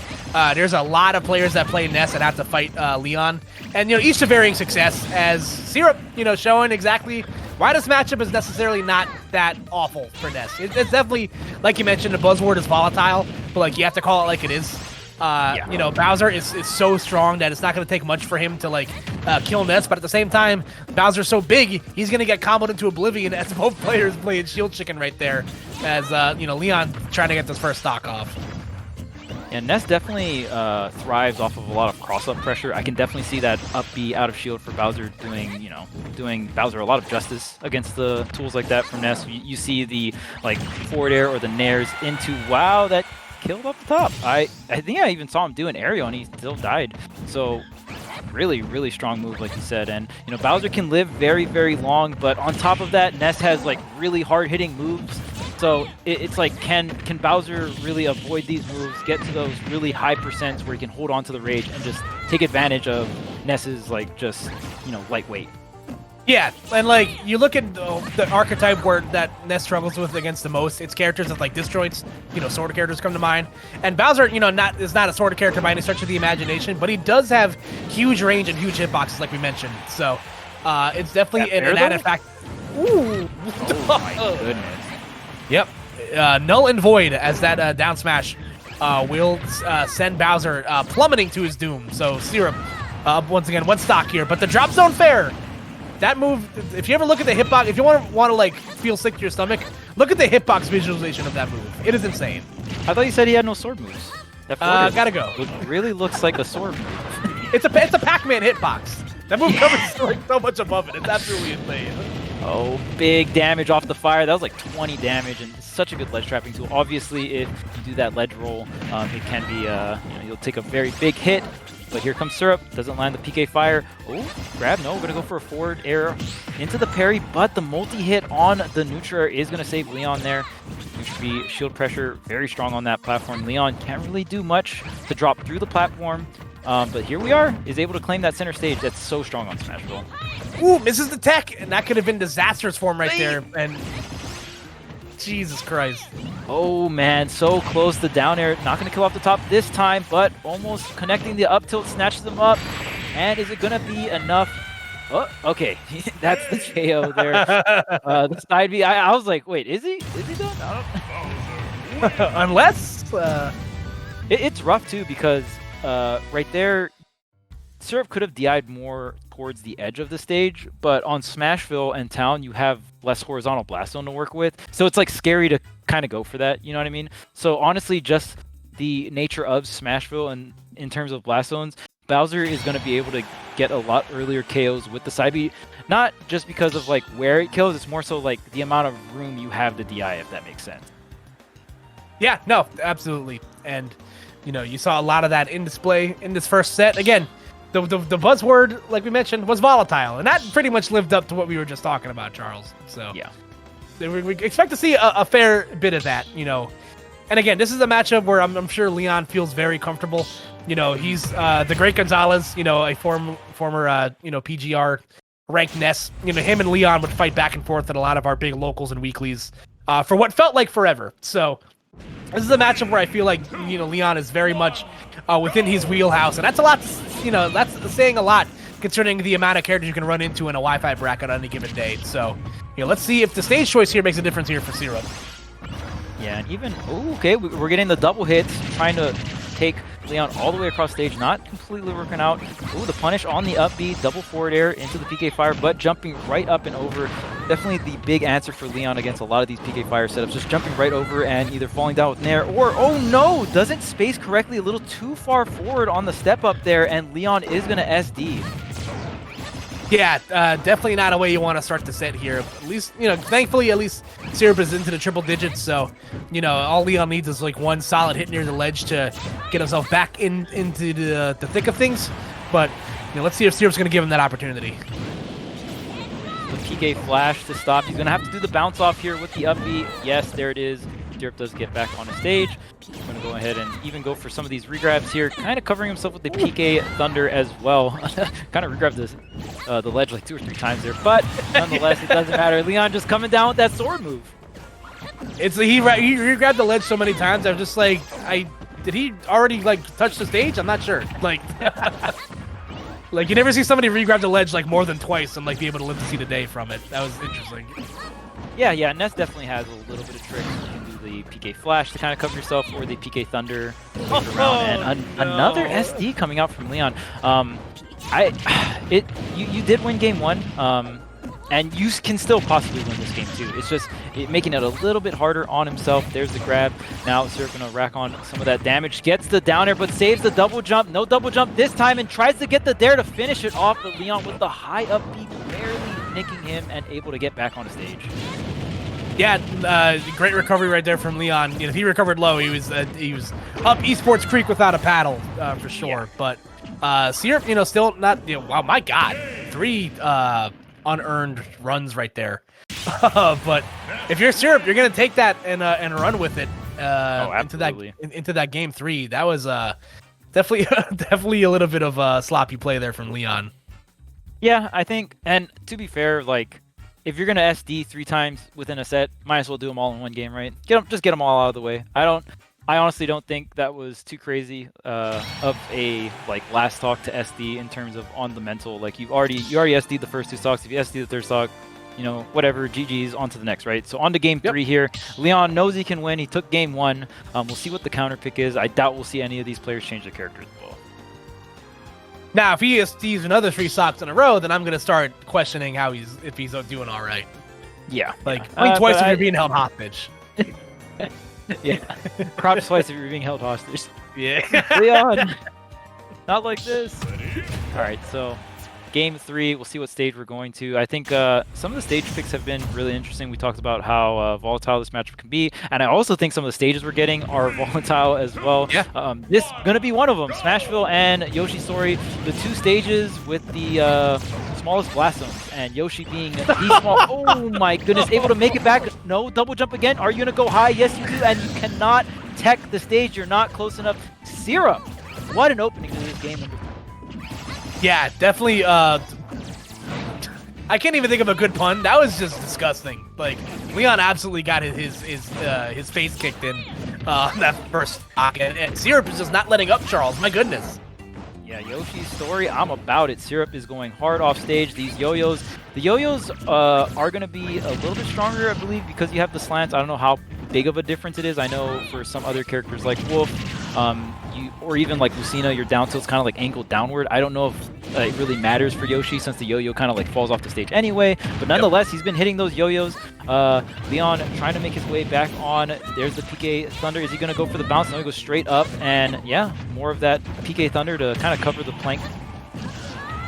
All right, Leon able to avoid further harm right there, but getting caught once again by the PK Flash mix-up at the ledge. Sierra's been really good at getting that. What? Okay. That was an interesting little ledge. Yeah, I feel like you go for the back air there, but most people maybe on the trump, maybe Syrup's used to people like kind of DIing in on the trump and going like up above or like a panic double jump. Maybe that's what he was trying to catch. He like technically hit the back air or the up air, but didn't fully connect. Doesn't matter too much. Get that cross stage back air KO on the heaviest character in the game. Ooh, I like the idea of the forward air into the neutral B. I don't know if that combos, but even if it doesn't, you're like covering so much area. You're probably going to get the damage, right? Yeah, no, 100%. So, and here we go. Low percent Nest shenanigans, but Leon able to escape further harm right there. But I guess, like we mentioned earlier, you know, it feels like whenever Leon might be out of harm's way for a second, like because Bowser is so big and, you know, pretty wishy-washy and disadvantaged, it feels like that, like, Syrup's not really worried when something doesn't connect right away. Yeah, Syrup's offstage definitely feels like it's been leveling up throughout this set. Just kind of, if not nailing these edge guards, just getting more and more damage off these edge guards, right? Like, I feel like so much players, they'll, oh my goodness, you tried to contest it. That move is very powerful, and maybe Syrup held down as well. Not too sure. It didn't look like he was right towards the ledge just yet, but maybe just jumping the gun a little early there for Leon. Yeah, and just like that, it is going to be a 2 straight games for Syrup here.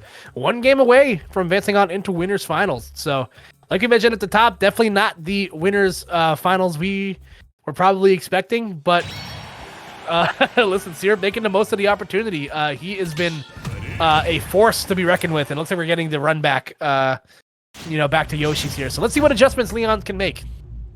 Yeah, and honestly, I don't think the Yoshi, like going back to Yoshi's is necessarily bad here. I feel like Syrup just kind of nailed the edge guards, honestly. Syrup's combo game has been so clean throughout this set.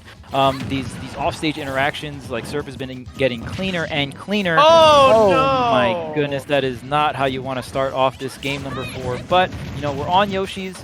Leon is still playing Bowser to get these ridiculously early kills. Most heavy characters do like to go there. Oh, okay, there is a double jump, the air dodge, but doesn't go for the directional air dodge here. And this forward air should do the trick. Wait a minute!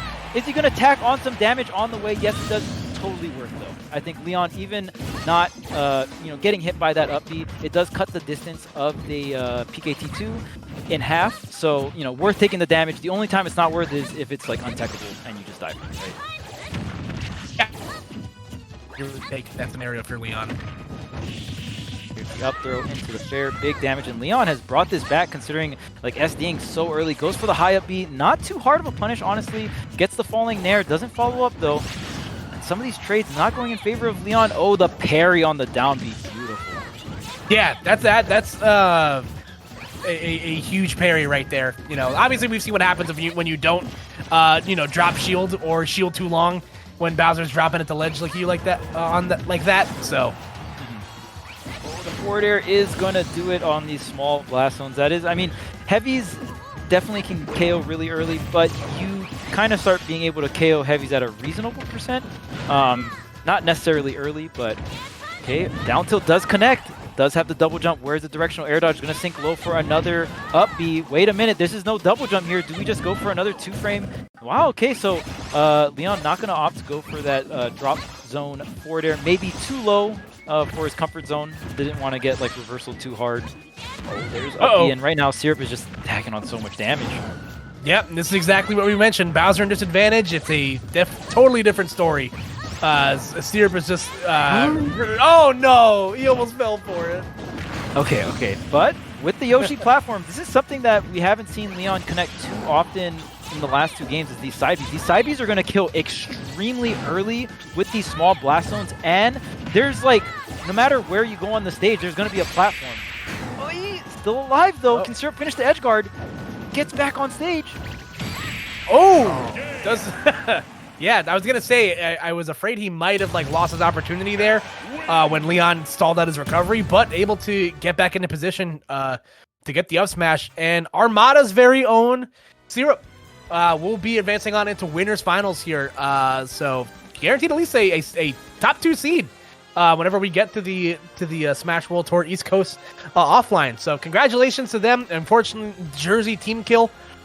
Despite all the different states are allowed to enter this, somehow New Jersey ended up in both sides of winners finals. And good stuff on Syrup again.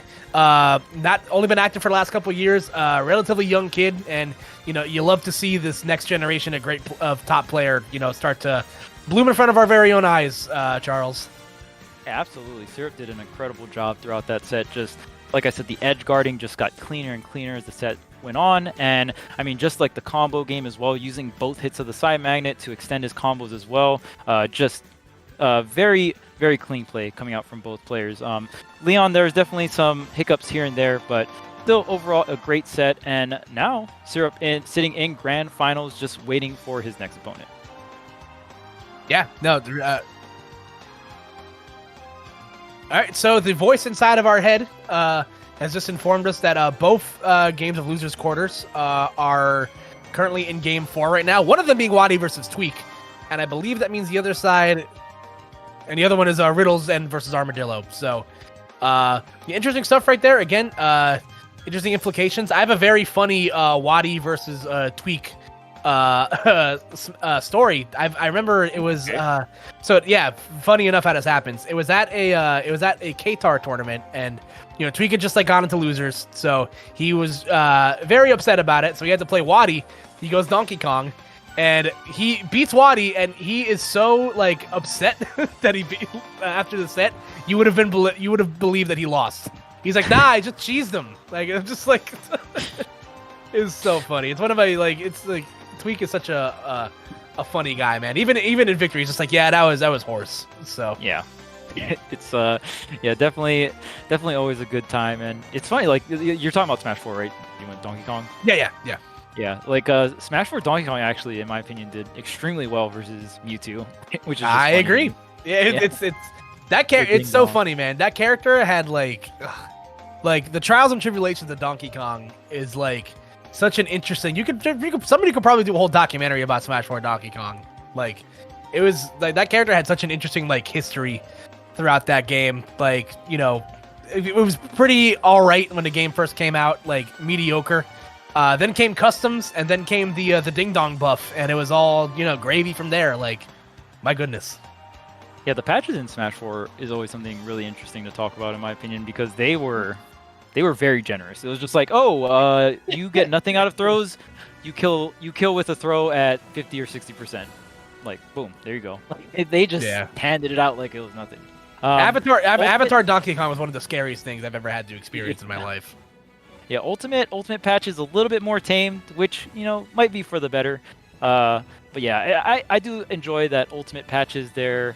When they do nerf a character, it's not too hard. I think the characters that got nerfed to hard is probably Pichu and Olimar. Yeah, so you can maybe argue Palutena now that they've nerfed Palutena 3 out of the last 4 patches. So right, I think this last patch is definitely the one where you're okay, this character might not be a top 5 character anymore, but probably still a top 10. Yeah, see, Pichu and Olimar weren't that good to begin with, or yeah, they were, but the nerfs hit them really, really hard. Yeah. I think they were tilted just a little bit too far in the direction of you kind of broke the balance of the character where you nerfed them so hard that they just became irrelevant for long stretches of time. And granted, players like the Buzz and Shuton were still able to perform with Olimar, but they did in some instances did not really reach the the peaks that they once did. When the character was busted. Oh yeah. We've seen some stuff. Too much. Yeah. I'd say. But, so we got some bracket updates here. Tweak was able to take it over Wadi 3-1. Wadi did go Rob game 1, and then Tweak won with Diddy. Tweak went all Diddy, and then Wadi went Mewtwo for the rest of the set. Was able to take a game with Mewtwo, and then Tweak won the last 2 games. And then Riddles versus Armadillo is game 5. Yeah, game 5. But Armadillo switched to Pyra on game 4. So I'm assuming game 5 is Pyra Mithra versus Terry. So, wow, these are absolutely crazy sets. And whoever wins that will go ahead and face off against Tweak in the loser semis. I kind of want to check out. Let's check out and see what's happening. What's going on in the LCQ right now? I believe I have that up right here for you, Charles. So, okay. Looks like in winners finals of the last chance qualifier, it's going to be the Buzz versus Naito Sharp. So it's going to be whoever DeBuzz feels like playing versus whoever Sharp feels like playing. There's like the tangent chart. There's like 18 different matchups you could potentially get out of that. So that's a fun one. On the loser side of things, you got Ling Ling, Peach main from Connecticut. On one side of losers quarterfinals, Vapor, another player looks like a Sephiroth main. Angel, the New York Robin player, sitting pretty on one side of losers eighths, and Miles, the Yoshi main from Westchester, New York, is up 2-0 on Atada, the Ness main from Michigan, I believe, or Chicago, somewhere in Illinois. Someone will correct me on that if I'm wrong. They always do. So. All right, yeah, we got quite the Shark Pit here in Last Chance Qualifier. Mars was defeated by Raven King. Raven King, yes. And Raven King didn't even make top 8, which is of the Last Chance Qualifier, which is crazy. It's wild. John Numbers fell to Atada. Like, at least not yet. Let me check, because there's still one part of this bracket that hasn't finished yet. Miles beat Ned 2-0 after Ned beat Mr. E 2-0. Like, it's crazy. Wow. Angel is the one who took out Raven King 2-0. Yeah, man. And that last looks like that last top 8 spot will be determined by either Riley, the DDD main, or Mr. Zircon, another New Jersey native, Isabel main. So a lot of character variety there. And Atada, coming out on top over John Numbers, New York mainstay. If you're familiar with any sort of tri-state area Smash, can we talk about how Mr. E got double jeopardied by Ned in an online bracket? Like, wait, it's like, yeah, you got double jeopardy in 2 different brackets. Like, oh, true. Wow, dude, it's not even. That's tough. Hey, listen, somebody said it. Everybody says it the best on Twitter, man. It's hard being a Mr. E fans. like, poor guy. Oh man, what are the chances of that? Like, that's the same crazy. person eliminated. Wait, and who did? No, Ned didn't fight Mr. E in losers. He no, fought him in yeah. He fought him in winners. I don't know who Mr. E lost to in losers. Yeah, that's a lot of stuff. Needless to say, though, we have our Armadillo. I think Armadillo was And speaking of Armadillo, he has advanced on over Riddles, and so really, so he has won the lottery of getting to fight TSM's very own Tweak. All right, Armadillo has been tearing it up on this Lucario, man. Yeah. I really want to emphasize, like, not a lot of players have been able to do it big with this character. And even in Smash 4, there was a Japanese player named Su that was regarded as the best Lucario, and he doesn't even play Lucario in this game. He's like, you know, he's starting to play other characters like Terry. I've seen him play a bunch of other characters, like the Mii Brawler, Mii Sword Fighter, stuff like that. And it's really cool to see Armadillo, really show up with this character that doesn't have that much representation, and we don't get to see that much gameplay of, honestly.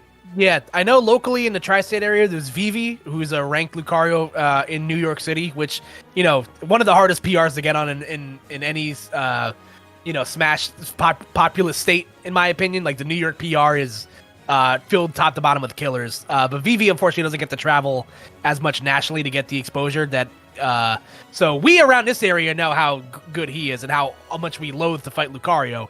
But like you said, you don't really see a lot of, Thai level representation for this character, for one reason or another. And also both these players on Metafy. So, definitely make sure to get your lessons from Tweak and Armadillo. Like you said, if you're a budding Lucario main looking to up your game, I can't think of another a better one, like I mentioned, than Armadillo to guide you on that. Oh yeah, absolutely. And I mean, we've already seen Armadillo utilize this aura. We've talked about the comeback mechanics, especially when it was Armadillo versus Ned Sephiroth. There was there's the aura, then there's the one wing. Diddy Kong definitely not one of those characters with a specific comeback mechanic, but a very broken item, being just a banana. In the world of Smash, like you can throw out superpowers and energy beams, but can it trump a banana? Yeah.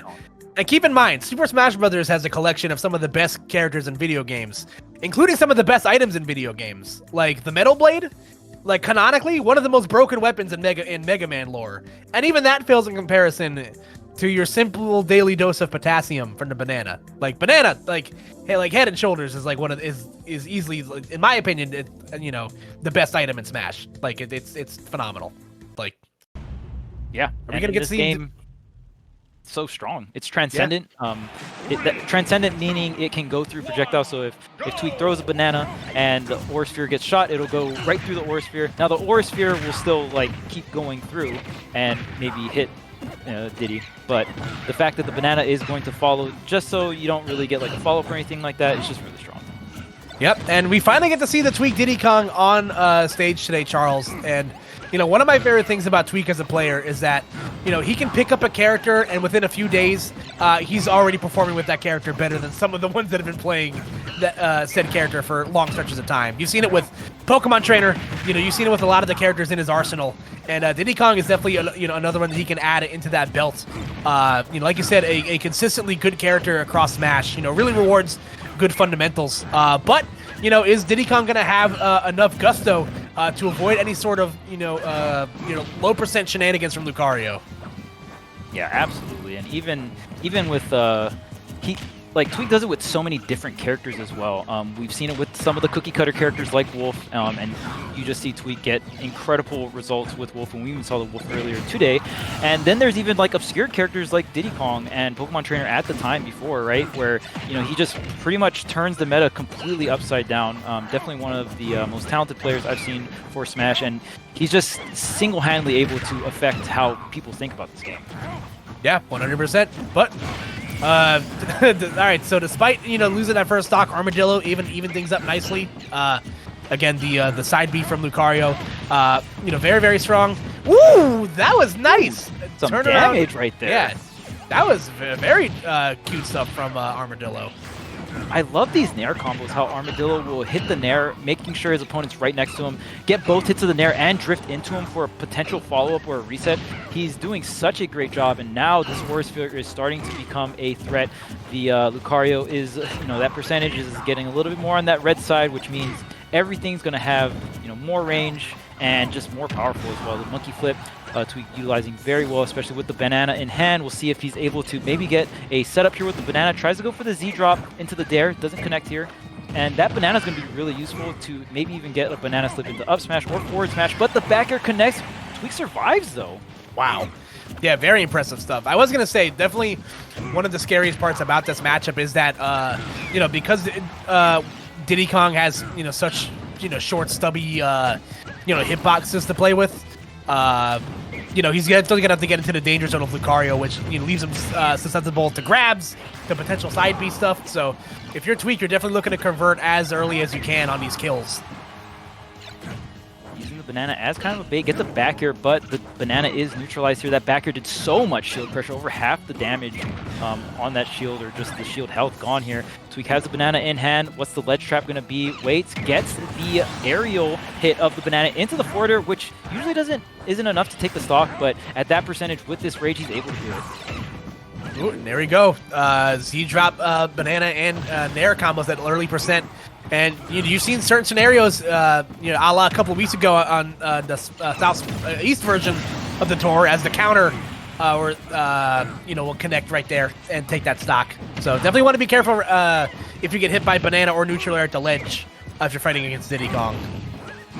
And a lot of, a very common tech that most of these top players are able to do. If you notice, some of these players, they'll have a banana in hand, but they're still able to do their aerials. And, the reason why they're able to do that is at a certain peak of their jump, they will Z-drop the item and then go into an aerial, re-picking up the item. So usually you're not able to do aerials while you're holding an item that is supposed to be one of the cons, but that's how a lot of these top players kind of get around that, and they're able to pressure with items and at the same time with aerials. Ooh, gonna get nicked by the barrel. Oh yes, the classic. Wow, he's alive though. That move is so powerful. I just assumed the Diddy was a goner there, but Tweak is barely surviving here. But there's the counter on the falling Nair. Yeah, double team once again being the get out of jail free card there for Armadillo. So Armadillo going up one game here. Now we'll see if Tweak decides to stick with the Diddy Kong. Will Tweak decide to again reach into that, spin the wheel of characters that he has to play with? At this point he's already qualified, so maybe he might want to get some more reps in. But I don't know. We'll see what he's definitely more comfortable with. Yeah, in terms of matchups, I think Diddy Kong does really well versus Lucario, so I don't really see him switching. Maybe another stage, but it looks like we're getting right back into it. Yeah, this also doesn't surprise me either. I'm sure Tweak was like, all right, it wasn't the stage or the character that kind of screwed me right there. He got caught very clearly got caught pressing buttons at a disadvantage, and it took 2 stocks away from him. So, double team being a slept on a special move from Lucario, mainly because you look at counter moves, they get kind of a scrubby reputation, but in certain scenarios they work out really, really well, as we saw right there. So. Oh yeah, absolutely. And the fact that, the counter gets a lot better with Aura too, and Diddy falling down with Nair is not a uncommon thing. Usually it's very, very safe in general. It can be pretty difficult to whiff punish and can be very hard to punish out of shield as well. So Tweak's definitely gonna have to be a lot more careful, but the double jump I think got sniped, and are you able to make it back? He is! What? I thought he was done, but Tweak is able to get the perfect charge and the perfect angle to really ride up that side of the stage and get back. Yeah, definitely.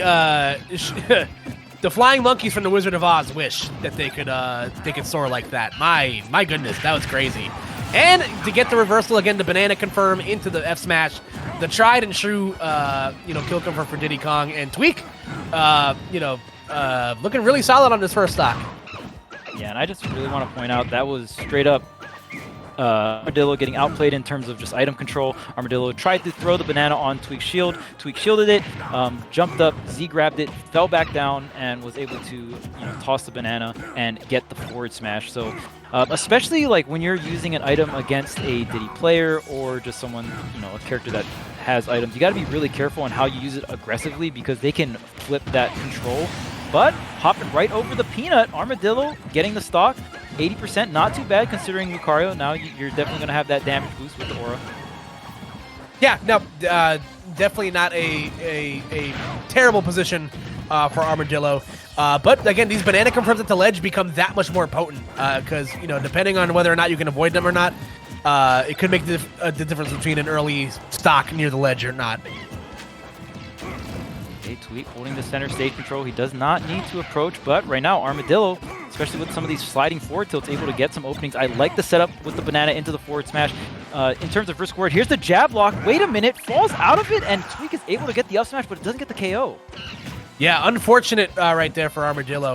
You saw that exchange in the last set that he played on stream where he's, get the jab block to get the kill, but Tweak maybe just a little bit too far off to the left there. And the monkey flip, tried and true, that move is super frustrating to deal with. Gonna take that stock right there. I will always say this, it's the best command grab in the game by far. Amen, brother. Amen. That move is stupid. So good. It's one of the few moves that are still edge cancelable. A lot of moves got that privilege taken away from them. He can mix up an attack or a grab, and they buffed it, so it kills earlier. The grab kills earlier in this game.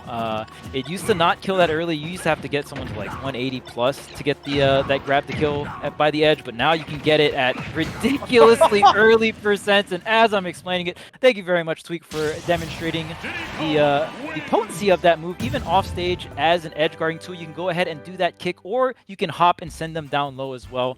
A very common edgeguard tactic versus Ness, but wow, what a dominating game too. Yeah, that was absolutely disgusting. And right on cue, like you said, demonstrating why Monkey Flip is, one of the best command grabs, if not the best command grab, like you mentioned. Minecart might have a thing to say about that. The Minecart is definitely we got some runner-ups. Yeah, yeah. There's it's a very tightly contested category. There's a lot to work with there, but yeah. No, without a doubt, Monkey Flip has continued. It's amazing how these, Diddy Kong has withstood the test of time. Like we mentioned, he's kind of like furniture. You just kind of expect him to be good in a lot of these games. I saw on Twitter someone compare him to like Akuma, a character that's always going to be solid in whatever game you throw him in. Right. Also, they're both demonic, so I mean it works out. So the comparison's a 1-for-1. The 1-for-1 comparison, yeah.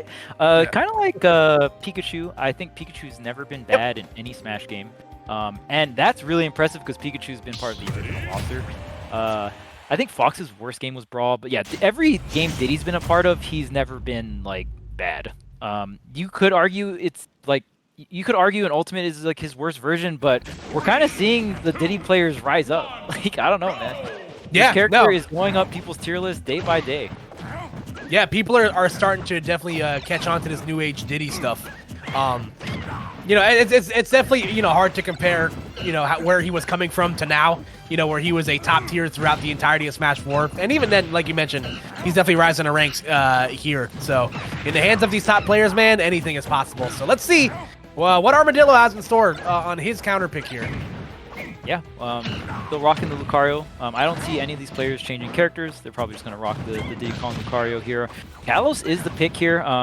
Very interesting pick. I think this is a very good Lucario stage. I believe Lucario has the best wall jump in the game. If not the best, like one of the best for sure. And on top of that, he's so floaty and he has so much air mobility. And from the wall jump, he can go into B-reverse shenanigans. Like it gives him a lot of options. And these larger blast zones is really gonna give him the ability to hold on to that aura and just be a menace with it. Yeah, no, absolutely. So right now, pretty closely contested in the middle of the stage right here.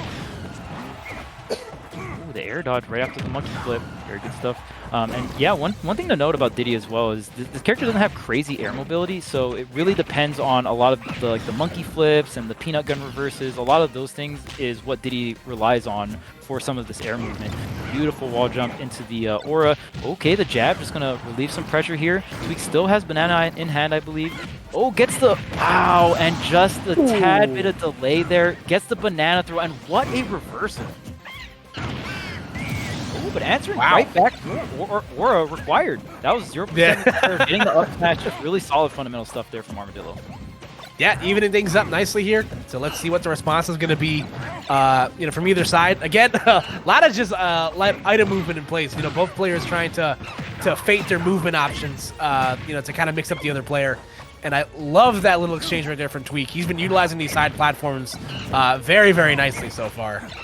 Oh yeah, especially the way Diddy is built in terms of just like how monkey flip works. It's like banana is so good at setting up corner situations, and then the threat of monkey flip is just always good in these corner scenarios, right? On top of that, you can jump monkey flip to cover the platform as well, and you always have those like quick aerials that Diddy's gonna be threatful with. So honestly, good stuff to Armadillo, not even taking too much damage. Obviously, it's like Lucario, so it's kind of expected, but like just has center stage control and didn't, you know, lose the stock to all that pressure. It gets it down tilt into the forward air confirm. Ooh, there is nowhere Armadillo could have gone right there. That banana confirm, you know, kind of jailed him in the corner right there. He probably could have, like, you know, forced the envelope with a get up attack, but even then, wouldn't have made a difference. The banana confirm, I think, would have left him on the ground for too long. Well, Tweak is definitely starting to get confident. We're seeing some of the new tech that Tweak is wanting to implement. It's there's a bunch of different pop gun reverses, and I don't think there's a name for this one. Oh, beautiful back air coming out from Armadillo with the Lucario, and look at all the, you know, Armadillo got tech too. Look at that. He's moving with the B reverses on the platform. So both these players utilizing just all the different tech from, you know, neutral B and like reversing the momentum and all that jazz. So really cool to see both these players really like showing off the movement of their character. Yeah, I saw some of that pop gun tech on Twitter, and I've never like audibly groaned so loud at my phone before. That joint looks busted. Yeah, it's really good. Right now, Armadillo has to make something happen. Now he has, you know, all the check marks are complete. Above 20, like, you're good as Lucario. No matter the percent of your opponent, it doesn't matter if they're at 0. If you're sitting like 100 plus, you got the aura, you're fine. Ooh, stage here. Yeah, has to be very careful here. Like you said, the script is written, you know, for Armadillo right here. It's just a matter of him being able to get the conversion. There we go. Monkey flip, getting its words in wisely, confirming after the banana confirm, and Tweak will go on, or will go up 2-1 here. Wow, that was really good. We'll see if Armadillo stays on Kalos. I just like Tweak threw a banana from center stage and confirmed it into a KO. I just want to like that's what happened. That's what we just watched. I'm just saying, that's what we just watched. So I don't know if you want to take Tweak to Kalos, but it looks like we're running it straight back. One does not, yeah, can't take him to Kalos for that reason. Also, Pokemon's his favorite franchise, so I mean, spirituality buff. You know, there's a D&D stat that gets increased because of that or something. I don't know. Oh, We go off, if we're going off Yu-Gi-Oh logic.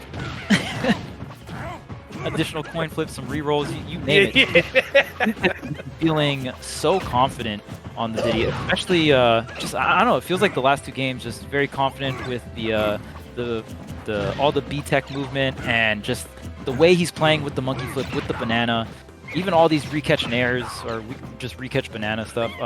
Twitch has been very clean. Yeah, and again, it's definitely shades different from that first game that Armadillo won. You didn't see a lot of monkey flip, worked into that set, and now Tweak has really, found his rhythm in, the proper spacing and scenarios in which to break that out, and it's worked out in spades for him. Ooh, I like the down air out of shield there from Armadillo. Definitely one of the quicker options for Lucario out of shield. Going to help a lot. Diddy just goes for so many cross-ups. We haven't seen Armadillo go for any more counters. That's something that he was, pretty much net him game number one. I don't know if he's just too scared that he's just going to get punished from it because Tweak has been doing more monkey flips. Oh, wow. Tweak goes for the first down tilt, doesn't get too greedy, and just runs off the platform to the center stage and just maintains that center stage. Very, very smart stuff. You saw that dash F tilt once again come out for Armadillo, and he's gotten a lot of good mileage out of that. This entire, bracket so far. So, it's so scary. Yeah, if Armadillo gets a backer, he's not in a bad position at all. And he's got the wall jump as well to get back on the stage. It doesn't really have to worry too much about two-framing on the stage.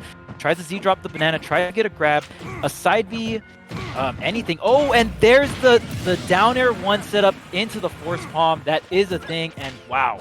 Armadillo goes ahead and takes that first stock and really just takes this lead here. Yeah, great stuff right there, like you mentioned.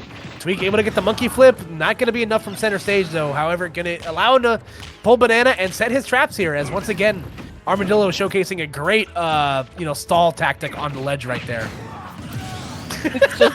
It all just comes down to, like, are you not going to get monkey flipped? Yeah. And like, Tweak did stall there. It's not like he's just spamming monkey flip, right? Like, he rolled to the leg, he dashed back. There was a bunch of stalls, but then eventually Tweak just knows when and where to pull the trigger on the monkey flip, and that's what just makes it look so good. Yeah, it's like the office flowchart of, like, changing the coffee machine. It's like it all eventually just leads back to monkey flip. Yeah. Wait a minute, I'm getting monkey flipped again. What's going on here? Hey, I'm trying to not get hit by that move. What's going on? Ooh, great Good damage. Yeah, I was going to say, Tweak doing a great job just nimbly moving out of the way of those dash attacks. I also want to point out, Armadillo is DIing these down tilts very well, abusing the fact that Lucario's floaty. Tweak has not been able to get too many down tilt up smashes, which is like one of Diddy's more common confirms. But just the awareness from Armadillo, usually Diddy is not supposed to get that confirmed, but you just don't get the expected DI. And even there, wow, Tweak gets the DI away and goes for forward smash because of the DI patterns Armadillo's been doing. As I'm talking about how good Armadillo's DI is against down tilt, Tweak is already there with the counterplay. Yeah, that was crazy stuff right there. And almost getting caught by Nair shenanigans on the ledge right there, but Armadillo able to live to see another day. However, Tweak starting to get that momentum, smelling the blood in the water. Oh, yeah, Tweak. You get this monkey doing aerials on these platforms, man. He cancels them, goes into a platform drop, another one, and he just keeps the pressure on. There's the forward tilt, and look at how much damage Tweak has already got. We're going for the Z drop. Dare here. No, Tweak is. Oh wait, the footstool. He didn't even go for the dare. What's going on? Yeah, mixing up his own mix-up. That's some crazy stuff right there. As Tweak has already lapped Armadillo in percent here. Yeah, Tweak is mixing me up. The heck? Oh, beautiful jump from Tweak there, avoiding the down air one into the force palm, and because he mash jump in that scenario, is able to go ahead and close it out with the up smash, and I believe Tweak does take that set 3-1 over Armadillo. Yeah, and listen, a valiant effort from Armadillo all tournament. Again, started the day in loser's bracket, and as brought it all the way to a punch ticket, to the offline, to the offline finals, and finishing out here in 4th place again in a super stacked bracket. So definitely nothing to scoff at. Can't wait to see what they do.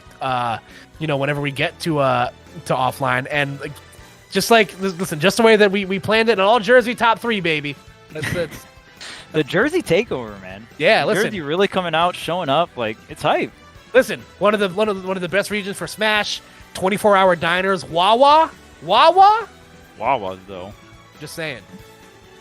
Yeah, and I mean, shout out to Armadillo, man. He played extremely well, like you mentioned earlier. Both those players are available on Metafy if you want to hit them up for that coaching. Yes, absolutely. But, yeah, I mean, just doing it that big for that long in this bracket, qualifying for Smash World Tour with the Lucario, mainly Lucario. We did see a little bit of Pyra and Mithra in throughout his sets as well, but mainly Lucario, man. And just again, those bears be hitting. If you know how to if you know how to sink the back air with Lucario, you're gonna be in a very good spot most of the time. And he was very good at that, and obviously showed off a lot more things, like the dare one into the force palm. Obviously, a very good confirm as well. And yeah, it was just really fun to watch Lucario. Yeah, I agree. But I think next up here, let's pull up the bracket. Oh, okay. So first off, like, follow, and subscribe. I know you guys have been enjoying the content you've been looking at. So, of course, all the different platforms. We got Twitch, Twitter, YouTube, and Facebook. VGBootCamp, man, they've been doing it big for a very, very long time. The Smash scene wouldn't be where it is now without VGBC. So if you got the Prime, throw it on over. If you want to flex and you got that $4.99, you can throw that on over too, and you get all these beautiful and wonderful emotes.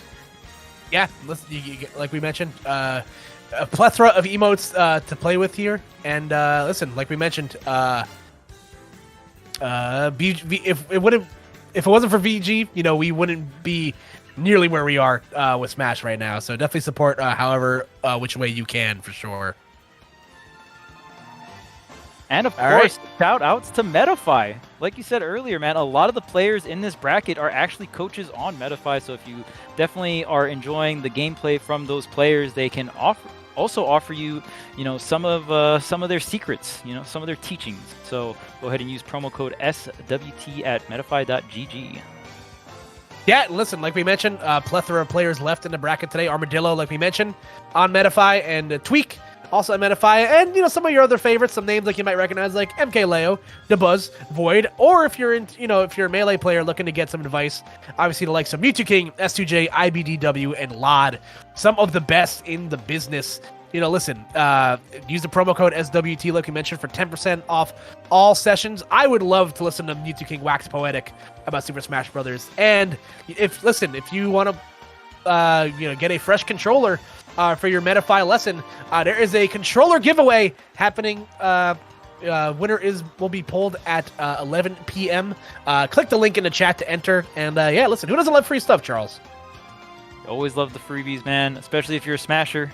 Back when I was a young Smasher, I needed all the freebies I can get, so assuming most of you guys are in that position as well. Also, Gommel, get on my line, another online edition of Gommel, powered by Red Bull, $1,000 prize pool per region.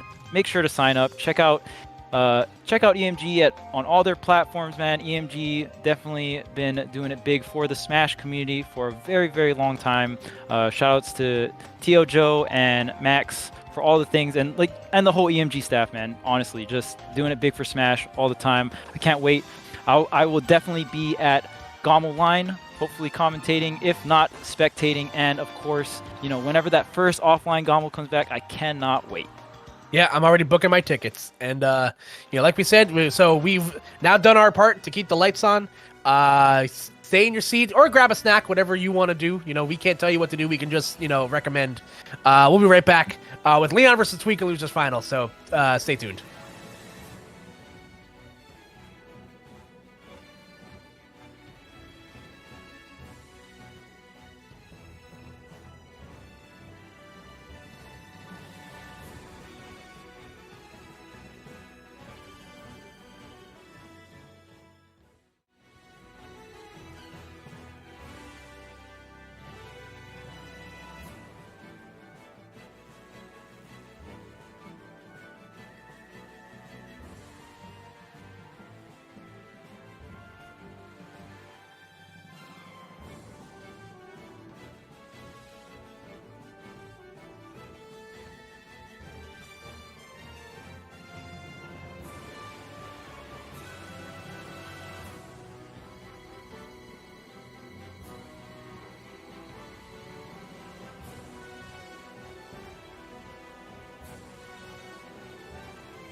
Welcome back to Smash Pro Tour, guys. You already know what time it is. The Black Plague is in the building to go ahead and finish this tournament up, and also the last chance qualifier. But of course, we want to see the action that we have up next between Leon and Tweak. I'm super hyped for that set. I love both these players as players, and just seeing them go up against each other, it seems like it's about to be pretty amazing. I'm TK. This EE. How you doing? I'm doing fantastic, man. This tournament, I mean, you know, we pretty much knew that the Northeast was not going to disappoint, and this one's just been, you know, flying on all cylinders, man. I really enjoyed. We see Leon has been a treat to enjoy. He did end up losing to Syrup earlier, but I'm actually anticipating potential rematch between them. But it's not going to be an easy road to get there because Tweak, this man is ready to dismantle the competition as well. Like, either way you look, you just have talented individuals scattered throughout this bracket. So we're going to go ahead and finish the main one for you guys before we move on to the LCQ. 5 dope-ass sets to cast for you, and I couldn't be happier to be here. Yeah, man. So obviously you can see here on the Leon side of things, main's the Bowser. We all knew that, you know. Yep. Banjo-Kazooie as his secondary, ranked number 4 in Tri-State. But he's going to go up against Tweak, who, yes, it says he's Sephiroth and Wolf, but if Tweak, his pocket's deep, okay? Like, if he decides to start pulling some of the characters that he could play before, like, I mean, he can get a little crazy here. But, of course, right now we're going to be seeing that Diddy Kong. Got a little Sephiroth, little Wolf action as well. Has been active since 2014 and is ranked number 1. And their favorite game series, respectively, Smash Bros. And Pokemon. I've been playing a lot of Pokemon lately on stream, and let me tell you something. I understand the hype now. I get it. Maybe it helps that I'm starting with Black and White because I hear that's one of the best in the franchise. But it's all color on your screen right now, baby. Diddy Kong versus Bowser. This is great. I think the most hype thing about this is the fact that we've kind of seen like Tweak like drop clips and stuff like that. If you're a regular viewer on his stream too, you know he's been actually doing a lot of things with Diddy Kong, trying to get innovative with this character.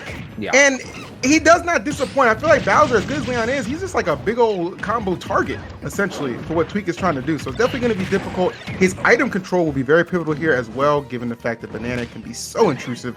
So a lot of things that Leon has to worry about, but he's been fantastic all throughout this bracket, so I'm expecting some greatness right now. Yeah, man, because we actually saying the same thing about, I'm sure a lot of people during that debut set was like, man, how you supposed to, you know, how do you get it on Min? Like, how do you do all this? And he just, he popped off. Like, I mean, that was a 3-0, you know? So, I mean, Bowser's definitely one of those characters that, you know, everything that character has makes 100% sense of the playstyle. You take a lot of hits, you know, you live forever, and then you finally find that hit at like 70 and get a KO. So, you know, Tweak, honestly, right now, if a back air hit him, he might be gone. Like, always a thing you have to be aware of. Like, Bowser is so powerful. And Tweak, I think oh, damn, is he done? Yeah. He is. Okay. I was like, hold on now. If he makes this back, bro, you got on this. But that was smart. Leon was way behind on damage. Didn't even want to like risk out trying to you know, get some type of rage KO there. So we just finished both their stocks. Not gonna be the play to make on that last stock, but right there, you know, on those first ones, you're just kind of getting hammered. Good way to just kind of reset the whole situation. And really, at least now he's in the lead ever so slightly, though, kind of duking it out here in close quarters. My man Tweak immediately going back for that banana, trying to just get some footing right now. Like how Leon's continuing to be very aggressive. Oh, nice combination. Yeah, and the way he's using these scoop claws too, man, he is definitely getting some scoops in here. It's just like it's such a good move. Like, it's so quick. It's a command grab that you can get in the air. Like, it's just nice. And that's going to be a Tweak making it very nice to cover to get back. And okay. Like, I don't know how he got all that. That's what I'm saying, bro. Got the double trip and still knew what to do after that. Very technically sound is Tweak. Definitely putting that on display right now. Leon, though, keeping up just really fine, honestly. I mean, again, Bowser just being so hard hitting. This is like really where Tweak just kind of understands, like, yeah, I'm very much so in deficit. That's not even a question. Still got a little bit more work before you really know you can just kind of put that Bowser stock away. He's got so many things he has to dodge. That platform in the middle helping him out a little bit, but don't get too antsy. Get scooped up one time, and that is it. Yes. Yeah, there was no way, like, no DI was going to save you right there. So, like, yeah, he's going to have to go ahead and get off that stock. That's a little bit of a lead here for Leon, who's been playing quite well around this banana, and still right there, but still doesn't lose the stock yet. But he's playing quite well around these bananas. He's not hanging out on the ledge too often or too long for Tweak to be able to set up, you know, some good pressure here with this banana and peanuts. So, oh wow, okay, okay. I think he gonna make it back. Okay, yes, he is. Okay, straight back here. Still not enough to put him away. Leon living to some very impressive percents right now. Tweak yet to be able to find that one blow to put him away. I feel like Tweak is actually very conservative with this banana usage though, because there's a lot of times that Leon's landing in front of him with like forward airs where he could get the punish by just throwing that banana straight forward, but he he waits for the next option. This should be a KO for sure, right at the edge. That has definitely been something we've seen a lot from Tweak throughout this tournament, is a lot of monkey KOs, or I guess monkey command grab KOs. Yep. Kind of understands. I mean, those higher percent, you got people kind of shook a little bit. Okay, Tweak. Okay, buddy. Okay. All right. Well, he lucky not hitting the ground right there. Takes another spike, but the damage, not too shabby here for Tweak. Oh, hold on. What? Okay. All right. You see, like, all right, he's playing with his food right now, bro. Like, Tweak is like, yeah, I'm in your head right now. Oh no. See, that's what I'm talking about, man. It's the back air. Give Leon free opportunities, man. He legitimately could be one hard read away from stealing this game one. Despite Tweak seeming like he's been in control for the majority. Oh, what a great answer to the barrels. That was nasty, but Tweak still makes it back. Smart to air dodge, I think that was good. Can he survive this? Barely. Oh, just barely. I was say I'm not completely sure with the amount of rage that I'm seeing right now, but yeah, he won't be able to survive another one, so he's got to watch himself. This Bowser is looming. Stuck on this platform right now, though. A little unfortunate, but Tweak, even just trying to get his banana back, he's actually over here taking his. That is going to be it. Leon with the surprise forward air as Tweak trying to maybe just slide past and go under the stage. Nah, he's going to go out there and get that. Leon with the first dub here in the set. Love what Leon did there. Just so patient, man. Just let Tweak react first and just punished accordingly. That's just calm and cool under pressure. And that's what Leon's had to do throughout the entirety of his tournament. If you guys have been keeping up, a lot of times you'll see him. He'll have to play from behind. But just given the nature of Bowser and what he can do, just all that power in him, a little bit of rage as well, it can really amount to some good things. And he kept those percentages extremely close and just down the stretch. He just outplayed Tweak when it mattered most. Yeah. For sure. Honestly, like there was three really good plays in there, but the first one was definitely that suicide that he did at the beginning. He was like, you know what, man, I've taken a lot of damage. Let me get the equalizer going, and it worked out perfectly. All right, well, let's see if Tweak can equal out this set count right now. Trailing by 1. It was a very close opening game, but coming out on top. So we're going to switch up the scenery a little bit more, going on Stadium, people's favorite stadium. Oh. Okay. Yeah, honestly, you're going to see a lot of the Stadium out here, man. That's just, our pride and joy of this game. Yes, it is. Oh, nice Grace the extension thanks to the platform, and then just keeping it going. Okay, banana right where it needs to be. Nice. Really hot start here. Yeah, Tweak definitely looking good here at the beginning, but again, it's the Bowser factor. He ends up with all this rage right here. Bowser finds a good hit around 70. That's usually your stock. However, great F smash right there from Tweak. That was right on the money on when he needed to find that. Not gonna waste too much time on letting Bowser rack up too much of that heavy percentage, as you can get that just a great placed F smash right there. One thing I really appreciate Tweak is just all the combos seem so well rehearsed. You know what I mean? Like, obviously Diddy is a character that can definitely put them together, but just no kind of hesitation. The way Tweak delivers, much like that down air. My God, man, this ain't even looking close right now to open things up. Butt catches him coming off the ledge to at least minimize some of the damage. But I mean, Tweak is just a little bit of a master class on how to play Diddy right now. See, now if King Kong had taken notes from Diddy Kong, might have had a different fight in that Godzilla vs. Kong, you know what I'm saying? But you petty. Bro. Anyway, a good lead right here for Tweak. I don't really see him losing this lead the way that he's playing right now. He's definitely playing a very punish heavy game where he baits you into believing that you can attack him real quick, steps back, gets the free punish after whatever you're doing. Nah, I see somebody in the chat saying spoilers. No, you just don't have HBO Max or you can't afford a movie ticket. Okay? I don't want to hear it at this point. No, I don't. It's been a month. Okay? 1, 2, 3 movies exist, bro. Like y'all better go. Better get in there. Done. All right, man. Oh, very close to actually getting that Bowser bomb to hit and kick through that. Kick through the banana though. Oh, okay, got to finish it again. Nice, good coverage with the banana. Oh, those smart man getting his hands on it. 156, very fragile on this final stock. Tweak still with a healthy 2. Oh, but that back air, that's all it takes sometimes, man. Just catch him at that right percent, the right positioning. And before you know it, Leon still with a fighting chance. Yeah, I'm saying, honestly, Leon gets a good flame breath here. That's going to be a nice, 34. Oh, doesn't matter. Yeah, I was like, yo, he gets a nice flame breath right there. He can definitely rack up like a good 30-40% right there. That would have been a great start, but unfortunately, yeah, Tweak was able to, well, go ahead and finish that super quickly.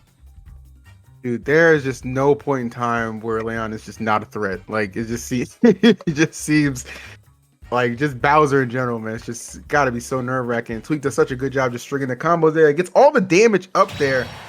It's just creating that separation that matters so much. But able to get himself on the board, so that'll put us at 1 apiece heading into game 3. Rich supremacy? Right. No, I'm not force shaming. I'm just kidding around. Oh my god, please. No Reddit thread, for God's sake. All right, man. So here we are getting into game 3.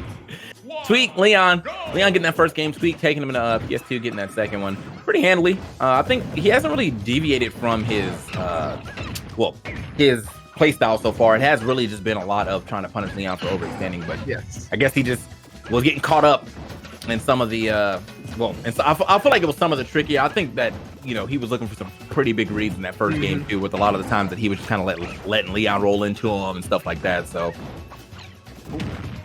okay. All right. Get that banana out. Nice. Yeah. Seeing that flame breath coming out, just withdraw the attack. He's just so nimble of a character. Ooh. Okay. A throw. Yeah, put the paws on him. Oh, try to get an extra one in there. That would have been some great damage for sure. Ooh, up smash. That was a great spot to stand for sure. Like, he put the flame breath up, kind of forced you to think you had to roll in. Get that up smash. Like his flame breaths, Tweaks bananas, like everything, just finding its proper usage to keep these stocks intact. Oh, super aggressive there. Almost pays off. Yeah, try to get that up here, but unfortunately a little off the mark. Not gonna be able to grab his own banana too. Ooh, okay, a little tricky to get back off the ledge right there. It did buy him some space for sure. Yes. All right. Tweak trying to keep that on deck. That should be, yeah, there it is. I love how like just disciplined Tweak is. Like it's so easy. Like when you see that percent climb, and just kind of just try and force the issue, but he just finds a way to just make it the most optimal situation to really just kind of get that banana toss in, or just make the approach without being too risky. And even right now, you see him just knowing he's in the lead, understanding, okay, it's okay to put on a little bit of pressure without getting too antsy, and it just adds up so quickly. Already at 73%. Leon leaving himself open for even more. Yeah. Okay. Oh, well, all right. Well, just thought he was a little close to that ledge apparently, but yeah, gonna be giving the best stock kind of early, to be completely honest. I mean, it wasn't really that high up. Just unfortunately did not get that air dodge that he was looking for. So, all right. Let's see what if he can actually get back in here. That's the real. Oh, that would have been a great breath. Tweak fighting his way out. Big damage off that too. That was actually a really smart idea from Leon. It just did not come out early enough for him to get that big damage, because Tweak was definitely right next to him. Like, there it is. Get that nice flame breath. Oh, so slick, man. Just anticipating Leon just one step ahead, and that is the tremendous difference. Love the way he uses Nair. Like, just... Well, yeah, Leon looked like glory for a second. I thought him double F smashes. Yeah, no! That ass down, boy.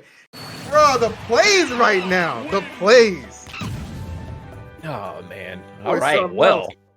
Yeah, that boy Tweak playing for real right now. Even on your counter pick, he don't care. He's still going to find the sauce. Still going to tweak on you. I see. Yeah, for sure.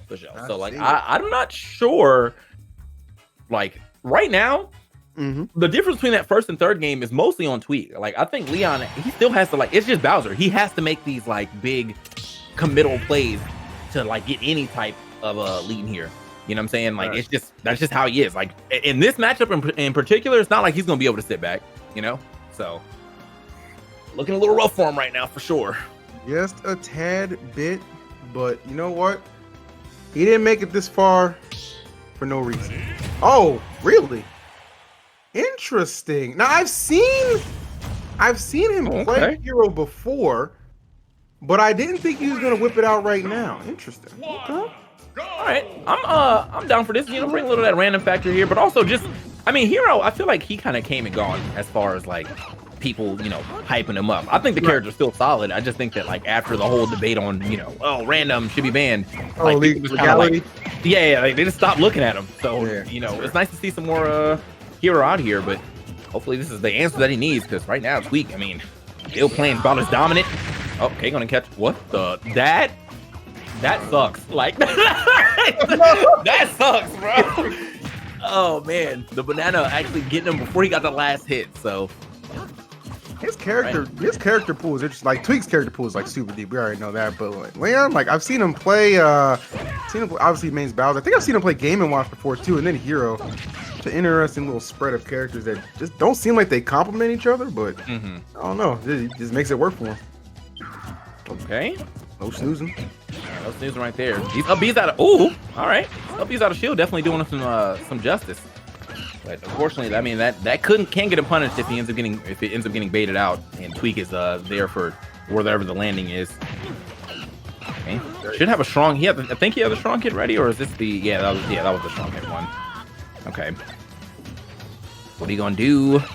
Only 22 MP right now, going for the bounce, which is super smart to deal with this banana for sure.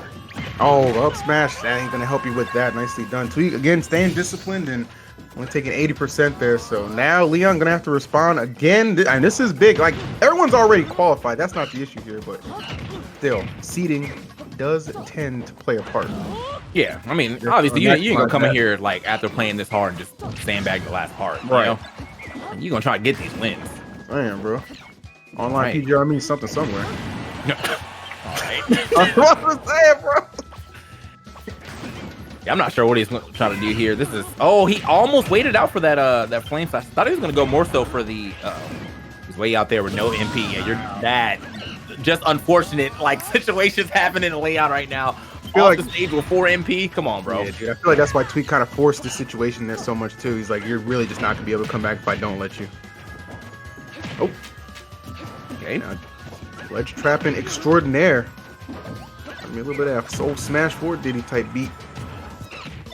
Ooh. All right, can't get much more than that right there, but obviously this is just a very dominant display right here from Tweak. Yeah. Yeah, he would have got I think he would have got that kill though. That was a rough one. Yeah, that's we're gonna have to go back to the lab on that hero, man. At least for this matchup, because that definitely did not look great for him at all. But Leon, still qualified with the Bowser, big body Bowser. Definitely a hard task, so I'm not gonna take anything away from him off that one. But now Tweak is gonna have to go up against Syrup in the grand finals here. So should see some pretty good action. Very much so looking forward to this Tweak Syrup encounter. I mean, Syrup, I don't think it's a stretch to say definitely the surprise of the tournament. I've been told he's also like, 13 or 14 years old. So he's a youngin'. He's another one of those young Smash prodigies who's out here doing big things. So if he can go ahead and take home the Smash World Tour Northeast title, that'd be a hell of an accomplishment to just kind of have, especially like we know that offline stuff's going to be gearing up soon as well. So shouts to the homie. Yeah, I feel like, we keep in these young, these young kids coming in and popping off, man. It's always nice to see, like we've been here for a couple years, you know what I'm saying? We've seen a couple games, and every single one of these, it seems like there's always a new youngster in the building, So, MK Leo was our last youngster before this, and now we got, yet another couple of actual youngsters coming up pretty soon. But yeah, man, I remember the days when MK Leo first showed up on the scene, fresh 15, like slapping kids up. Everyone was like, yo, who is this? Nobody knew. That's how Syrup trying to be. He knew. He found out. Yeah, I love Mr. R because he took the bullet for everybody, bro. Like, yeah, bro. He went down there and caught the heat. Was like, came back and was like, oh man, bro, I've seen. Keep in mind, this was after he got like second place at Evo, like the week before. And it goes down there, just a whole different world. It's crazy, man. Shouts to Mr. R. You showed us the way, bro. Yeah, man. So we got obviously Syrup here on the Nest. Got the Game & Watch Zero Suit Samus as the secondaries from New Jersey, not ranked, but I'm sure that once he gets to some offline tournaments, that's going to change relatively soon. Oh yeah. Here on the other side of things, obviously we already saw Tweak, got the Diddy Kong, got the Sephiroth, got the Wolf, ranked #1 in Tri-State right now. So let us. And his favorite game is Among Us. A kid that likes to lie, bro. Starting so young. Yeah, I was gonna say troubling. Maybe is a word I would use. Is a word I would use there. But hey, you know what? At least his gameplay is pretty honest, right? He's playing Ness after all, huh? You got to give it up Yeah. to him, right? Yeah, well, honest, Ness, the Wi-Fi. All right. Ways you can go with that. Hey, you know what? It's worked out for him to this point, so I give him a lot of credit for sure. Tri-State really, obviously, such a strong region all around. We know what Tweak is capable of, all those accolades, but this kid's Syrup, man, showing up in a big way. Looking to see if he can again take this title. Shouts to everybody. Appreciate you guys tuning in, spending your Sunday with us as per usual. This is the last qualifier, I believe, for Smash World Tour. Ending it with a bang. We saw Southeast last week. Those were incredible players, and now we get treated to Northeast as well. So really just a lot of good Smash in these last 2 or 3 weeks that we've all got to enjoy. Yeah, I think that, like, honestly, it's interesting to see, like, how the reason why I even came into the stream and saw Syrup was because, like, I saw like 4 or 5 different players like tweeting, "Yo, Syrup crazy," and I was like, "Who is that?" So I pulled up on the stream, and he was indeed going crazy. So I was like, "Yo," I had to do a little investigative research, found out my man's definitely super young, like, a rising star here in the Smash scene. I'm hoping that he, now that he's qualified, that he gets a chance to come out to the offline qualifier, really show these people up. So. Dude, that is easily like my favorite thing, like through the Wi-Fi era, is like just all the people who have emerged online and like being able to like anticipate how they're gonna do like offline as well. You know what I mean? Like it's actually it's actually legitimately one of the cooler things and core aspects to kind of think about, because I don't think it's even remotely gonna be like the same guard as we had, prior to everything taking place. Like there's gonna be a lot of new people coming up and doing some big things, and that's great for the scene too. That's great for the scene because, given everything that happened, just how, because Ultimate was still kind of in its infancy when this whole pandemic started, so it definitely took a hit with offline events, taking the fall or whatever. But online has done a serviceable job. We're not gonna pretend like it's the best thing in the world, but it's done a serviceable job. All right, I think we can agree with that. That's true. But yeah, man, we're just waiting for this match to start, man. We're gonna get into it relatively soon. But thank you guys for watching Smash World Tour all the way up to this point. I mean, we've had some pretty lightning weeks just going by, and honestly, this kind of flew by, man. I think it's because I feel like I missed all the I missed all like the Asia area, because like they were commentating at like 7 a.m. and I was like, Gimmer, don't put me on, bro. I swear to God, like you better not, bro. That's fair. So like, but for the stuff that we've commentated, yeah, it definitely kind of flew by, man. It was it's been nice. Unlike that other online event we did at the start of the last year, every Sunday, just waking up. Yeah, well, definitely came to pass that the same things we were complaining about, so was everyone else. So, Fast folks, yeah. good times. All right, I have no production. What the hell are we waiting for? How long do you want us Rick? to stall? Hello? Man, not even in here, bro. Well, while we wait for this to start, please chat. Where are you guys from? I'm curious. I mean, I'm currently in California. TK's in North Carolina. There you go. You're getting closer every time. I'm getting there. Where are you guys from? Let us know in the chat. I'll shout out the interesting ones. Okay. Hey, meanwhile, also, can you put your birthday in the last 4 digits of your social security? Just to check. Just to check. Look. They're paying us for this, man. It's okay. We don't gotta go back to the streets. Oh my goodness. Yeah, just a quick check, Oh man, yeah. I'm here until the end of next month, and then I will be in Austin, living it up with all the weirdos. Huh? That's hype. Yeah. I'm super hyped for that. Like me and my homeboy getting another house, living it up with some very with some inclusive people. I love Austin for that exact reason. We love to hear it. Oh, Portugal, that's a pretty cool place. Wakanda. Okay. I'm sure that's real, but I appreciate the thought. Madagascar, that was a movie, so that's not real either. Bro, it's actually a place. Wait, is it? No, I'm not trying to be funny. Is that actually a place? Yeah, I think it's the island right outside Africa, ain't it? Oh shit! I didn't know that. I thought it was just a movie with that goofy lion. That's crazy. Oh my god! I ain't ripping. I didn't know. Like, come on. I think it's a pretty fair misconception. All right, man. You got it. You know. Wait, but here's the other question. If that was a made up place, why that name? It sounds magical. It's like Narnia. You gonna tell me that's real? Oh, you got it. You got it. Something out there. Nobody wants to consider the possibilities. They just want to go right for the throat. Come on, man. Think about it. So Wakanda is not real. I am aware. That's an internal struggle I still deal with. Yes. Man, yeah. It's real. It's real to me. You know, it's real in my heart.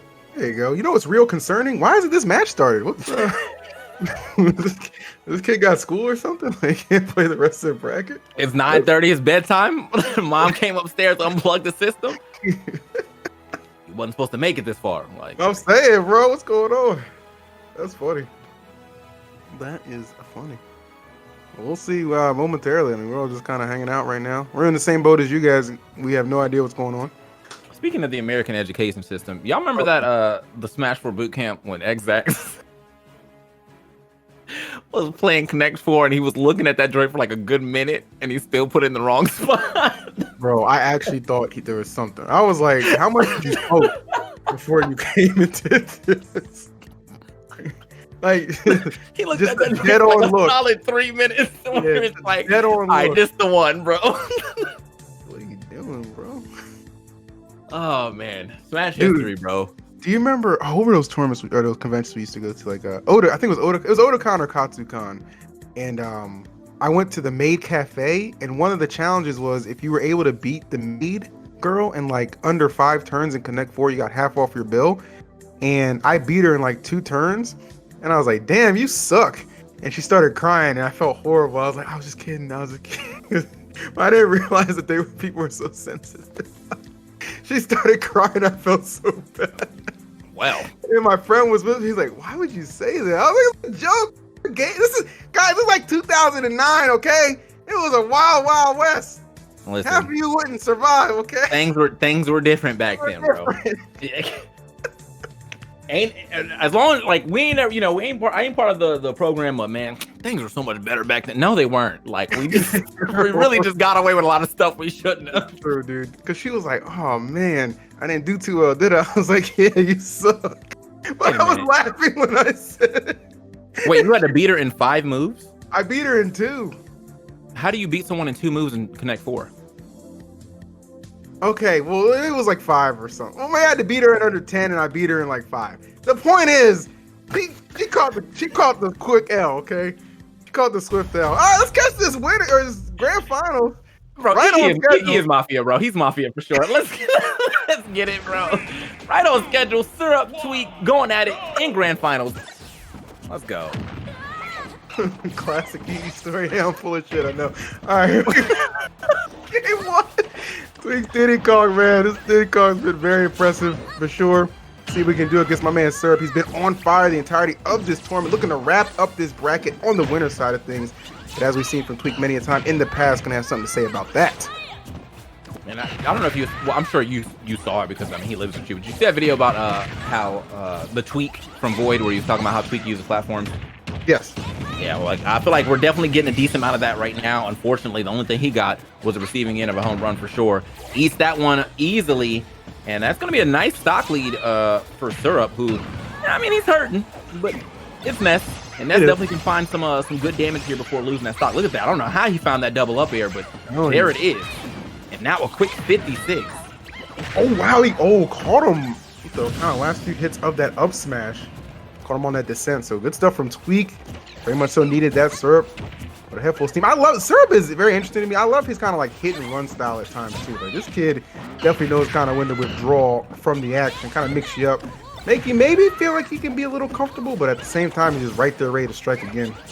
You know what the other thing is, and this is like I feel like this is definitely a play style thing, but when you're younger, you just will take more risks. Like younger players do not care, man. And like all these other, you know, these seasoned players been playing years, been getting hit by the same traps. Now they kind of like too shook to do stuff.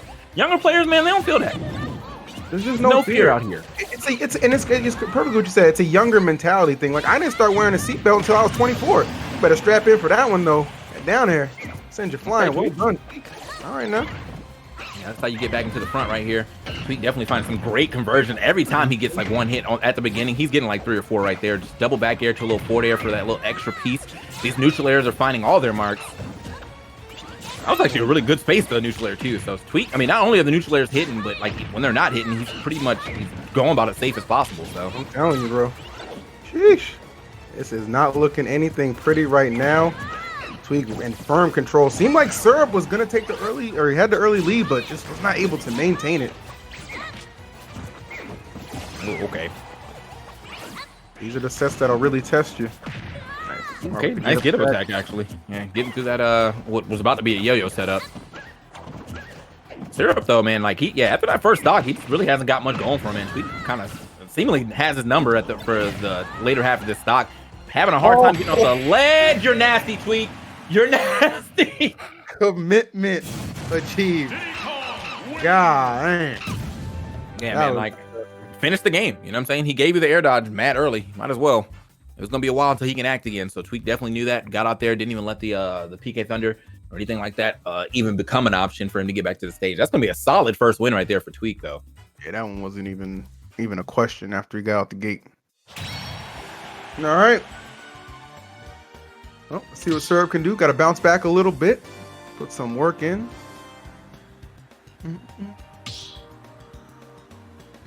Oh my goodness. Yeah, where he going? Now,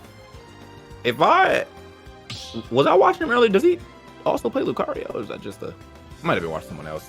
I don't know. I'm not. I mean, I haven't seen. If he does, I haven't seen it. I do. Okay. I like the profile picture though. Lucario is a cool Pokemon. Right? Yes. Yeah. Look, hold on now. That's not Gen 1, bro. You know what? Ever since I started playing Black and White, I have to admit there are some other cool Pokemon outside of Gen 1 and 2. Ladies and gentlemen, we got them. All right, let's go ahead and get. I must confess. Let's go ahead and get in the second game here. Tweak, Syrup. Gonna go ahead and take it to the battlefield. That vanilla thing, Vanillite or whatever, that's just ice cream. That doesn't make any sense. You're not coming off that hill. Yeah. You know. But anyway, game 2. Small battlefield, going to be the place. Syrup looking to bounce back. I would not be surprised. I think Syrup can win, but I wouldn't be surprised if this one does end up going to set numbers. Seems like it has the makings of that, but it's all about how Syrup is able to respond. Season how many times Tweak has been in a situation like this, so this is not unfamiliar territory for him. It'll be up to Syrup to show what he's made of right now. Yeah, I mean, and honestly, with the way that this is going, like I feel like if he can hold a lead a little better than he did in that first game, like we could see a different version. A lot of these games, again, have been Tweak having a great punish game just like that. He said, not even off the wall will you be able to make that back. Great punish again from Tweak. I'm telling you, man, like his punishes, his conversions, everything's just looking like A1 for him right now. Seriously, man. Might be looking to. I mean, it's obviously way too early to call, but I traded 6-0. Don't let it happen to you. Yeah, man. Don't let it happen to you, baby. Okay, gets a banana, but yeah, man, he's just not finding any hits right here, man. Tweak really just dancing around him. Finally gets himself a forward air. Oh, like that drag down. That was really good. Maybe expected Tweak to panic a little bit there, but didn't give it up. Tweak looking very well rehearsed in this matchup. Yeah, Tweak making. I feel like I kind of slept on neutral air because, like, you know, it wasn't really like. I feel like it wasn't an option that you saw like this much in 4. You know what I mean? Like it was still a good move, but like in this game, I feel like it's super nice. Yeah. And so like he's getting a lot of neutral air conversions. And like when he lands, it's almost always like neutral air. And if he doesn't hit it, you know, it's well spaced. And if he does hit it, he probably gets a conversion off of it. There you go. Ooh, almost had that big catch. Nicely done. They'll take him out the barrels. Now just applying all that pressure. Well done from Syrup, and that was a quick stock. He was able to take swings this very much so back in his favor. And now he's all over. Look at that. Just the rush down that this kid applies is so good. That's what goes back to your point, TK, just being so young and fearless. Yeah, man. And like, I mean, he's taking a lot of hits too, but I feel like he's not faltering in the same situations getting hit from, which, like, I mean, it could be a detriment for sure. But at the same time, like, I mean, if you just keep running at your opponent and they're like, man, I figured by this point in time you would have changed up, you know. Sure. Too fearless. Ooh. Yo. I think he's Nah. I thought Tweak was gonna just go down there for the down air, because he was definitely going to bounce off the wall. So I was for sure he was just going to drop the down air on him. But still, plays it safe, finds the up smash later on, and doesn't really take any extra damage off that either. So Nice. Okay, banana back in hand. See if we can find an opening. Nope, it's gonna create some space. Nice. I like that. Kind of tricked him up a little bit. Really creates some opening with those nairs. yeah, I mean these nairs are, I mean they're just. You said it, man. Top notch. I actually love this move right now. That joint make me want to main Diddy off one move. There you go. Hitting. Okay. Back off then. Back. Look, like, notice the way. I mean, Tweak. He will use these platforms to get out of pressure. He will. If he feels like he's getting threatened, he will just move out the way. And this might not go well for him. Somehow ends up making it through. That's crazy. Tweak really fighting from behind, and suddenly he's really opened this gate up for this potential comeback. Oh, trying to catch the service. Definitely looking. Yeah, Syrup, man. You know, he's one back throw away, bro. So Tweak definitely got to watch the way he's playing right now. Oh my god. Insane for that. Okay, neutral air's finding it yet again. Tweak, very intense moment right now. Tweak actually gonna get the grab off that back throw. Patience waiting. Nice, good decision with the monkey flip. All about getting them off stage. This is where Tweak tends to shine. And this is a classic Tweak setup right here too, man. Like, I feel like most of the other Diddies, you know, they're putting a banana down. They're popping peanuts, right? He's just standing there with the banana in hand menacingly. So when you finally stand up and you're like, well, I gotta block this banana, then he just monkey flips in. Like, what's up? There you go. So I mean, it's a trap in itself. That was beautiful. Yes, sir.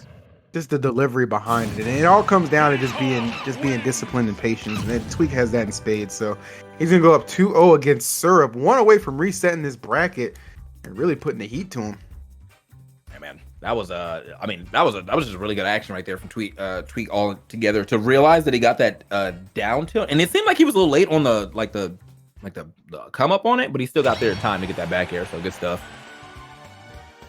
I mean, that's just good. That's just in my opinion, I've been in this situation, you know, plenty of countless times in tournaments. Like, you know, he settled in, especially on that last stock, and just kind of let the game come to him. And Syrup, while he was sitting there trying to kind of close it out, it just wasn't there for him. Tweak just knows how to play around those situations, man. He knows what you're looking for. And you said it best. I love the fact he would, like so many times, just have the banana in hand but not do anything. Just the threat level alone is enough to intimidate.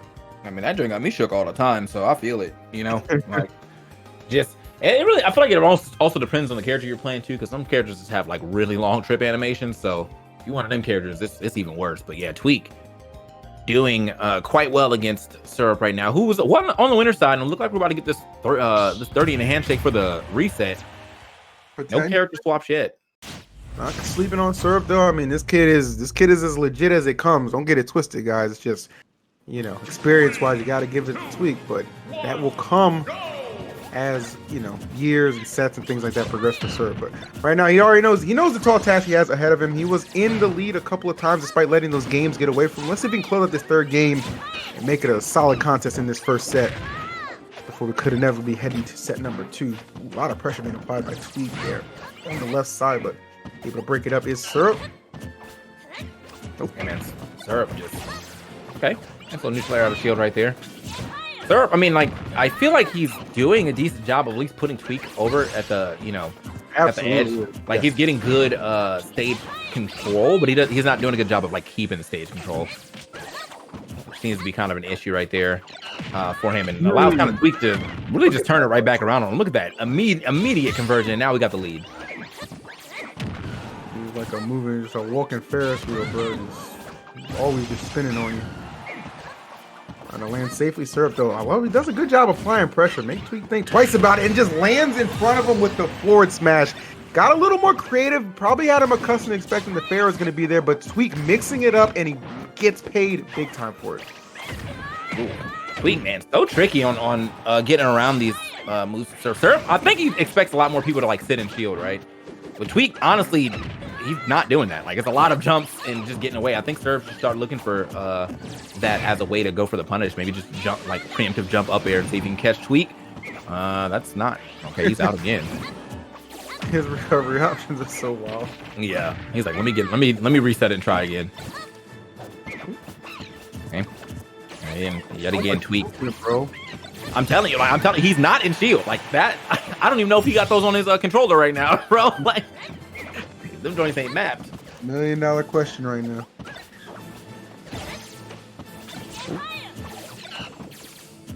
Right. Okay. Okay. Okay. Tweak trying his trying his best to kind of just keep weaving around and keeping this lead for himself, and he's doing a really good job. Again, like I'm telling you, like it really does feel like Syrup has kind of had the stage control on his side as far as like the amount of time more. Yeah. But Tweak, I mean, he can confirm from anything. Oh! My man went flying. Is he done? I don't think he can make that back. Yeah. That back air was slick. I'll give it up on that one. Like the double PK fire back air, that was slick. He just kind of brought that one in there out of nowhere. And boom, there you go. Okay. Okay, I thought he was just gonna go for like the the easy like bat, but I think he saw how far Tweak was out of the first PK fire, and it looked like he was DIing quite well. So he was like, all right, well let me mix up the confirm here. Tweak gonna make it back to stage, flip on his own banana, but doesn't happen. Nothing really happened to him right there. Another monkey flip. Maybe gets this. Yeah, he does. Okay. All right, it's been a go-to kill option for a lot of the time that Tweak has been piloting Diddy. Now, once again, he finds himself kind of in a similar situation as the last game. Had to make a crazy comeback. It will result in a bracket reset this time if he's able to make it happen. I think Syrup feeling a little bit more in control. Okay, back air. Still living. Okay, hold on now. Syrup, a very solid lead here, but again, he did have this solid lead earlier, and Tweak made that comeback. So it seems like he's starting to catch on, at least to these neutral airs that Tweak's throwing out. Tweak gonna stall that recovery out to make sure he can. Ooh. Okay. I like it. That's just knowing he's panning and put that shield up. Okay, hold on. Don't get too comfortable. Ooh. Man, that monkey flip actually gonna go for the hit this time instead of the command grab. Tweak. Again, just drilling his way back. That's enough? Yeah, okay. See, what did I say, bro? What did I say? Like he started jumping out of shield. He was catching Tweaks. He caught Tweaks jump on that end. But if he can keep that type that up, man, maybe he can get a couple more games here. Because Tweak, again, a lot of the time, not in shield, a lot of time in the air to avoid these rounded attacks from Syrup. So that really worked out for Syrup to go up for that neutral air that time and pick it up. Facts. All right, so Syrup gets himself on the board. Not gonna have to worry about being 3-0'd in this first set. Well done to him. Definitely understand it's a marathon. You know what I'm saying? Not gonna be. But I mean, damn, that's scary when you just realize how well Tweak is just capable of just kind of crawling back despite the deficit. But kudos to Syrup, able to kind of put that one to bed. And now we got a game 4, which still leaves the door open for anything to happen. Very possible for Syrup to, it won't be easy, but very possible for him to win these next 2 and just end the bracket right now. Yeah, man, go for that reverse 3-0. I mean, he's really been getting handled by Tweak for the first part of the set, but he managed to squeak in. Well, I won't even say he got handled because I feel like the first game he got handled. The second game, Tweak made a good comeback, and then this third game he was actually in the lead yet again. So, but he held it. He held it this time. Tweak was starting to make that comeback. It was getting a little scary, but he was able to hold the line. Not allow himself to lose yet another game and go into a second set. So see what he can do here in this fourth game as he's trying to get it to a game 5. And Tweak takes him to Kalos. Okay. All right, a lot of room to work with here, so the pace of this might slow down just a bit. Yeah, potentially, but I mean, I feel like these are two characters that, I mean, Ness can kind of zone, but for the most part, like he has to get in there too. Diddy, in the same way, like most of their options are to like get a projectile and then run in and do something after that. So yeah, that's fair. They make a living off just kind of like getting in there and just doing lots of damage, comboing up and stuff like that. So. Ooh. Okay. Oh, managed to grab the leg. I'm surprised that's not hitting, to be completely honest. But I guess he's a little off the mark on the release. Regardless, though, another great start here from Syrup, man. Only 53 damage on him while he's got Tweak pretty much in back throw percentages. might see Tweak select to play a little bit towards the center of the stage right now. I think that's what he's doing, holding that banana, trying to stay calm, cool, and collecting. Yep, just letting those opportunities present themselves and just see him reaping the rewards. Ooh, Oh. great bounce. And, that's unfortunate for Tweak right there because it seems like he really had a good option for that. And I thought he was going to go for the up smash first, but maybe he wasn't for sure that it was going to KO. That one, after getting the down tilt, definitely KO'd.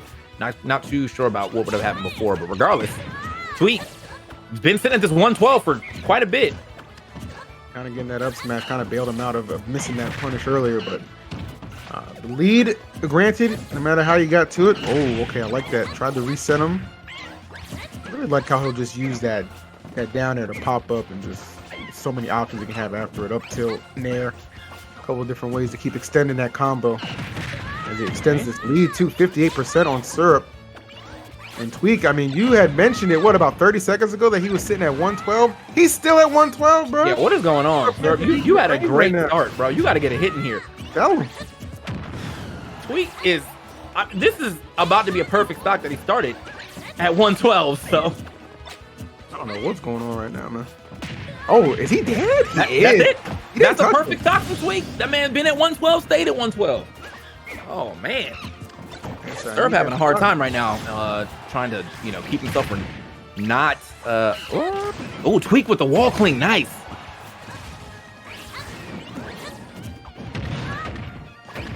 Yo, honestly, okay, Tweak, like, I was like, wait, hold on, bro, like, where is this gonna end? Because I was expecting to try to get some type of down there in there, and he was like, I'm going for this monkey flip. You had some questions and concerns about that.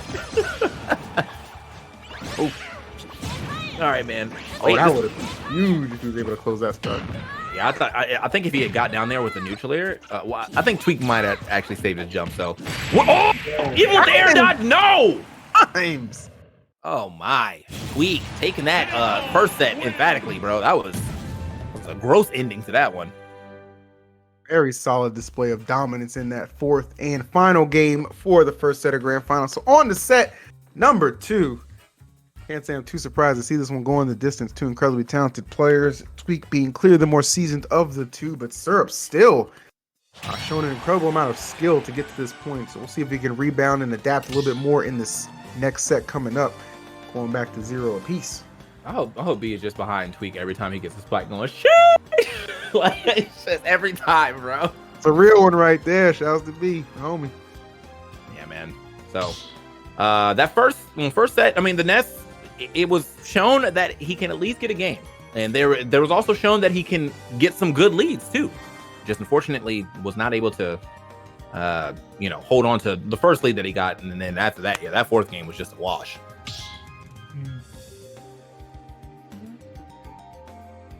All right, man. So where are we going next? Or are we getting on the second set? Are we getting the same characters? Are we swapping anything? Let's go ahead and find out as we... Nope, no swaps at all. He believes in the Nest. And honestly, I really don't think that he is... It's a matchup thing. It's mostly just, Tweak's a seasoned player, man. Like, and he's playing like a seasoned player. Server's going to have to, tone it down a little bit on the aggression, but also at the same time, he's got to catch on some of Tweak's habits and force him to change it, man. Like, I mean, just the amount of jumps that Tweak has been able to get away with against Ness, it's kind of insane to me. Sure. Absolutely. All right, well, let's see if this second set can change the fortune of Syrup, hold on and win this Smash World Tour Northeast bracket, or will Tweak be crowned the champion? Add another title to that already pretty hefty and full mantle. They're saying this past his bedtime, bro. He getting sleepy. Like, y'all messed up, bro. Y'all messed up, bro. He's still out there, man. He's just playing undercovers right now. He got the nightlight on, making it work. Right? That's a real gamer right here. We all been there. DS open, hear the door close, just immediately slam that. Like, y'all been there, bro. Anyway, here we go. This is gonna be a little rough of a start right here for Syrup, though, for sure. All right. It's maximizing every hit. All right, bro, dude, he just jumps and just that alone puts the fear in you, right? Yeah, I mean, I feel like command grabs in this game are just so good. Like, the way, like, especially with the way that most of them are, like, they can be used aerial as well. It's so nice. It's just a way to be like, oh, you thought I was coming down with an aerial? It's like, it's a grab. So, and it's working out for him quite well. Now, this is some good damage that Syrup does have on Tweak for the amount of raise that he currently has. Oh, I thought that was actually about to finish. Seriously. All right, Syrup done a good job clawing his way back in this one. 161, banana in hand, makes the toss, not quite able to hit it. Okay, he's definitely looking for some jumps now, though. And that was a jump read for that up air, but didn't find it. That's going to be easy back throw. Great spacing on that to jump away. Tweak, not even able to throw out the kick to get anything going for him. Ends up taking that back throw. Okay, hold on now. Raise the roof. Okay, Syrup. Nice, great decision making. I mean, he just anticipated exactly where it was going to be. I wonder if he wanted that footstool to land onto the platform, like both of them. That might have led to something cool right there. And the air dodge does not get him all the way to where he needs to go. So Tweak, the banana edge guard is just clean like that. I mean, like that seems to be a very easy edge guard to drop against Ness. So, okay, Nice. yeah. Now Tweak definitely catching him. Well, that's a Ness classic. You know, forward air off the ledge. Like that's they've been doing that forever now. They're pretty aware that's coming out, but Tweak just looking for the right countermeasures. Oh, actually tripping up on his own banana. He can land safely. He does just that. Pull another one out and try and get back to business. I will say though, it's nice to see like different styles of of Ness. Like you see Foe, you see Send, now you got Syrup. I feel like Send is obviously a lot more flashier, but it's still effective. Oh, he could not hit the stage the way he wanted to, actually going under the stage, but still he's got some good damage here on the Tweak, so not bad. I mean, not the worst loss of losing that stock that early until Tweak does something like this, still with the conversions. Okay. Oh no, not quite. All right, Tweak making the most out of this lead. Game 1 here is so important. Okay. And Tweak just doing such a good job playing around him. I mean, just give him really just no openings, very few options. Everything for the most part just being perfectly covered. Yeah. That's still not enough to put him away. Love what Tweak does. He just comes in flying high from those bananas, but actually goes flying off to the right side. Look, note the fact that my man is now punishing these jumps. So this could be good for him. The unfortunate part right here is that he has to get some damage going. Yeah, it's great that you can find the punish, on the jump for the KO, but like, how you gonna get this damage before that? Yeah, it's really good because that is something that had kind of eluded him in the first set. And we've seen it a couple more times in this game. But the thing about that is, like, it might not win him this particular game, but it could win him the set, right? Like, carrying that over. Because Tweak will have to kind of make some adjustments to that as well. Okay.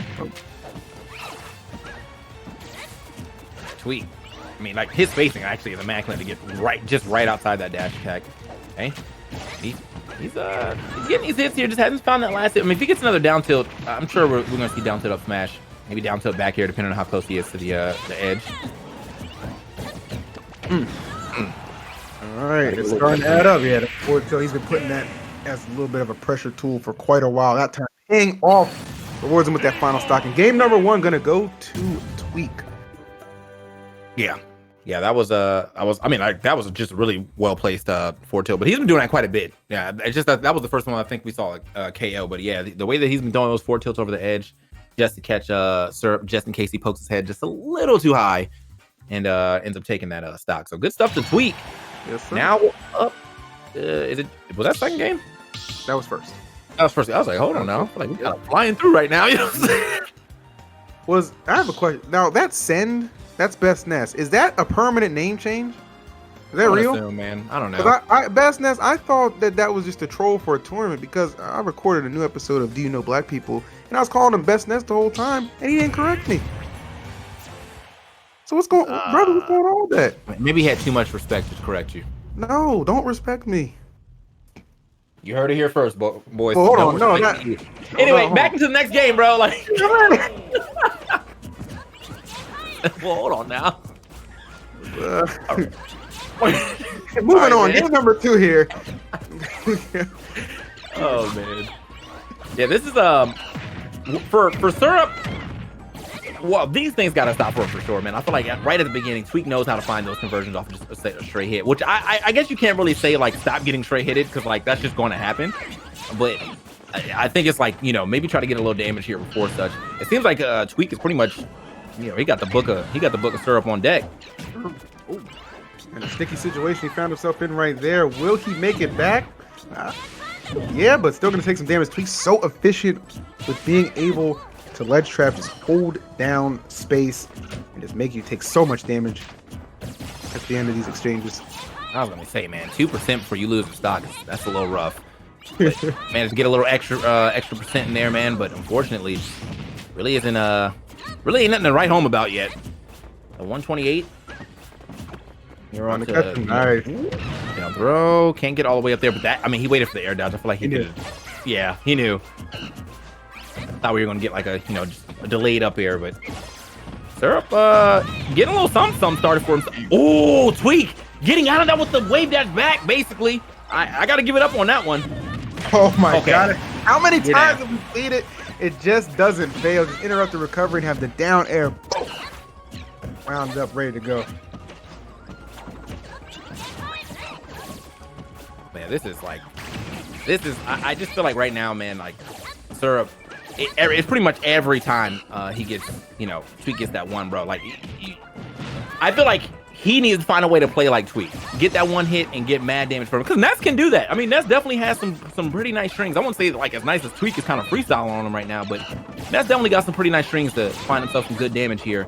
Now he's definitely I don't think he's in backdoor percentage just yet, unless he's like right at the edge. Oh, doesn't go for it right there though. Big opportunity, maybe rearing up for Syrup. No, not able to get anything off of. Oh, the banana not landing where Tweak I wasn't anticipating, but still able to make it back safe and securely. Love what he'll do every single time, man. You just get, it's just instinct to just put up that shield. Those command grabs, like you said, TK in this game, just so powerful, and Tweak just utilizes it to full perfection, but a rare miscue on the return to ledge, actually detonating his own perils to cost him that stock. Yeah.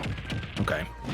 I feel like I definitely see a lot of the times he's trying to force his, you know, he's trying to force his way back in here. And again, I do kind of attribute that to the young man play style. Like, they go in. And it's worked out for him a bit, but I think Tweak is kind of, well, not only has he danced around it quite well, but I feel like he's been able to slow, just slow it down in general. You know, he's playing it at his speed. Like, when he wants to start going crazy, he does, and then when he don't want nothing to happen, well, he's chilling. Okay, this could be good. Ooh, you're not. Oh, okay, Syrup. Oh yeah. Taught you that. Yeah, that's a young man right there. That's here, young man. Gotta hit one of those real quick. Had to adjust my eyeglasses for that. Spectacles, huh? Right? I might get them. Yeah, that's good. Okay. Yeah, just barely. I feel like it was just to the blast zone, but good stuff. To Syrup, I mean, he managed to get himself right back into the game quite well at that. I mean, like, you have to think about the fact that, like, he was down a bit, and oh, is that it? Wow. Yes, it is. What a comeback! Yeah, seemingly bro. Out of nowhere. Ness does indeed win. Dang. Well. Okay. And you got it. You got it. It just was not expecting that to be the way that this ended, man. Tweak had such a hot start, and I mean, out of nowhere, that was Syrup like exploding in like 1 minute, and it wasn't even 1 minute, it was like 30 seconds, really. Mm-hmm. You know, got that first stock, or he got the second stock, and then he pretty much gimped that third stock like it was nothing. So yeah, I mean, that's gotta feel good. Yeah, when your character can be susceptible, like that, you know, obviously Diddy Kong, great character on stage, but you know, you can definitely snipe him out of that recovery, a little bit to be desired. And I think Syrup just, you know, even if he's getting outplayed on stage the majority of the time, just kind of no quit attitude. So props to him for evening this up one apiece. Get it. All right, man. So see what Syrup can do. I mean, if he can keep that type of play up, man, we could be going somewhere with this set for sure. Again though, it really is one, you know, stopping Tweak's very like an outrageous advantage state. Look at that, easy 4Ps right there. But I definitely feel as though he can get the same type of play going for him as he kind of did in that first or in that last part of the last game. You know, even if he doesn't get a lot of damage, he might just be able to find himself some early gimps like he did again. with the tail of the PK Thunder. Okay, gets through there. Alright. Oh, yes, that'll send them straight to the blast zone. No hesitation. Just I feel like we don't get to see that too often either. It's kind of almost a lost art to an extent, right? Well, when Sin's playing, yes, but like, and when Foe's playing, but like, we haven't seen a lot of Syrup getting those PK Thunder 2s. So it was nice though. I mean, like, he got a nice one right there, got the first stock. Wasn't able to add up too much extra credit right there, as Tweak was able to even it up relatively quickly. But still, you got a slight lead. See what you can do with it. And nice with it right now. So many great talented Nesses that we have in this game, man. Good to have another one on the rise here in Syrup, and he's putting up quite the fight against Tweak. Someone with a resume you could stack it up against anybody's. Some of the greats in the game, but man, he has been going toe-to-toe with him. Love what we're seeing. If you're just tuning in, this is the second set. Tweak winning the first one 3-1, but he's definitely got his hands full right now in this third game. Battling back and forth. A couple of more shields from Tweak now in these later games too. So it seems like, I mean, yeah, his jumps have been getting caught a little bit, enough for it to be an issue. That's nice. He finds the confirms off those PK fires for sure. But yeah, it seems like he's downing. He's opting to shield a little bit more now in the later half of this, these games between them. I might see an up smash out of shield somewhere here. Nope. Well, I'm sure that if he neutral air backward, that's gonna be up smash out of shield. Okay. Nice. I don't know why that pop gun looks so disrespectful. like just go on. It's like, what are you gonna do about it, kind of joint. Oh. All right, trying to show off those acrobatics. Ooh, not gonna get that roll. All right. Nice. All right. Oh, this all great catch from Tweak. Very doable situation. Goes for it all with that down air. Almost had it lined up there, and that definitely would have been the game. There's no surviving that down there at 72% for sure. Now you can see Syrup trying to go for his own down air. Banana in hand. Throws that away immediately. Not expecting that last hit, man. He almost spaced that out pretty well. A lot of things can go wrong for both these players at the moment. He's trying to force his way in. Oh, Banana, great job. He's actually might have saved him from a worse punish. Oh, okay. Try to go for a Trump, and that's not really something he's been doing too often, if at all, actually, in this set. So that was a nice attempt to go for something new. Tweak. Monkey flip yet again, and we are seeing quite a bit of PK fires. But I mean, again, if he gets one, I'm sure that's the end of the game. He's been confirming those quite well. That seemed kind of scary. I almost felt like he kind of put himself in a position to get punished, but Tweak not able to get over there and probably get that up smash through this platform like he would have most likely went for. All right. Oh, the great back air. Looking for the classic no. setup. Oh no! What? Oh! The reversal though? Okay. Tweak had that. He had that for sure. Yeah, he had that stuff. Like, that's his go-to. He was seen to execute it perfectly. Doesn't get it. I think he fell off with Nair. I think Syrup used to finish that stock off. Yeah. I'm thinking that what happened was that the banana Tweak thought the banana was going to hit Syrup out, but it actually hit Syrup in and under the stage. So then he was well off of that down air. And then if it had hit him out, it would have been perfect, right? That would have been right where he wants him. That would have closed up the game for him. But the fact he went inward was like, oh, so Syrup's just thinking, well, let me just smash this Nair and stuff it in there. And sure enough, comes out up 2-1 in his favor. Damn, that's just a little unfortunate for Tweak. Well, hold on now. I mean, like, we still got a couple games left. We still got some secondaries if Tweak decided to do that. I'm not sure if he needs to do that. I do think the Diddy is doing well. Right now, man, Syrup kind of he kind of turned up. He is. Man's going ham Sam's. I ain't mad at him. Ham Sam's. Are you streaming after this? I am not. I'm back at it tomorrow. All right. I gotta ask, bro. You know what I'm saying? Ask him in the background. All right, friends. This could potentially be the last tournament or the last game of this part of the tournament. We still have the LCQ, but right now, man, Syrup, he didn't lose. He lost the first set, but didn't really let that deter him too hard, as he's doing quite well in the second set. It's a bounce back, man. Yeah. That Nair from last game, that was still WTF type jump. Yeah.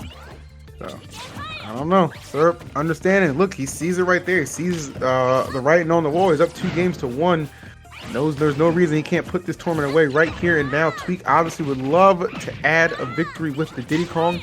And honestly, arguably the hardest Smash World Tour qualifier that we've had to date. You can argue a lot of tough regions in Japan. Obviously, last week's Southeast was insane as well. But it's like the amount of competition in today's bracket.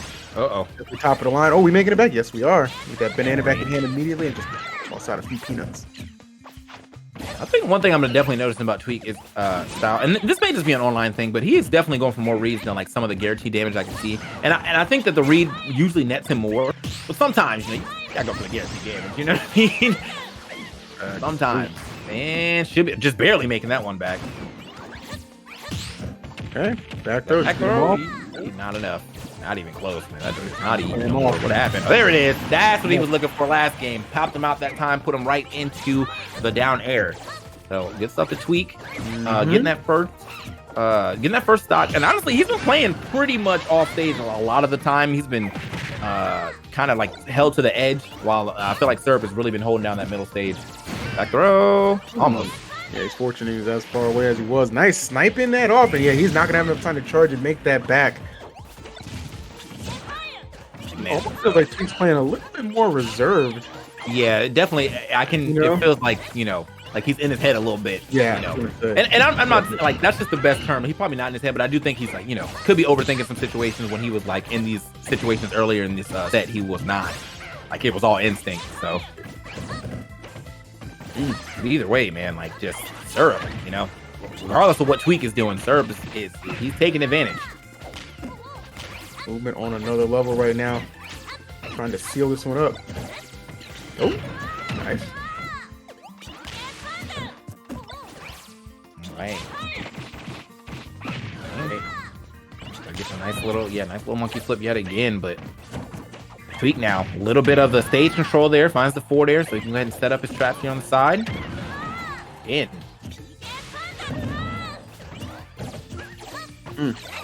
All right, I think Tweak slowing things down, working out for him, just looking for the right opening. Oh, pulling that banana there, not the best decision. Oh, drag down a little bit. Oh, it's Syrup just like dare you to do something. Oh, you're not gonna move. I'll come right to you. Easy grab. Oh my God, that was such a good response. Oh, he knew what Tweak was gonna do when he landed in front of him. He just had that whole situation just one step ahead of him. How he was gonna deliver that punish. Brilliantly played.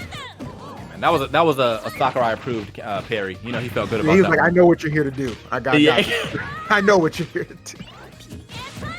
Hey, back onto the stage. Tweak. Yeah, it's gonna get it with that banana toss or but I think that might have been C drop forward air. But regardless, forward air was the finisher. And get that out of there. Ooh. Okay. That double nair was nice. That was a clean extension. Okay. Wait a minute, yeah, this game's starting to escape Syrup, man. He was looking good until Tweak is very much exploded on this last stock. Syrup finally getting back on stage, but Tweak not giving up, relentless on the attack right now. There was like 30 seconds of just slap. Oh, no. Oh, he wanted it. Okay. Yeah, I was like, because honestly, man, it doesn't take much. It doesn't take much to get Tweak out of here. Just put that PK Thunder 2 and make sure the tail hits, or the PK Thunder and make sure the tail hits, and that's it. But that's going to be it for Tweak finding that up smash after the banana hit. Good stuff. Managed to take it to game 5. All right, so wrap it up right here.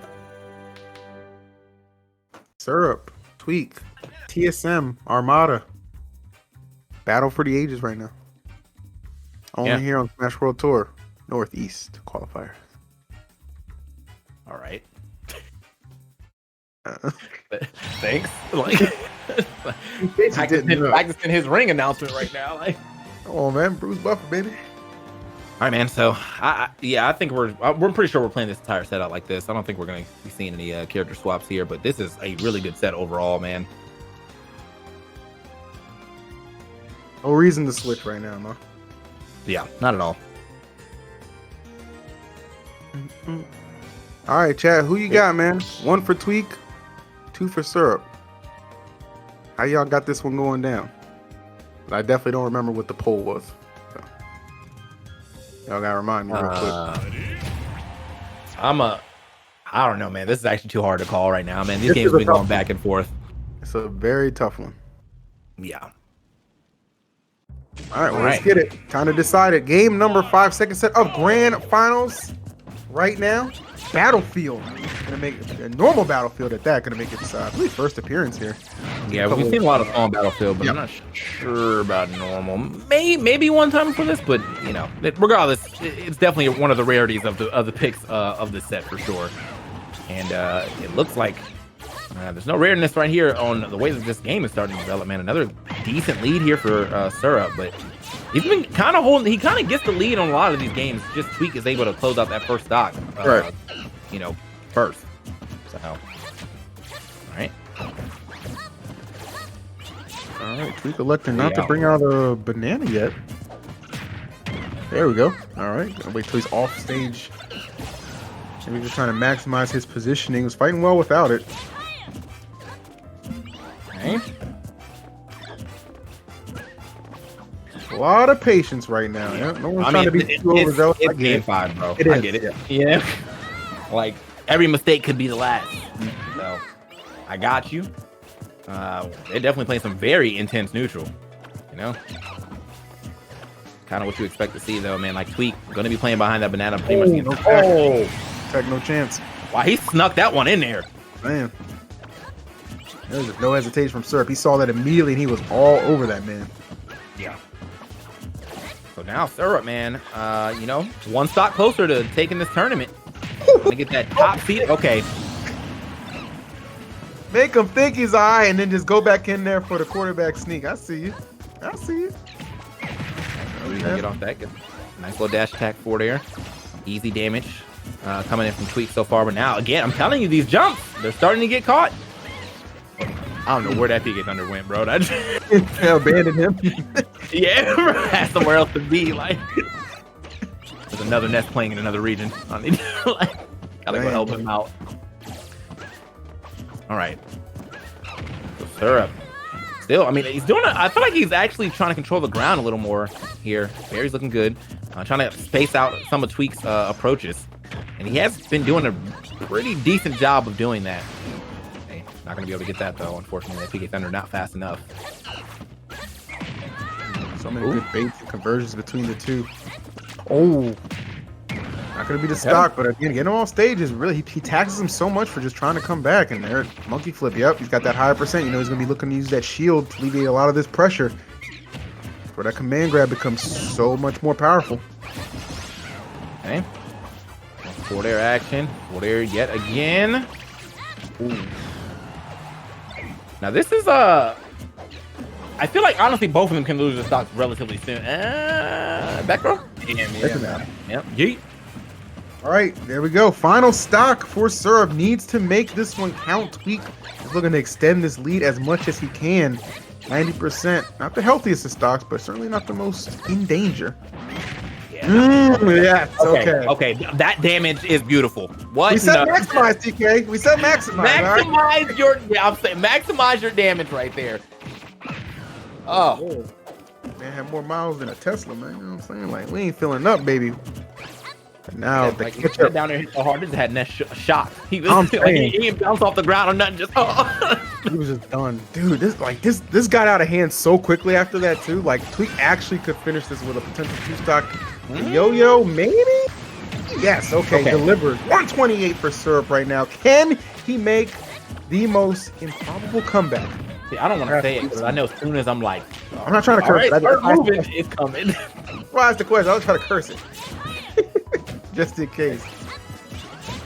Yeah, he's really trying to get himself a PK Fire start here, and I mean, and Tweak is very aware. I mean, he is shielding all of these exactly. Oh, that's it. Yeah, the dash attack, very ill-advised, but Tweak with the very advised up smash. Go ahead and take that that set, and that is that's the tournament. Tweak takes the grand finals. Good stuff. Well done to Tweak. I mean, just really smart and just disciplined. You know, he had that huge lead, and then just once he got that, you know, that the down air barrel, like boom, he was at 63. I feel like he just didn't look back from there. I feel like that was just like a whole problem, and it certainly did not disappoint. So well done, Tweak. holding it down. But Syrup, nothing but respect for him as well. This young man came in, showed up, and showed out a very respectable second place in the Northeast main bracket. Yeah, man. I mean, like for a name that like I feel like obviously didn't have that much time before this, like he popped. You know what I'm saying? Like this is a very large, this is a very far place to make it for some, to not be one of the people that people were expecting. The Mars, Waddies and all that good stuff. Like you came out here, relatively new name, and showed up. So hey, man, good on you. Hope you get to show up like that offline too. What I saw right there, good stuff to get both those guys. So, but don't go anywhere, guys. That although the main bracket has concluded, we do have the LCQ for you guys to check out. But first, make sure you check out VG Bootcamp. Well, how do I do that, EE? It's very simple. You can like, follow, and subscribe to VG Bootcamp on all those awesome platforms. You see it right there: Twitch, Twitter, YouTube, and Facebook. Check them out. Check them out. Check them out. Yeah, man. And also, obviously, you can go ahead and hit that subscribe button. Now, I know you're asking TK, what if I have no money? Well, don't worry, I got you covered, man. Free with Twitch Prime, bro. Like that's all you need. Now, if your parents got Twitch Prime, then you got Twitch Prime. You feel me? But anyway, or they got Amazon, you got Amazon Twitch Prime. So, but obviously, low is $4.99. If you want to be a super supporter, you can drop that $9.99 or that $24.99 as well. All right, and what if you want to drop a little bit more? Well, it's okay because you can get 10% off when you use the code SWT for all your Metafly.gg lessons. Play with and learn from the best in the world when it comes to Smash Bros. And a variety of other games as well. That's why you should go check them out at Metafly.gg. Metafly. What do I say? Metafly? You keep saying Metafly, which I think is actually another website, but not the one that we're fly. Not Metafly.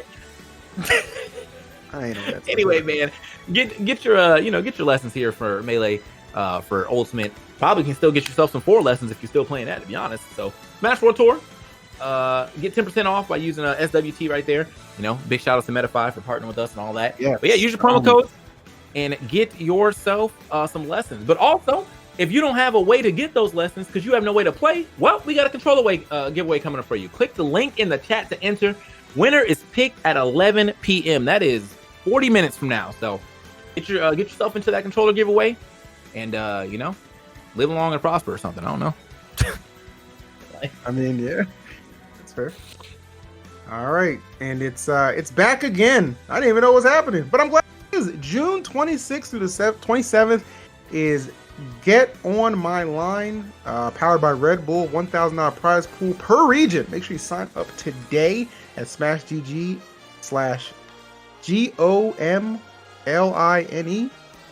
Yeah.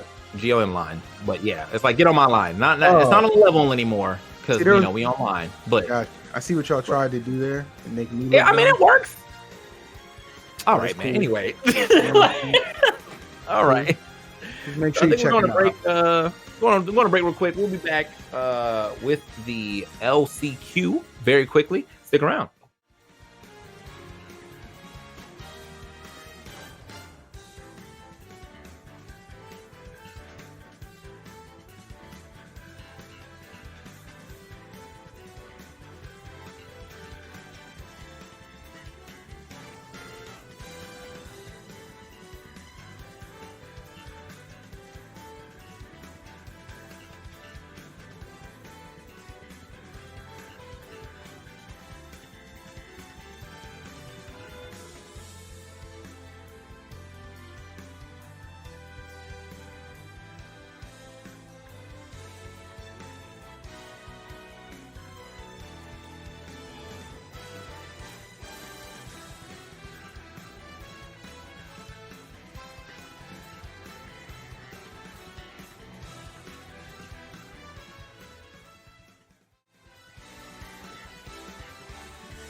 Welcome back, guys, to the Smash World Tour. Now it's time for the last chance qualifier for the South or the Northeast region. I'm always wrong on the regions, but as you can see, man, we're gonna have Sharp, we're gonna have DeBuzz, and then we're gonna have Miles after that. But first, we're gonna see who's actually gonna qualify here in this qualifying match between Sharp and DeBuzz. No, oh, all right. So we're just gonna be sliding straight into it. So, but yeah, it's just honestly, man, like I looked at DeBuzz's run here. And I'm like, you know, of all the people that I think would be trying to get into, you know, the last chance qualifier, it would not be DeBuzz. However, when I look at who he played and how things went down, then yes, like he had to play against Leon, and whoever lost that had to go play against Tweet. Well, he lost, so he had to go play against Tweet. And so yeah, that's just, you know, I mean, it was rough bracket stuff for him, but hey, man, things happen. You know, it happens. You know what I'm saying, but he's still in a very good position to certainly qualify. No doubt about that. Not going to be an easy task by any means. Obviously, we know how talented Sharp is for sure, and he plays. Sharp and DeBuzz kind of almost mirror each other. Like they are really talented with like a variety of characters. But it is going to be the Joker versus the Olimar to open things off on Town and City.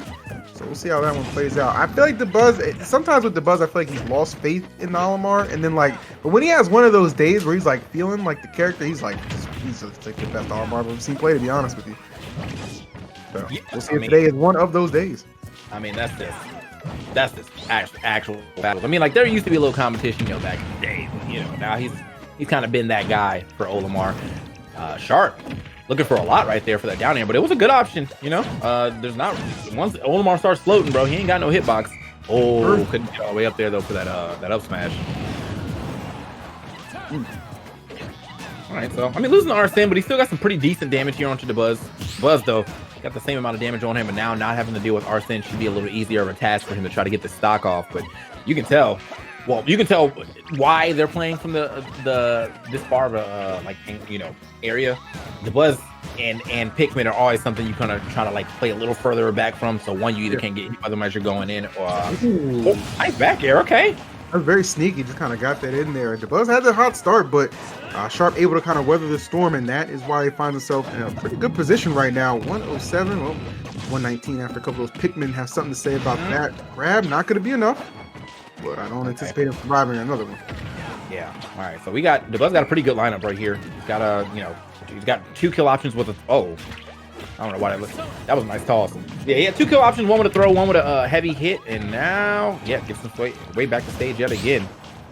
Should be trying to deal with this sooner than later, man. Like, you do not want to be going up against full rage Arsene. I'm saying, and you're kind of seeing like exactly what that entails right now, and he might not have a chance. Oh, it's a little too late on the draw there. Yeah, he's probably. I think he might have been expecting. I think he might have been expecting DeBuzz to kind of like stall out his recovery for a second, but no, he just went straight to the ledge, and that threw off Sharp, but didn't really matter because he got that counter. And yep, they're finally getting the stock here for DeBuzz. But I mean, 1 stock left. You still are dealing with Arsene at some point in time in this stock, unless you get like a very early game, which I don't really see happening. So yeah, this is gonna be kind of a hard game for DeBuzz moving on from here. Definitely nothing nice right now from Sharp. He is all over DeBuzz, just kind of smothering him, and I don't wonder if things don't improve when we see DeBuzz elect to maybe swap out his character, because this Joker is no joke at the moment. This has just been a dissection so far.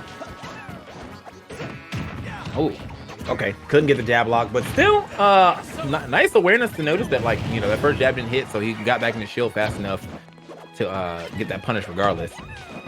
DeBuzz, a lot of damage on him. Arsene, and why are you? I am so surprised he's playing this close to the edge when he's in kill percentage, bro.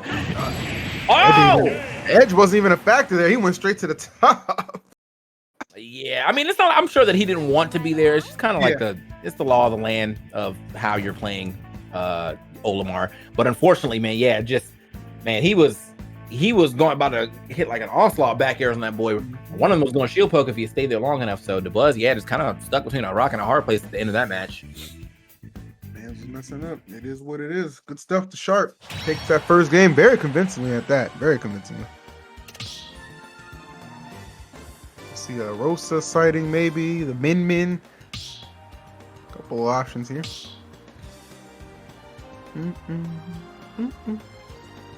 If I'm Sharp, I got no reason to switch. Play a bunch of good characters, but that Joker was looking nasty. Yeah, I mean, I definitely don't think he has to switch for any means. Like, I mean, with a win like that, and also on top of that, getting that side B, I mean, it does have some good knockback a little later on, but like you really don't see that kill too often. And so like that was just a really good, well played side B up that high up. So we're gonna see the swap here to Min from DeBuzz, which this is not a matchup I feel like I've seen yet. So you know, I can't recall. Yeah, I feel like Joker is just kind of seldomly seen online. It feels like from a lot of tournaments I'll like either commentate or watch. I don't see too much Joker action online. So maybe not having like because Min came out when we were obviously still in the online era. So yeah, and I'm sure that like if I watch more like Japan, I may have probably seen this because I know that Japan is really big on Min. Right. So there's potential to see some more Min matches over there. But we're just gonna just have to go ahead and slide this one out, ride this one out, see what we see. What looks rough now. I will say that the speed of Joker will always be a factor in most of his matchups, but at the same time, man, like it should look at that distance. Yeah. That Min can cover directly. Oh, okay, nice dash attack. Oh, all right. Maybe trying to keep the distance together. Oh, tries to counter through. Yeah, I don't think that works there. Like, yeah, I was gonna say it's a pretty wide counter, but come on now. Like, oh, nicely done. Yep. Last possible second, able to sneak that in. So the Buzz getting that first stock off. So does switch to Min already, paying off a little bit. This is really good for DeBuzz because this kind of test Sharp too, as far as like what his matchup experience in this is going to be as well.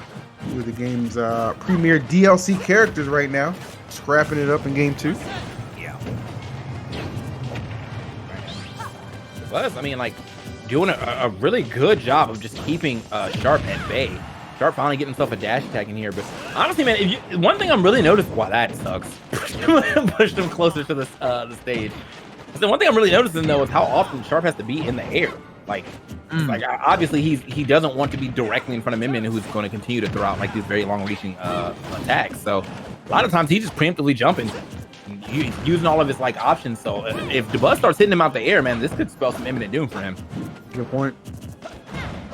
Buzz has been controlling the ground, really just controlling the pace and everything in this match right now. Like, Sharp almost looks a little bit lost as far as like what to do here.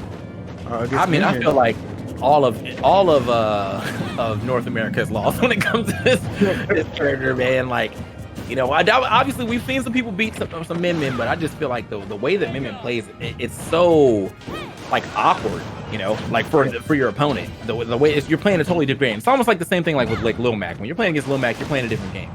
Unfortunately, Lil Mac not that great, but same premise. Oh, it's still food for thought. I get you, 100%. Oh wow, damn! You're not even gonna get time to enjoy that. Okay. Immediately also doesn't help that well, okay. If this played out the way that I thought, like Sharp, DeBuzz, counter picked here.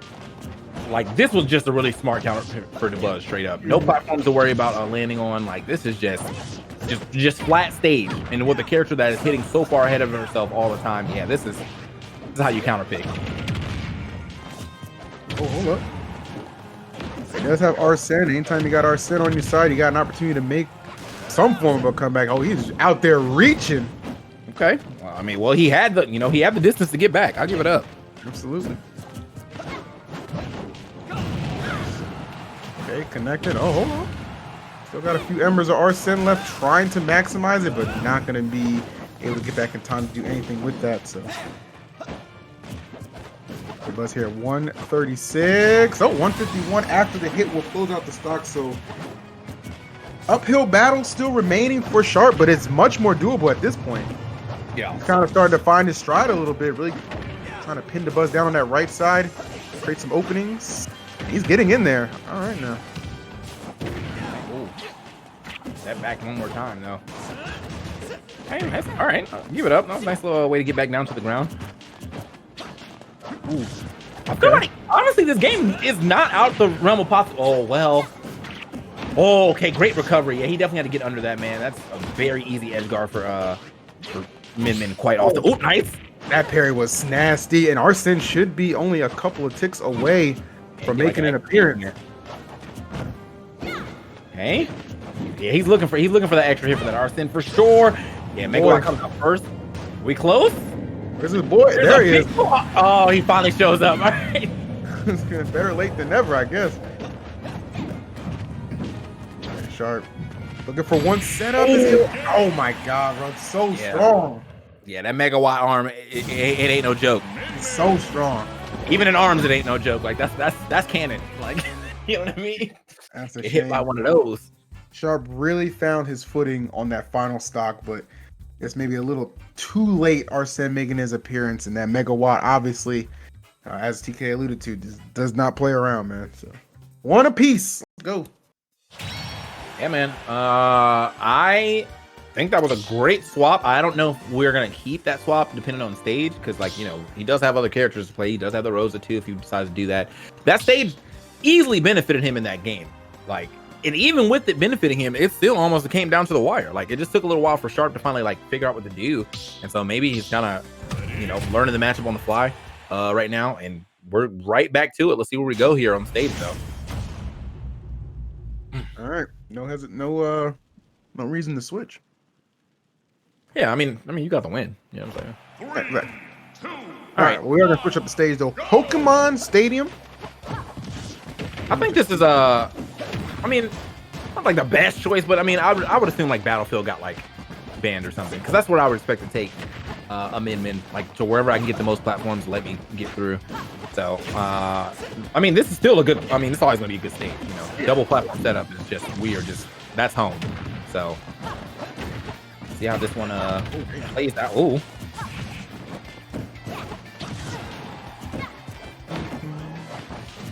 All right, Sharp. Penetrate. If you're able to just rush min down, or take too much advantage of that length. And here comes Arsene. All right, buddy. I see what you're doing here. Anyway. Huh? Nothing, man. Back to the match. I don't know what you mean. Talking about the game, bro. Oh, man. So, yeah, this is, I mean, like, the Buzz has, oh, that's a good grab right there for sure. The Buzz has done a good job of, like, really kind of playing around Arsene. You know, he hasn't, like, it hasn't been Arsene to immediate death. And, like, that's good for him. But at the same time, man, like, I have to say, Sharp has been playing this matchup quite well lately on the later side of things. Is that enough? Almost. Not quite going to be there, but 144 coming back. Oh, the Buzzer stock not out of jeopardy either, but tags him, sends him off. But again, not enough to close it out. Yeah, I think the real issue. Okay. That probably should have just been a smash, but probably didn't realize what was happening until he got into that back air. It's all good. Still got the Arsene on deck and the rush down, but I mean, the Buzz, yeah, that's the unfortunate part, man. Like, you literally can't roll or spot dodge min. Like, that second arm is always coming. Dude, this the Buzz copy pasta is hilarious. Stop timing this out. The Buzz kind of cute, kind of clean, kind of look like the man of my dreams.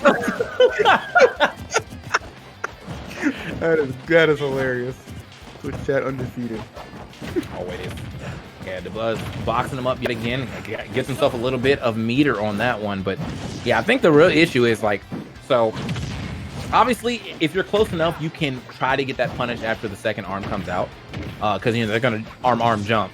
But, like, more often than not, the Buzz is so far away that he arms jumps back. And you're already so far away, like, you're not going to be able to catch that jump back. So, okay, he gets in there, though. Avoids that grab. Doesn't, like, that's the unfortunate part, though, is he just didn't get to do anything with Arsene again, you know? Go. Oh, trying to get him off that ledge. Definitely trapping him over there. The Buzz actually coming up with a jab. Wow, all right. So, I'm expecting that to be swapped already to this this Mega Wide. Here we go. Ooh. Just can't quite find that opening he's looking for. He is closing that space pretty well. I will say that, but 142, you've got to be extremely careful. The Buzz having no problem just keeping some space between the two, slowing it down to a crawl, and just getting the better of these exchanges. Even Arsene has not been as threatening just by the time it feels like there's already been so much distance put between them in percent. Great air dodge, though. Get away from that laser. Okay, yeah, just get the grab. I mean, Oh, wow, that's forever. And And he got that within like the last, such a small window, like 3 seconds left on Arsene. And Sharp made that count the most. Let's see what he can do here. 175. Not too much. Okay. the door was definitely cracked on Arsene leaving right there, bro. He had both his feet already out the door, just didn't close it yet. So, okay. Oh no! Costly air dodge. Okay, Spider-Man is way. Everybody gets one. All right. Yeah, everybody gets one. And I feel like I always forget, bro. I mean, that it don't look like it's that long because when you see it on stage, you know, but like it got some distance. You do. Needed every bit of it to keep that stock intact. The bus still swinging. Oh, covering all his bases. Arsene back to play. Can he be the difference maker that Sharp needs right now? Maybe trying to go for a big play. No fear off stage. We are winding down. Yeah, man. This is definitely, it's not down to the wire yet, but it could get there. You know, 80 to 43. Some decent damage here from Sharp. Oh, okay. That back air would have been clean, but couldn't get it. Nice air dodge through from DeBuzz. That's the spider way out the corner just a little bit. Manages to do that right there. And yeah, right out the way too. I like it. DeBuzz really is dancing around him with the way that he's hitting these these jumps. Like he's getting the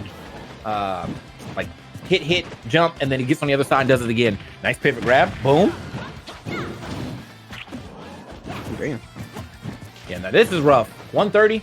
You got to watch out for that megawatt. There it is. Oh, yeah. The Buzz knows. You can tell, like, he's swinging that megawatt for all his worth right now. Another one. He's tagging him. And there's not too many more hits that Sharp's going to be able to survive. But the Buzz has to be careful, too. He is facing down Arsene on the other side, knowing that he has at 100%. Anything can happen right now. Buzz actually doing a good job of, like, he's kind of faking it out now, not throwing both arms every time. The swap to the Ram? Might be trying to go for the edge guard. Nope. Swap up it again. No! Oh! Yo. Ooh, wow, he risked it all with that up smash. First of all, I didn't know that was a KO throw. Like, I thought the back throw was coming for sure, but that joint looked way funnier. She kicked.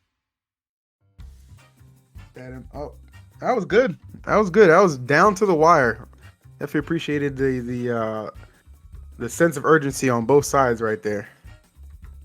Yeah, man. Nah. Triago said I ain't never seen that throw in my life. Same, bro.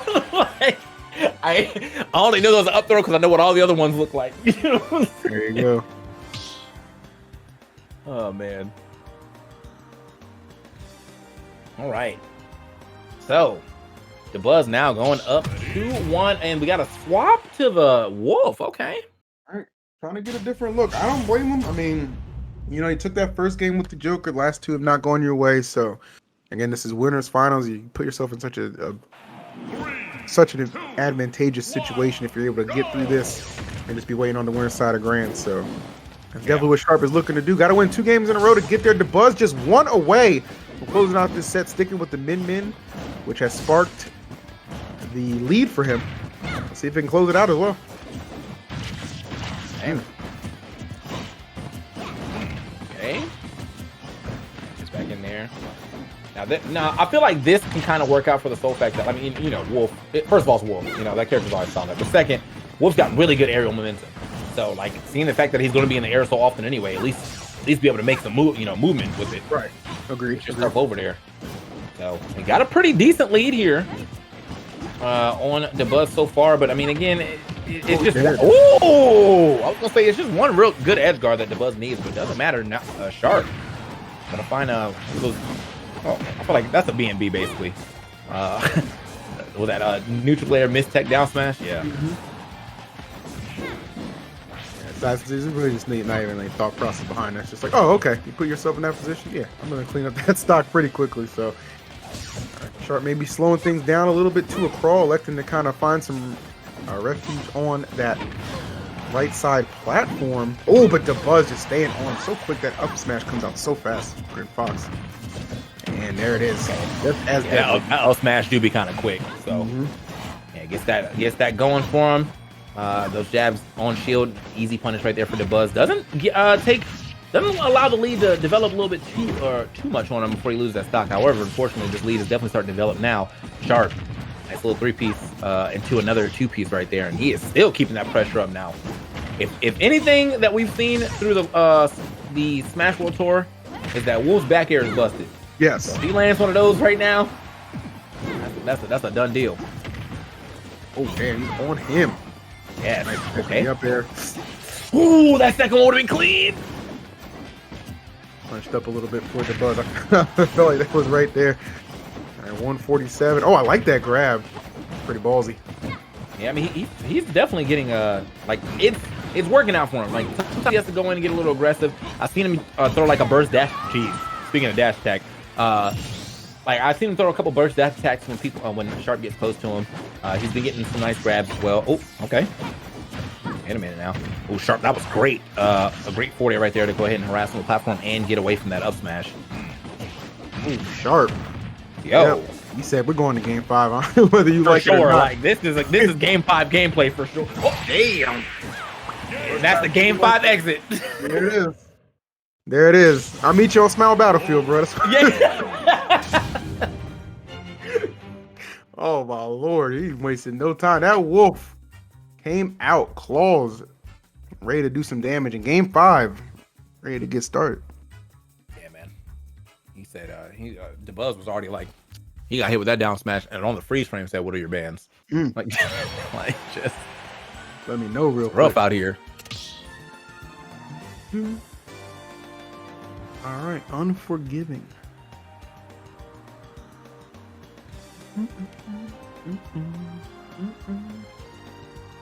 All right, chat. I've seen a lot of game 5s. A lot of game 5s today, man. Definitely, kind of goes to show how evenly matched a lot of the talent in this bracket is. So not surprised to see another one has developed here, especially in winners finals. You know what I'm saying? It's very important to get that winner side placing in grands. So one of these guys are going to get there. It's going to be either Sharp or DeBuzz. You got to wait too much longer to find out who's going to be. Right, man. So yeah, we're just waiting. I'm not sure what we're waiting for. They're both in the ring now. So just waiting out for the match to start. But thank you guys for joining us for the this is pretty much the last part of the Smash World Tour, right? Like we out of here. We out of here after that. You're not even listening to me, boys. What are you talking about? Right here.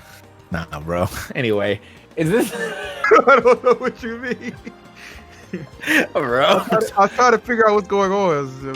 This why the chat always say I'm commentating by myself, bro. I'm permanently muted, boys. I'm sorry.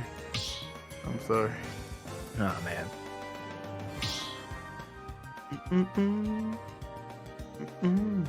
We got one more set after this one, but we're just trying to get the end of this set going. Like one more game left. Whoever wins this, we'll move on.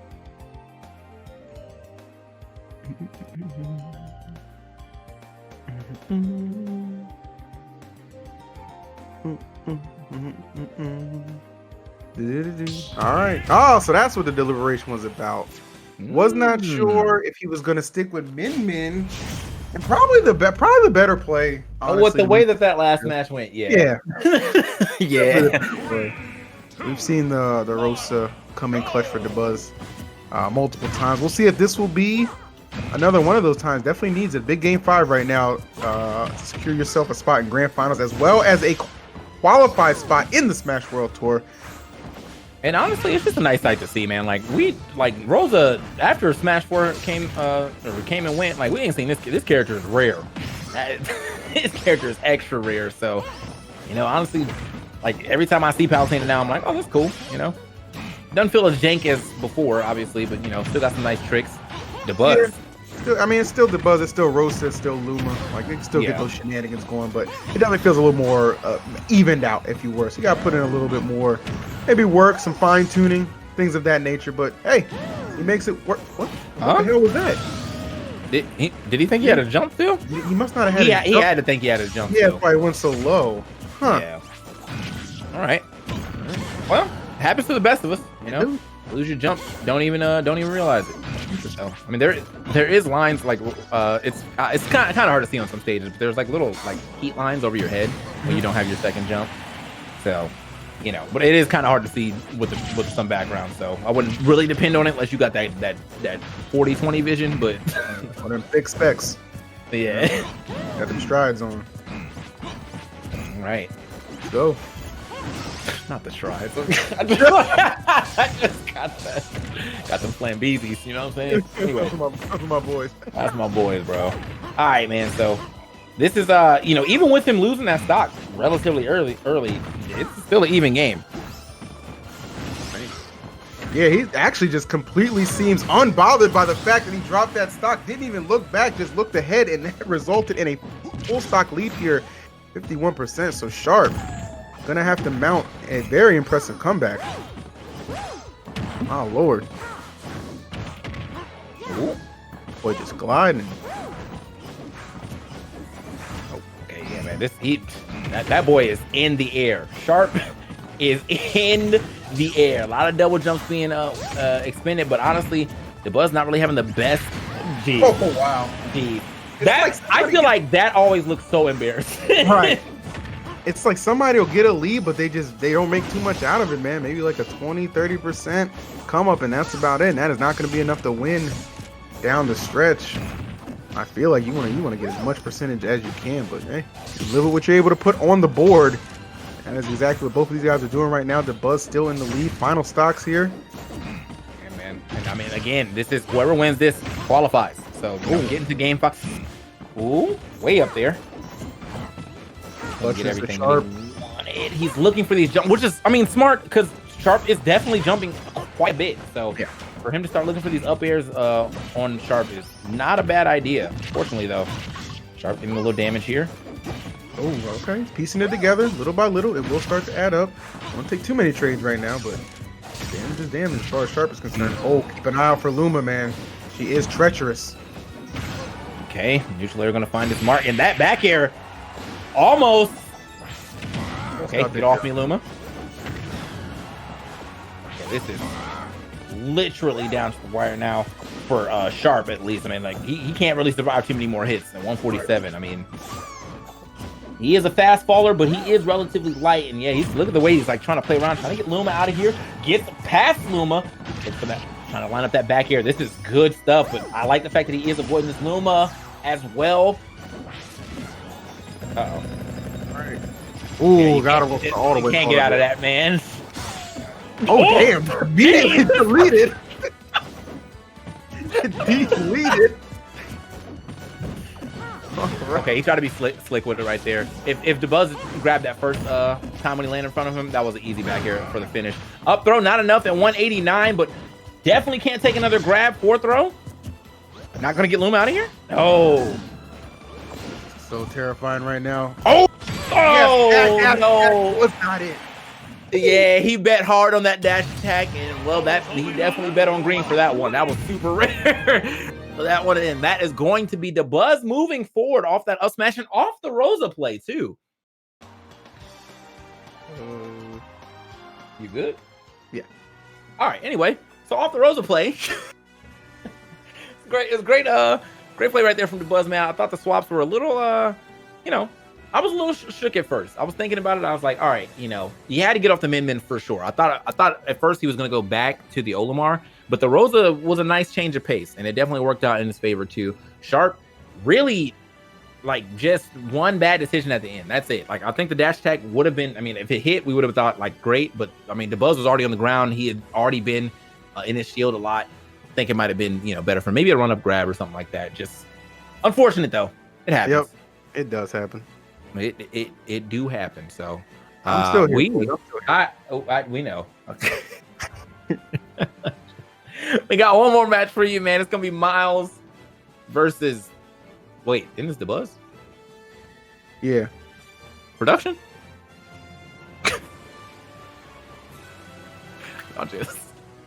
y'all just already believe the man was gonna lose. Crazy. Oh, there's 3 sets. You're right. You're right. Yes. Yeah, I thought for some reason it was 2 sets. You're right.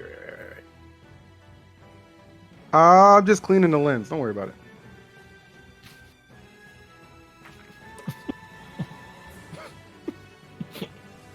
it. He is the funniest person I know. I swear to God, bro. That man is comedy, bro. That man is comedy, bro. All right, man. So yeah, we do have another set for you. This means that whoever wins this will end up going up against DeBuzz in the finals. So Right. Cool. yeah, man. Miles, he's what a run he's had, man. Yoshi sensation. I like Yeah, I honestly don't really be expecting to see too many Yoshis this high up. I think Yoshi's a good character. It's just like I feel like a lot of the representation is all in that top 16, top 32 area. Oh, not a lot of top Yoshis. Like they're top 8 at Evo type Yoshis. But I mean, there is some really good Yoshi players out there, and Miles is definitely going to prove that he's one of them. But unfortunately, though, I mean, well, I feel like unfortunately for Sharp, he just played a very hard set. It was game 5. Like hopefully that he can reset his mental and get ready for this next set. As we go into it, gonna see most likely what Joker, probably gonna start with the Joker.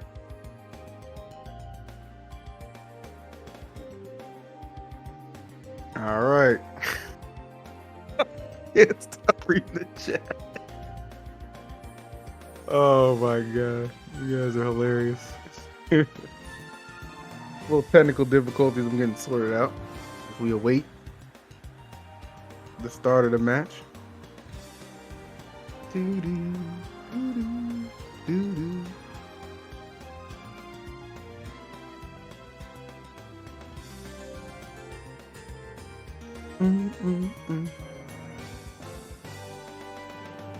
Yeah, we're just waiting now for the start of the match. Thank y'all for watching yet again the Smash World Tour. It has been a great time commentating for you. We got 2 more sets left, and then well, we'll see you guys offline soon. Hopefully. Something like that. We're anticipating. You know? Do-do-do-do-do-do-do-do.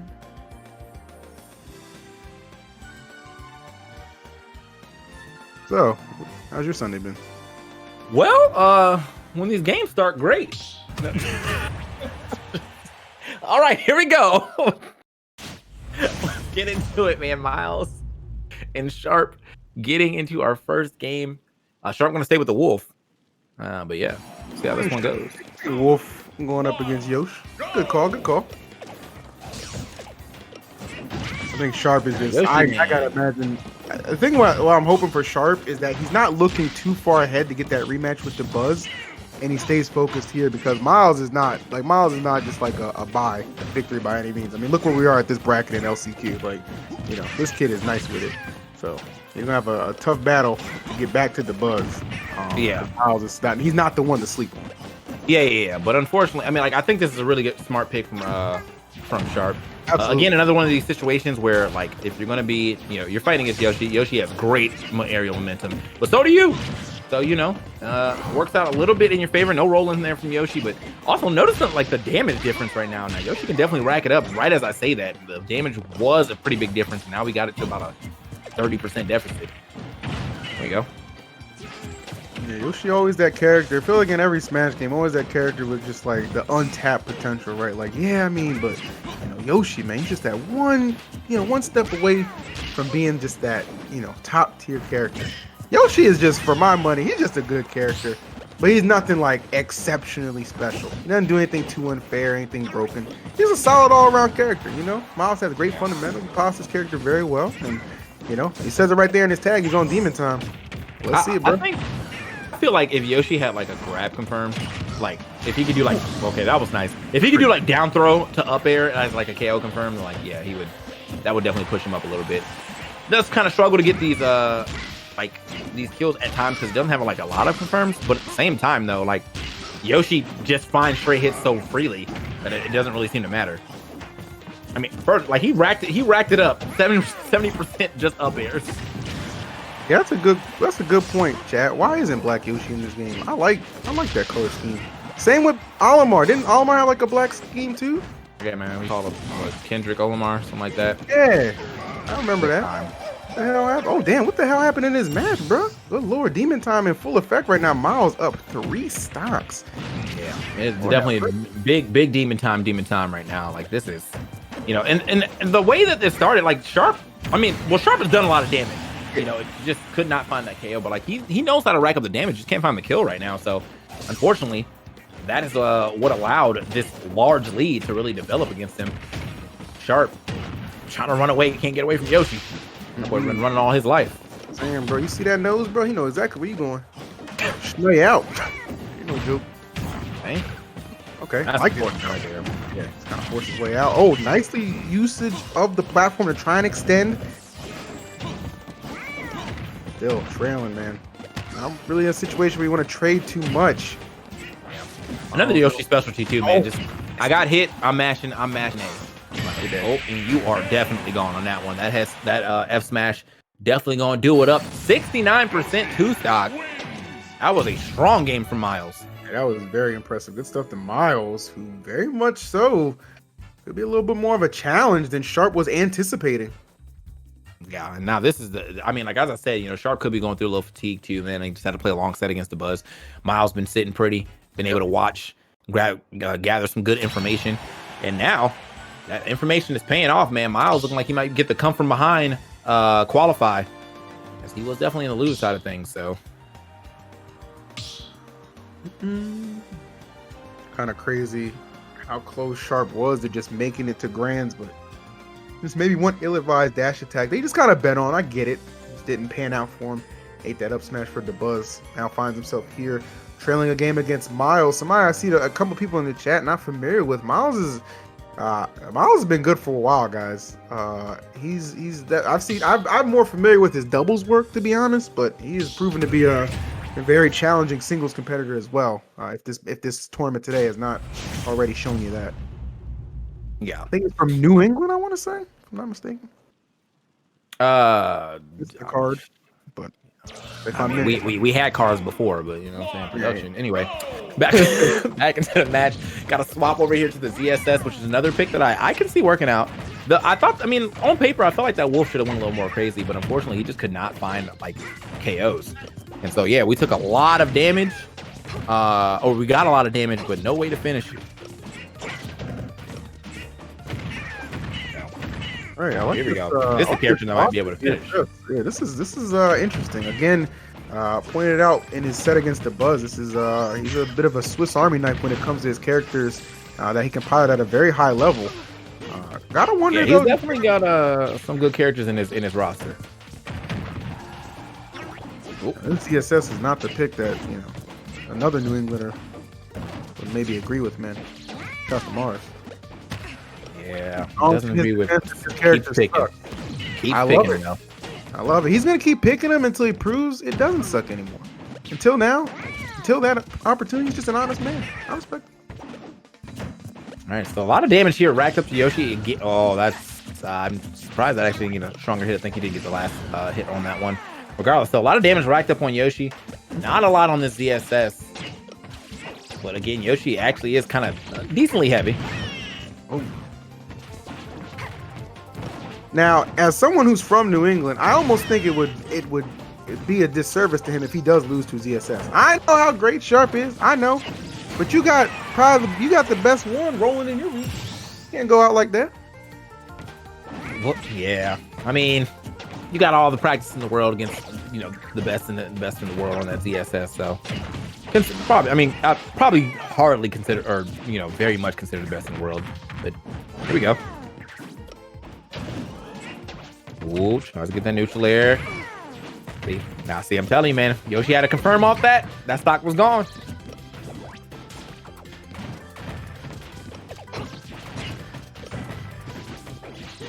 Getter is, yeah. Go ahead and find that back here. Still not enough, though, unfortunately. Oh, dang. Dude, why is... I don't know why. This is about as entertaining as it gets. For me, personally. Mainly because I think it's like that kind of like that same... somebody in that chat just said double New England, that double New England presence. You know what I mean? I don't know. It's like... you would expect there were already a couple other New Englanders in here who you might have thought would make it a little bit further. You know what I'm saying? I think Light lost in the cat, but Okay, you that know. was rude. Like, you ain't gotta be like Hey, what do you mean? The cat takes names sometimes, Hey, bro. it's good. I'm not laughing. I'm just I heard laughing at that. I think Light No, lost in the no, cat. the sticker I heard was that, bro. the interaction that happened in their chat afterwards, because Light is he's such a rude kid sometimes. Wow. The cat is good. That was at the interaction. Trust me. All right. But some good interactions developing in this game right now. I mean, the ZSS certainly pulling ahead at the moment. So putting really could be all Sharp needs to put himself on the board. Miles struggles to kind of make this comeback a reality right now. Yeah. Okay. There it is. Up tilt. Nope. Yes, the Wi-Fi Wow. rob. That's what I was laughing at. That clip is undefeated. Just in the cat. Okay. Gotta get out of there real quick. Oh. Okay. Yoshi definitely slamming that head down, trying to get some type of spike going for him. Oh, damn. Nice coverage from Sharp. He is not letting him breathe. This very well could be a two-stock. Okay. Sharp with the forward throw. Nice little harassment right there. Oh, and still, even with the... Oh, that's nice. That was nice. That was nice kill screen and everything, though. Gets up there, gets that back here, finish it off. Miles looking a little lost in this matchup right now in comparison to that Wolf matchup. He popped off on that one, but man, Sharp, you know, as you said, the Swiss Army knife. He, if you beat one of his characters, he got a couple to spare. Options aplenty. No doubt about that. So, tying us up. Let's go. 1-1. I agree. Sharp's good. Miles is good. Two fine players out the New England region. Everybody left in this tournament. Last chance qualifier and regular tournament. Like they're good. Come on. Like yeah, I mean, like everybody else talking about who they can beat when y'all people be going 0-3. You know what I'm saying? Where that third calls come from? Life. Like that's no, not life. Oh, don't do it like that. anyway, man. It's real. It's too real in the field, guys. It's all good. It is all good. We got game number 3 developing. Taking it to Kalos. First time making its appearance here. Here we go. Let's see what happens as we get a little further into this set, man. It has really been like a very interesting like set. The fact that we've been getting these swaps, the stage choices now here on Kalos. I feel like I like it for Yoshi. But you know, another thing that you really have to worry about just in this matchup and any matchup against DSS is just her being able to flip jump out of anything. Like just out of, you know what, I'm trying to get out of pressure. Get out. Yeah, she's got just a great escape tool right there. Nice catch. Okay, we're just putting on the pressure. Didn't quite catch him. Excuse me. But definitely a really hot start for Miles. This is not as good as you could ask for right now. All that is left to do is secure the stock. He's at 131. It shouldn't take too much effort. I want to see him get too overzealous. Oftentimes we see that just too many times. You see him in kill percent, and you just don't let it come to you. Try and rush it out, but not the case there. A whiff grab will be met with a very well placed back here for Miles. He's got a real opportunity to go up big. He's definitely harassing with these F tilts right there. Very relatively quick move though. So not a bad one to be thrown out.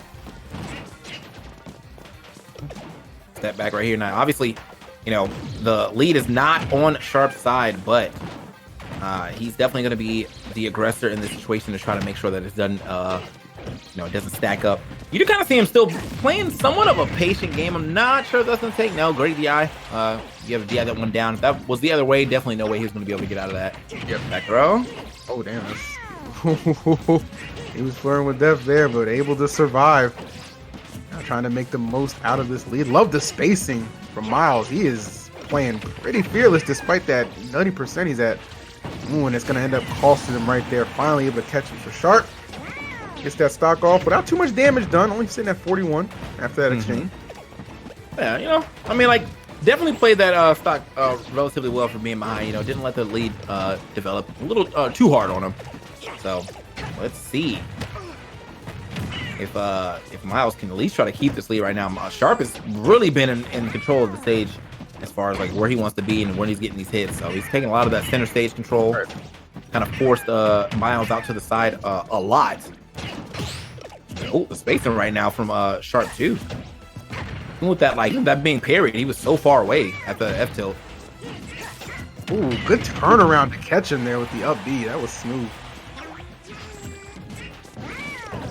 Okay, not gonna be able to get too hard of a punish on that. Like I think he was a little closer, maybe, but like yeah, that move has a lot of. I feel like it has a lot of shield stun, and you know, well, ZSS is just a very quick character, so she's gonna be out of there. Another one, just the last hit too, and yeah, man, that whip definitely doing its due diligence.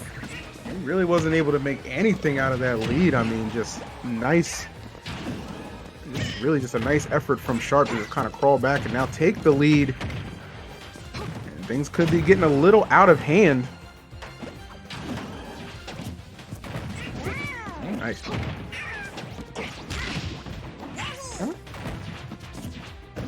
Oh, wow. He just kind of pushed up on him. You know, you're not going to run through given the game's mechanics. I'll just throw that up smash out. The shield was lowered. Okay. Definitely moving around him now. Yeah, these, however, though, of ZSS are really serving Sharp well. His movement has been pristine. Miles keeping up to an extent, but not enough to kind of close the gap. Oh, that back there. Not the trade he was looking for. Gonna close it out. Yes. Linear recovery fully checked there from Sharp. No fear, no hesitation. That's going to be a 2-1 lead for him heading into the fourth. And he did that correctly too, man. Sometimes it really is hard to get under Yoshi's egg and hit Yoshi at the same time. So yeah, he snuck well under that, and Yoshi was just sit and duck. I mean, that's the way that Yoshi throws like a soft egg in front of him when he's trying to recover. It's like such a good angle of a throw that like it usually thwarts a lot of people trying to come out and hit Yoshi. But like the way that he snuck under that was perfect placement. All right, Sharp 1 game away from getting his rematch against the Buzz. Miles trying to keep his Cinderella story going and cap it off with a qualifying appearance in the Smash World Tour. Got some work to do though. Yeah. Early start right there, just run up and grab. Like that says a lot about us. Yes, this is doing that to you, That's confidence. Yes, indeed. Jeez. Yeah, okay. I thought he was gonna get another back air. That would have easily sealed that stock. Jump was gone. Used his first egg, so he wasn't gonna get a lot of height on the next ones. Okay, scoop.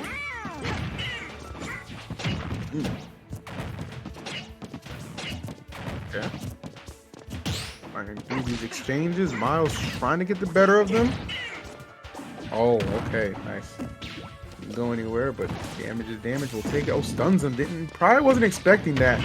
All this movement. He's really good. His movement is pretty deceptive. Like you're not really sure what he's committing to. Yeah, I mean, in some of these instances, definitely got to agree with that one, man. Like, it seems like a lot of times he's like running straight at you, but then he's like dancing directly around you. Yep. And that has been working out in his favor a lot. A great chase down right there to get the grab, pushing him off stage, and that works. The trade works out for him.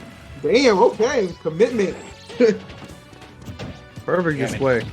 Very smart for him to go. Well, I mean, like he had to do something. You're at 166. Just do whatever. Oh, but he doesn't get that first up air, which would have led into probably a little more than that double up tilt, but it's all good. Still got the jeez. Right? That move lasts so long. He just... Anybody else up smash got punished. How's ESS?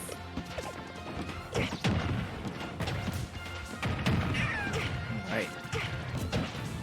There we go. You see him definitely moving and grooving around, and obviously not trying to be the first person to give up that control. Oh! Okay. Is he? Okay. He's done. Wow. What a double flip, and then he kicked too. That's unfortunate. Damn, dude. That could be costly. Yeah. This is looking like game 5. Potentially. Can Sharp make some plays before? Not counting him out just yet. He's stringing together some big damage already. Okay.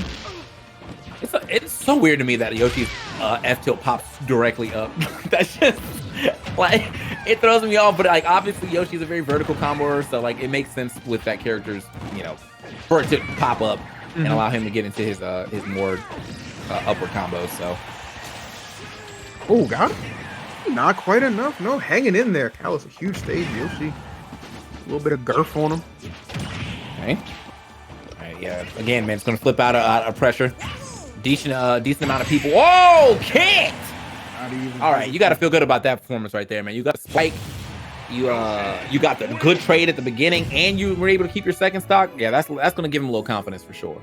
Yeah, man. He was trailing behind too, man. So very great response there from Miles to take out Sharp in that fourth game, and now the fifth and final one to determine who will meet the Buzz in grand finals of this tournament is moments away. Another game 5. Crazy how evenly matched these competitors are throughout this bracket, both main and LCQ. Yeah. I mean, from watching, I watched a decent amount today, and yeah, man, it's just like outside of some of those 45-minute games, pretty much everything else was real nice to watch. So, but I mean, even if you can find some greatness in a 45-minute game, just like, man, this dude really knows how to time out. Like, if you are the person who wants to learn how to time out, there's a set for you. You got 45 minutes to find the greatness. That's plenty of time. I mean, I get it. All right, where are we going? Pokemon Stadium for the final game. This is pretty much for all the marbles right here in the LCQ, as far as like this, one of those last qualifying spots. Oh no, the last qualifying spot, because the Buzz has already secured one, being in grand finals. So yeah, this is it. This is the last qualifying spot. Yeah, I mean, of the entirety of the Smash World Tour, actually. Yeah, you gotta do or die right here, man. Y'all went to game 5. Miles, you fought hard for it. This DSS match has been looking like it's a little rough for you, but you managed to take a win, so that means you can do it again. Bars, but okay, nice little catch right there. Yeah, looking for. I mean, like what he's doing right now, the way that he's fishing for these up airs, it's actually relative, like super smart. I mean, like if DSS decides to actually flip kick down a corner, that's getting caught. And a lot of the DSS's pressure does come from the air with the neutral airs, run up forward air, stuff like that. So we're gonna see, much like we see in many game 5, some real disciplined gameplay, given the fact it's just that much more volatile, especially when, again, guys, considering what's on the line. So okay, pops out of there, gets a nice little F tilt, but can't really get up there and do anything with it. Ooh. Okay, both of them out spacing each other quite well right there.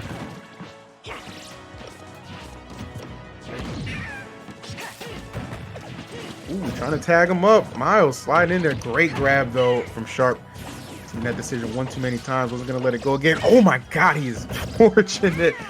Yeah. Couple of whiffs here from both players early.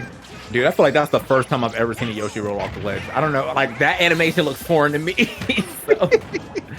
But hey, almost got over it, but no, lands directly on the last hit of that whip, and that's going to be the first stock to Sharp, who's now getting a little extra damage here. Great with the up smash on the tech as well. Well, Miles is starting to fish right now. This is kind of what I meant about, like, not being able to get something off your grab. Because, doesn't matter, though. Find something off that. It's because, like, a lot of times, like, that means the opponent, when they're in kill percentage, can really just depend on their shield for, like, a large majority of their defense. Yeah. It's like, all right, well, you can't throw kill me, so like I don't have to worry about that. Like if you just get grabbed, yeah, I'll be off stage. I might be put in a bad position, but you didn't kill me. And obviously, those are the situations we want to take the grab. Like you're playing against Fox, take the grab. Like it just works out better for you in the long run. Usually, exactly in the long run, that's usually when you think about it like that, I agree. Yeah, but Miles managed to dig his way back into this match. A lot of forward airs. Still forward airs. Smashing that head into the ground.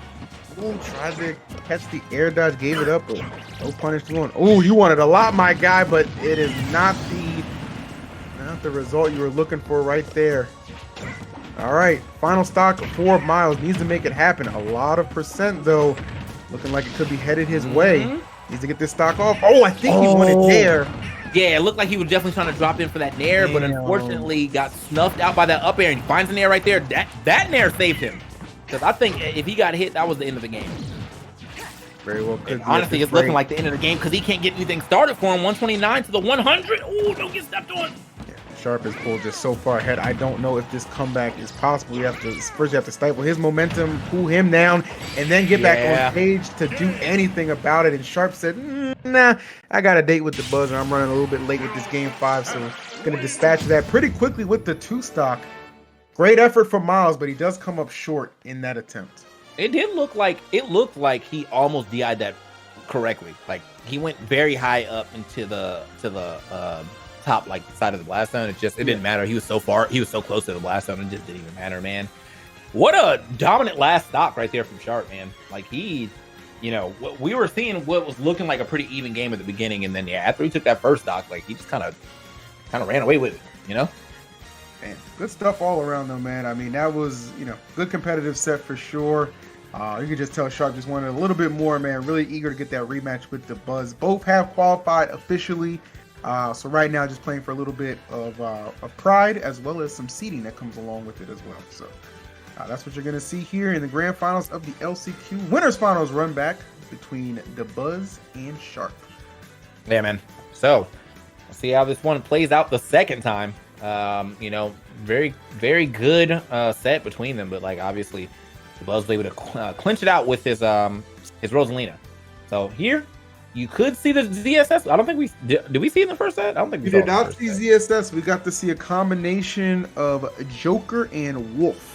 Yeah, but here on the Buzz side, we saw everything. You know, we saw the Olimar, Rosaluma, the Min. We saw it all. Yep. So let's see what happens here as we get into the second set between these guys. And yeah, man, this is for the seeding right here. You know, congratulations to both these gentlemen for guaranteeing qualifying. The Buzz earlier by getting in the grand finals, and then Sharp just now over Miles taking that last qualifying spot. In the entirety of the World Tour. So there you guys have it, man. This is definitely and this is a strong lineup of qualifying individuals. We'll have a full graphic for you after the grand finals concludes. I'm sure, in case you're wondering, everybody, if you want to hear for the entirety of the event. So fear not. Yeah, man. So does Sharp still play Sheik? He does. He just hasn't found. I feel like this is online, so yeah. Shark, Sheik online is just it's a little rough, you know. Like I started picking up Sheik probably after what was that main stage, and Void did so he was doing so well. I was like, yo, this character looks mad fun, so I picked up Sheik. Unfortunately, most of my training was online, and I realized that character is just not for online.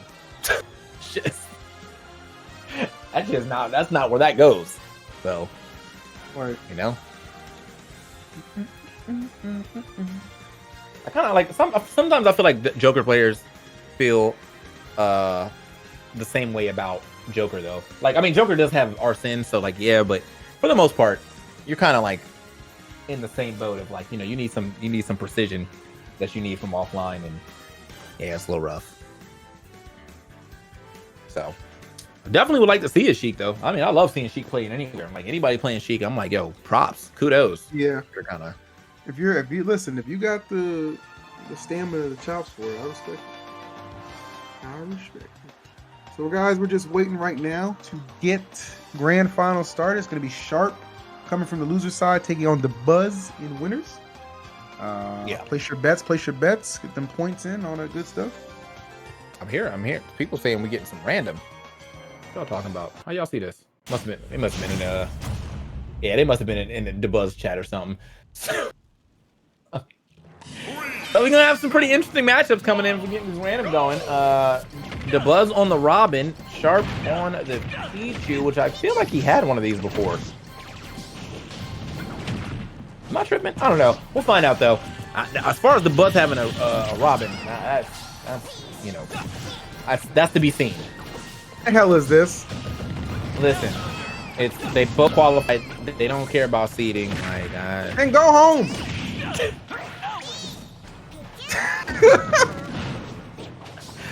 But I'm the negative one.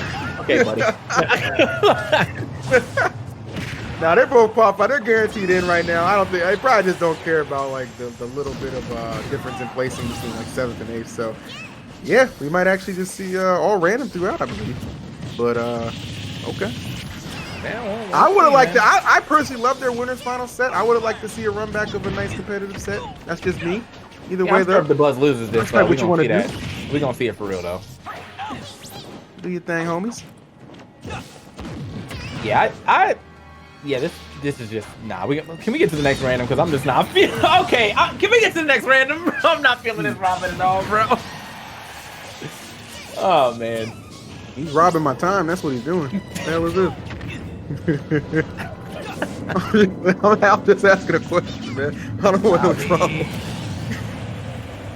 Really just walked up slowly to him with that F smash though. Under the arc fire, like I mean, small size P2. And the Buzz managed to get a stock here, but sheesh. There it is. I mean, if this is truly going to be random, I mean, I definitely think this is going to benefit Sharp. I feel like he plays like damn near all the cast. And this dude is a problem. Yeah, I feel like the Buzz plays he plays a good. Oh, Jesus. Okay, man, that's just. Speaking of spread. Anyway, he has a decent spread.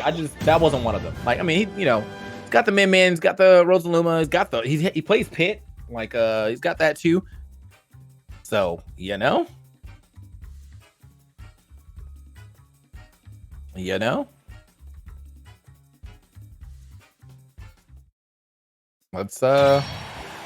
see what this next random yields, I guess.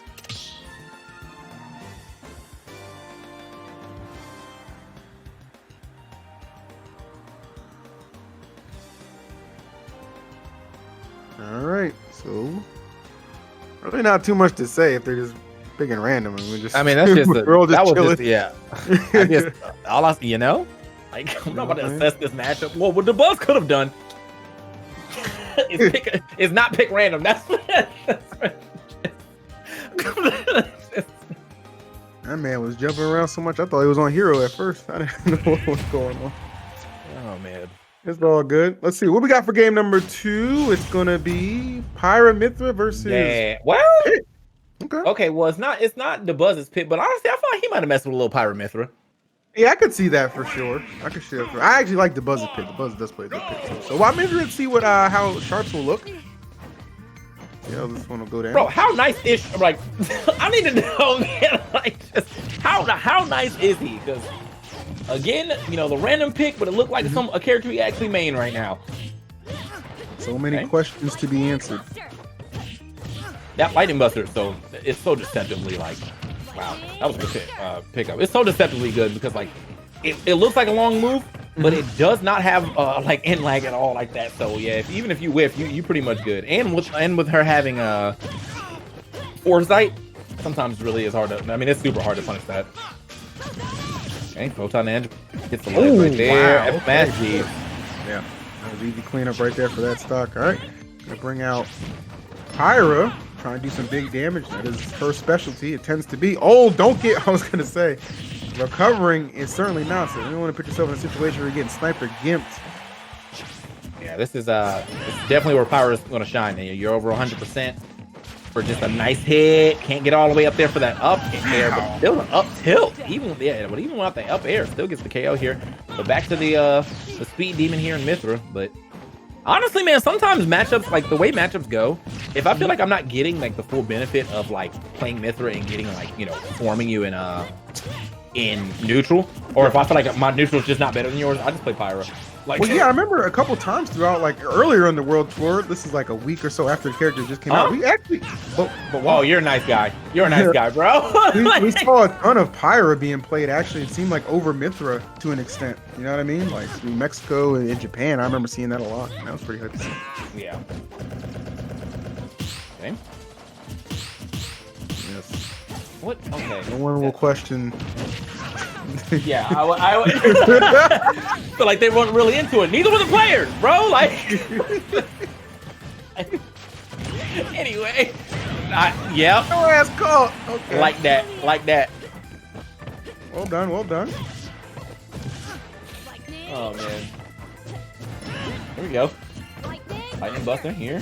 Still hard to punish, as I said. I think you have to parry that last hit, to be honest. And he kind of tricked it out and made it look like he was going to go for the full, so he got the extra hit, but he did not.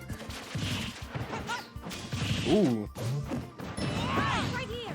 All right. Okay, bringing out Pyra a little bit earlier than we've seen before. I want to know what Gimmer's going to put in this thumbnail, because you know the Gim's got to get the clicks. That is the question. He's just waiting for the Ganon to pop up. Guarantee you. Wait for the Ganon. Oh, scary. Okay. I always feel like every time I see that move, like, okay, There you go. Every time I see Psybe hitting someone like runs up and gets in there to grab the sword, like I always feel like they're gonna try to go for an up air and it's supposed to be guaranteed, but it's not. But it feels good to think it is. Yeah, well, you know, he told the Buzz to stay back. He was like, "No, I'm the bouncer here." What you mean? He did not listen. Let me stay back for a little bit.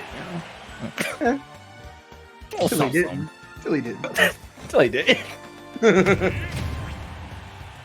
All right, man. Another random. Another pick of. Interesting. So they keep getting each other's characters, in my opinion. Like Pit would have been DeBuzz's pick.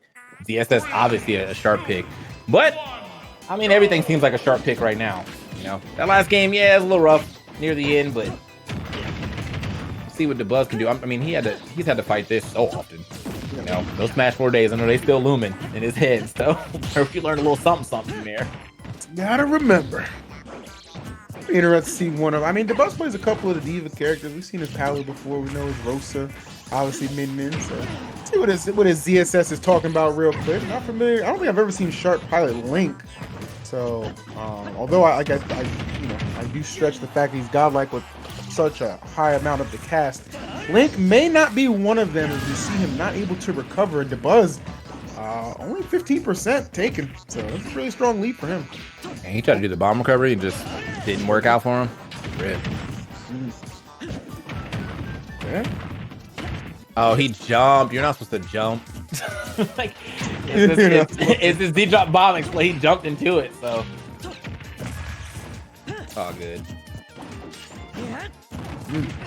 Buzz, I mean, definitely doing quite well on this CSS though. I mean, I don't know if he's doing quite well or this is just not a Naito character or a sharp character. Say a little bit of column A, a little bit of column B. Okay. Back air.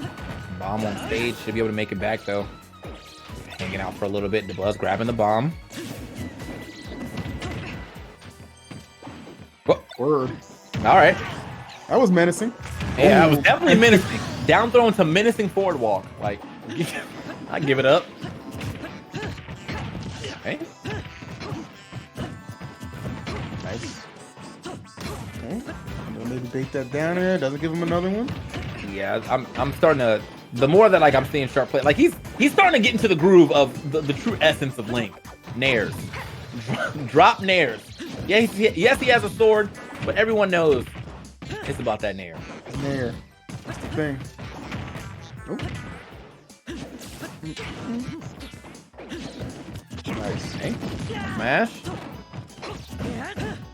Speaking of F smash right there, you trying to get it all. Oh damn! I think you're gone. Yeah. Wow. Okay. The Buzz going up 2-1 in the random. All right. Well. Again, don't really feel like that was a sharp character, so it seems like an unfair hand in the random sphere right there. But hey, I don't really know DeBuzz to be playing as ZSS like that either. So hey, got to give the props where the props are due, you know.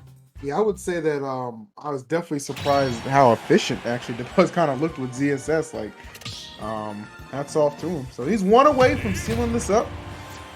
See what we get on random. It's gonna be Ike versus DDD. I feel like I've seen DeBuzz play Ike before. Yeah, same. You know what I mean? Like I feel like I've seen him play this character before. So might not be lost when it comes to what's going on here. Let's find out. No, this is correct. Ike gameplay right here. I agree. The 100% Ike Bible right now. This is like Smash World Tour Elite Smash Edition. This is basically we're keeping the finals. Good lord. ESP's in shambles right now, folks. Yeah, so we're gonna see this. We're gonna see these nairs hit for about 100%, and then after that, we might see an up B snuck in here. Okay. Oh, okay, sure. Hold up. Oh. He can't get his nairs going. Right. That was the problem. If you stopped an airplane, you stop the character. Okay, that was innovative. Could have been some big. Oh, okay. He glided. Okay. He glided. I think F Smash Freeze from Ike always looks like it does so much more. Like, I mean, it ain't even like the strongest. Like Ganon has the same thing, right? You get the F Smash 3 bow, right? But for some reason, Ike just looks like he put more power into it. Oh well, power into that F Smash though. Oh, more of that. Yeah, more of that. What are you doing? Don't deviate from the plan. They're playing, baby. Yeah, here we go. That's what I'm talking about. Just like what was that? The Hey Arnold joint. Pass the ball to Tucker. Just keep using the air. It's one thing and one thing only. You're Tucker. All right. Yeah, you're Tucker. And the ball is Nair. Like, there it is. Okay. Ooh, nice catch. Didn't quite seal the stock yet. Oh, okay. All right. No one's gonna question the competitive integrity here. Okay. Yeah. So I mean, these are two characters playing peak Premier. performance, exactly what you expect to see from them. There, baby. That's yes, as far as I'm concerned. No, I don't know what you guys are seeing. Drop another one. There it is. Do it again. Oh, see it? Now, I like that. I like the little mix up here that we're starting to get a couple up tilts in here, which is usually part of some optimal Ike gameplay, you know? Yeah. Drop a couple nairs, and then one time, every now and then, instead of jumping to the air again, you drop. Oh my god, that head ass. You drop that up tilt. Here we go. Wait, what are you doing? Is that a forward air? Yeah, there we go. Yeah. Give me some of those. There we go. Oh, the bait! But the Buzz not falling for it. Break Buzz shield. not doing a damn thing. Well, I don't. This is Buzz. suboptimal Ike gameplay. I hope you die. Oh man, I was for sure he was gonna go for that down air. Okay, hold on. What? Oh, you mashed out of that mad quick. Okay, that was a decent forward air. I'll give it up. There we go. Back to the nairs. You got him in the sky. You already know what time it is. He's at 100. Wait a minute. Okay, that air dodge was nest.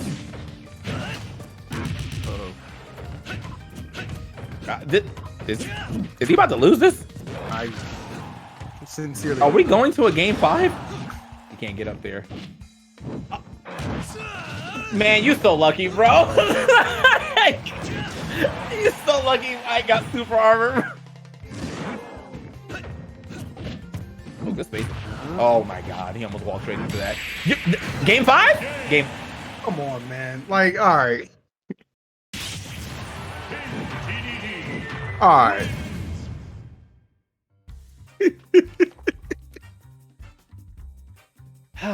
Seemed like that shield bubble defense is what let this go.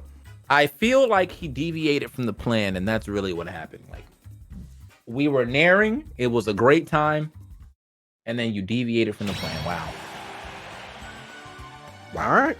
I can't believe the last stock is when he decides to just stop playing like Ike. He just started playing like I don't know. Not Ike. More. All right, here we go. What's gonna be the game 5? Of course. Ooh. Hold on now, Doc. Well, Doc, I'm interested.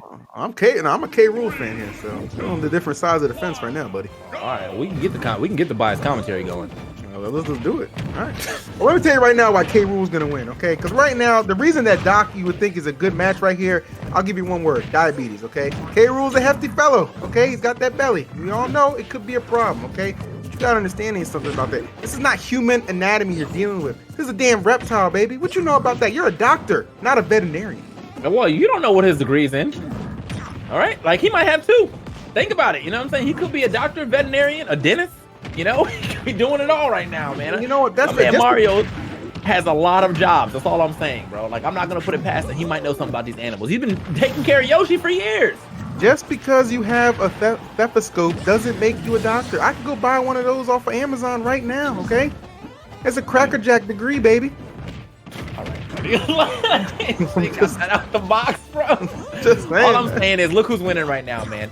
Yes. Knowledge is power, and what I'm saying right now is straight the knowledge of these weak what you points. see about that? All right. Like that. Like, now, he got through it the first time. You know, sometimes even doctors mess up sometimes. They don't catch everything, you know? Hopefully never my doctor, but... I don't want my doctor catching anything, bro. You're supposed to prescribe me when I catch something. Here we go. Oh, chin check. Doesn't get the full thing, though. Still, though, that's damage. And honestly, I feel like Jabuz don't even know what he's doing. He's punching the wrong way, bro. He's discombobulated. That's true. There are a lot of decisions being made right now, which I'm not really sure anyone knows what's going on. Oh, okay. I don't even think he knows what's going on. Get the crown right here. Hold on now. Oh, that was good. Hold on. Oh, don't get Take it back. Don't let that Yeah, happen. take it back. All right, I'll be getting this kill, man. I'm feeling the up smash. I'm feeling the up smash. For sure. Up smash? Okay, I'm feeling like we're gonna get the grab and then we're gonna do like an up tilt. I think up tilt's gonna steal the deal. Oh, he's done. Clap! There you go. Get him claws real quick. Get him claws real quick. There you go, right, K. Rule. It's for the suspense. Oh, you're fat. You're good. There we go. It's That for the wasn't fat shaming. That was fat encouragement. I mean, sometimes putting on that weight is definitely what you need to be, but the doctor is not going to hear that. Even the strongest doctor will prescribe you a diet. He said, get up out of here and get to work. That's what he told him real quick. Like, let's just see what we're doing here on this last stock, though. That's what I'm trying to figure out, because we got a little bit of a lead for my man, Dr. Mario. Oh, my God. More Kirby Kid. More Kirby Kid. What? That's not even real, but it works because the doctor knows. He prescribed that forward air. What's good? All right. Congratulations on resetting the bracket. I'm leaving. Okay. That's fair. So, GG's. Yeah, I catch you, man. All right. I'll let you. I'll hold it down. I'll let y'all. Immediate message from Gimmer. I will dock your pay. That's what we do, Gims. That's what we do.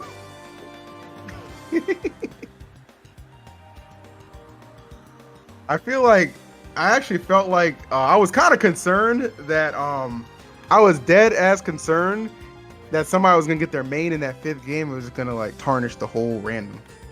Tarnish everything. All right, man. So are we doing random again, or we probably? Play for real? I mean, at this point, why not? We're this far into it. We're this far in, and unless the bus just lost, and he's like, "Well, hold on now." Wait a minute. I feel like the Buzz is stubborn enough to run it back with random. Yeah. Why not? If it actually does, if they do end up doing a serious set, that'll be interesting. But I don't know. I'm kind of a fan of. I mean, hell, you did it for the first one. You might as well keep it up. Yeah. But we'll see. This is a very interesting day, man. Like what do y'all want, chat? Y'all want random, or do you want? You know what I'm saying? What do y'all want?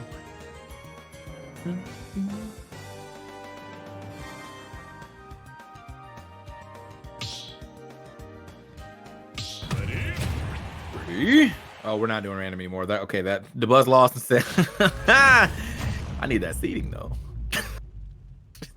All right, here we go. Random again. No, this isn't random, guys. This isn't random this time.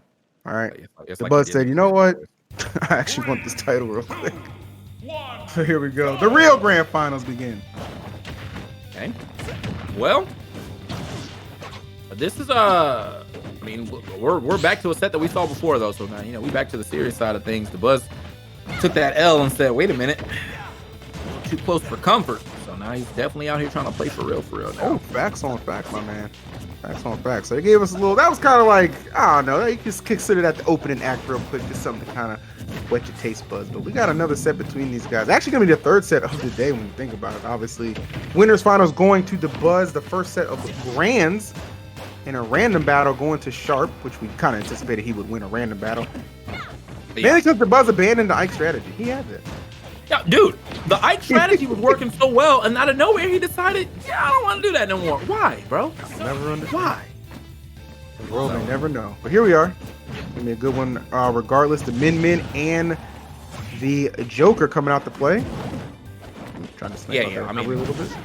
Definitely gonna be hyped to see this. Definitely gonna love watching some of their mains come back to play, and honestly a matchup that I felt like this is probably the best iteration of their matchup. I think that as far as like evenly matched, because when he swapped over to the Wolf, that was a wash for the Min, but then after that we saw the Dabuz Rosa come out, which was still kind of an even match to be honest. But yeah, I feel like this one is definitely like, if Sharp can find his way in there, he's doing a good job. But if Dabuz can continue to mix up the way that he... Nice. Okay, I like that. That was a good up smash. Great answer. Pretty fragile. 149. So not going to take too much to remove this stock. I'm sure Sharp is aware of that. Get too antsy though.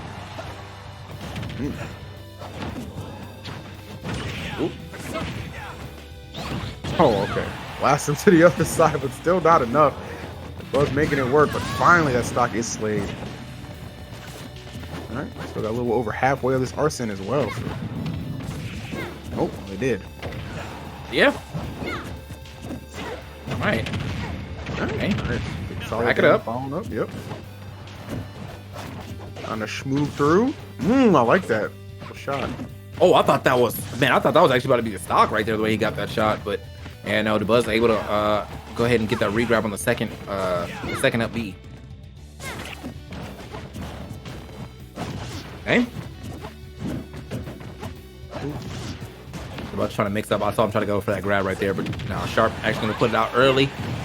Okay, that was good, but unfortunately couldn't get back down to the ground to really reap the benefits of it. So back down to the ground now with no damage on him. See if he can try to rack it up and maybe find himself a good F smash near the edge. Get a early KO on Dabuz, but right, that's kind of hard to do. Not the easiest task. Dabuz definitely does a good job kind of with his pacing. But I mean, we've seen Sharp. He's played from behind a couple of times.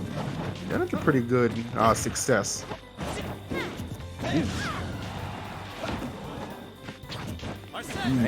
Arsene definitely not gonna hurt to have out there. I love the up smash from Dabuz. Doesn't spam them, just kind of uses it. Kind of alleviates some pressure when Sharp is lurking a little too close, but right where he needed to be right there to remove that stock. 66% of fleeting Arsene, but still an opportunity. Get some damage on the board. Yeah, man. I mean, like, if he wants any chance to get back into this match, definitely gonna have to do it right here, right now. Find some good damage here. Goes for the up air, but nope. Actually gonna get that thwarted, unfortunately. And Dabuz, I really like the fact that he tried to go all the way up there and finish the game. Sometimes, that moment in itself, I think that Sharp could have gone off for down guns. Whoa! Okay, up guns. Don't see that too often. He doesn't have Arsene yet, but like he's still doing a good job of adding up this damage to Dabuz for sure. Oh, damn! Oh, trying to fish for those back airs. He tried it. He is so comfortable off stage. It is crazy.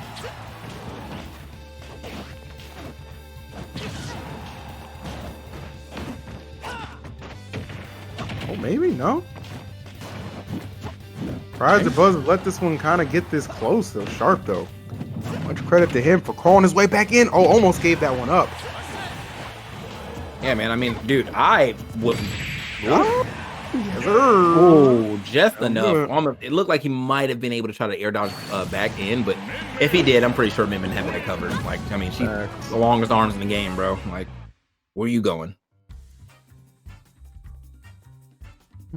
All right, good effort from Dabuz. Gets the first game. Much credit to Sharp. They kept that super close. Yeah, man. I feel like this is how they always this set looked earlier, though, man. I feel like Sharp was always like just like one small step behind Dabuz's Min on the Joker, but that Wolf come out. It's a different story. Like to see I wouldn't mind seeing the Wolf come out. I mean, of course. I feel like it was like it definitely aided him well in their winter set. Didn't look too hot. Didn't look too hot when we saw it against Miles. Obviously, that's why he ended up switching to ZSS, and maybe it's that ZSS he's gonna go ahead and hang his head on right now because he's bringing her back out to play. Didn't get to see we didn't get to see ZSS at all in the winner side of things, guys. Remember, it was only Wolf and Joker, so this will be kind of Dabuz's first encounter with ZSS. Though, if that random exchange they had in the first set is any indication, I think Dabuz might have an idea what this character's about. Yeah, I mean, Well, one of the people in the chat said it feels like the Buzz is learning moves as it goes and keeps spamming the ones that he's learning on his ZSS. But again, like as I said, I mean, he's had to play this matchup a lot in the history of his Smash career. So Yeah, period. you Yeah. know, Oh, okay. connection, yep. All right, up smash. And these up smash are definitely finding their mark. I also like using that up B off the ground to get a higher jump. Started so weird. Oh, damn. Okay. That was nasty. Yeah. You blink, you might miss it, man. Sharp, incredibly skilled individual, man. This boy just be striking at a moment's notice.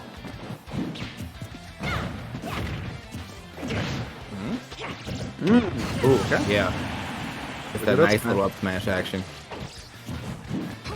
One of their big go-tos for DeBuzz has definitely been that up smash for closing out stocks with his min. On that exchange again, not disappointing. Oh, okay, try to rush him down. Love the fact that Sharp not scared to just kind of try and get in there and put the pressure on DeBuzz, who has been responding fairly well. Yeah. Well, I mean, like, the pressure that he's putting on is, I mean, the Buzz is always doing a good job of, like, yeah, immediately getting it off of him. And that's just the power of Min Min. Unfortunately, wasn't able to, did not see that coming. But yeah, that's just the power of Min Min, man. She has really good, a nice nair out of shield. Not the fastest nair out of shield, but it is a relatively nice one. Right. Has a good way to keep you away. If she gets a grab, you're definitely getting kicked away, and she's getting a powered up arm. So try for the grab right there.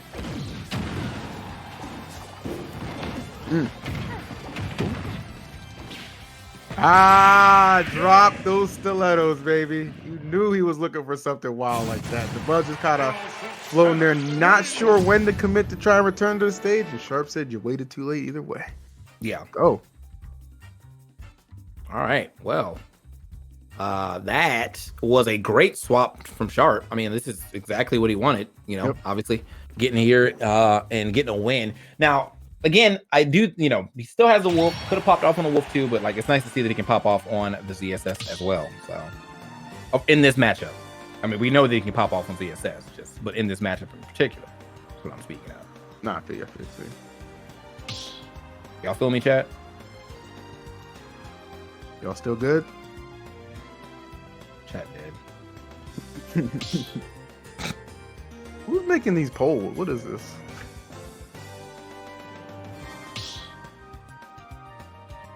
Is that a dead even poll? What is that? Yeah, 68-68. Wow. That's Chat incredible. achieved world peace. I love it. You feel me? All right, thank you, chat. Just wanna There make you sure y'all go. feel me, you know what I'm saying? Like, I'll make sure, you know?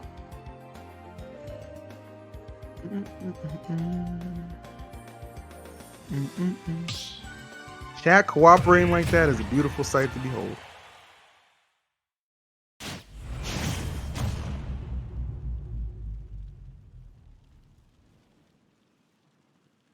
All right, so the Buzz bringing back the Olimar. Haven't seen Olimar since, I want to say, Winners Finals Game 1 or 2.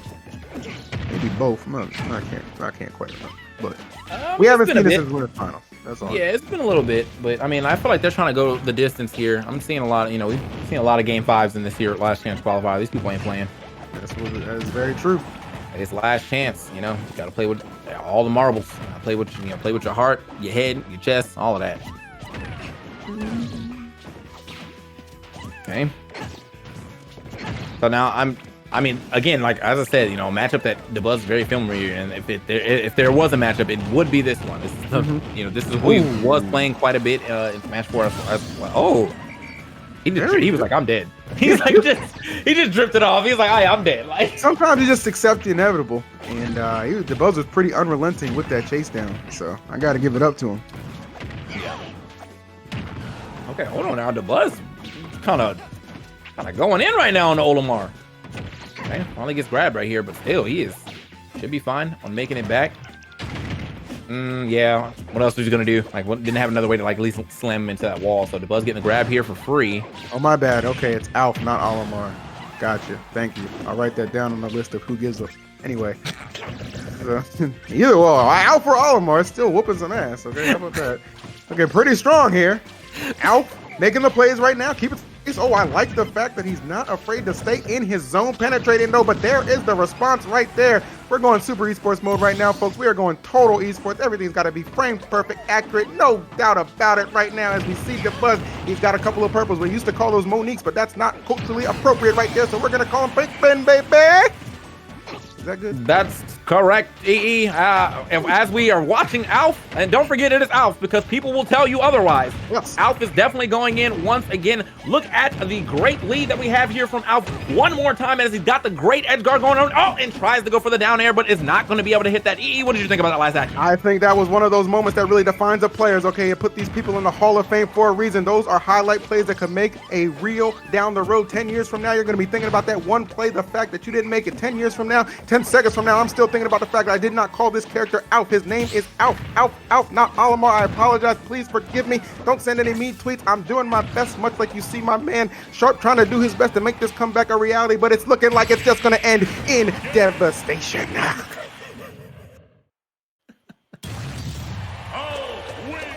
Good enough for you? I just want to know. I just want to know. I think you. I think you got it. I think you got it. You know what I'm saying? I give it up. I don't know how you held that so long, bro. I feel like you didn't take a single breath. I really be out here sometimes, bro. I really be out here.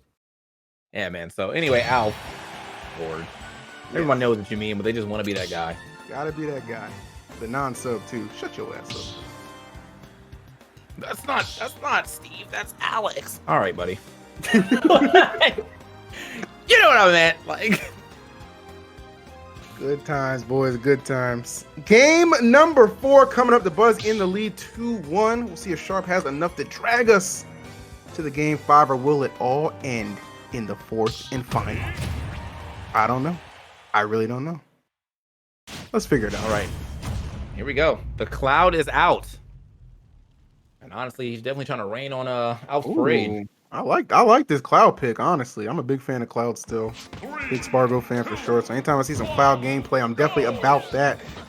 Honestly, it's kind of like a blast from the past. Remember how you just talked about the Buzz had to fight a lot of ZSS in his time in the previous game? Well, Cloud was right up there too, for sure. So yeah, luckily, he's playing a more tame version of Cloud, man. Right. Someone just showed us the Nair again from 4, and that joint is like 3 times as long as the Nair in this game, bro.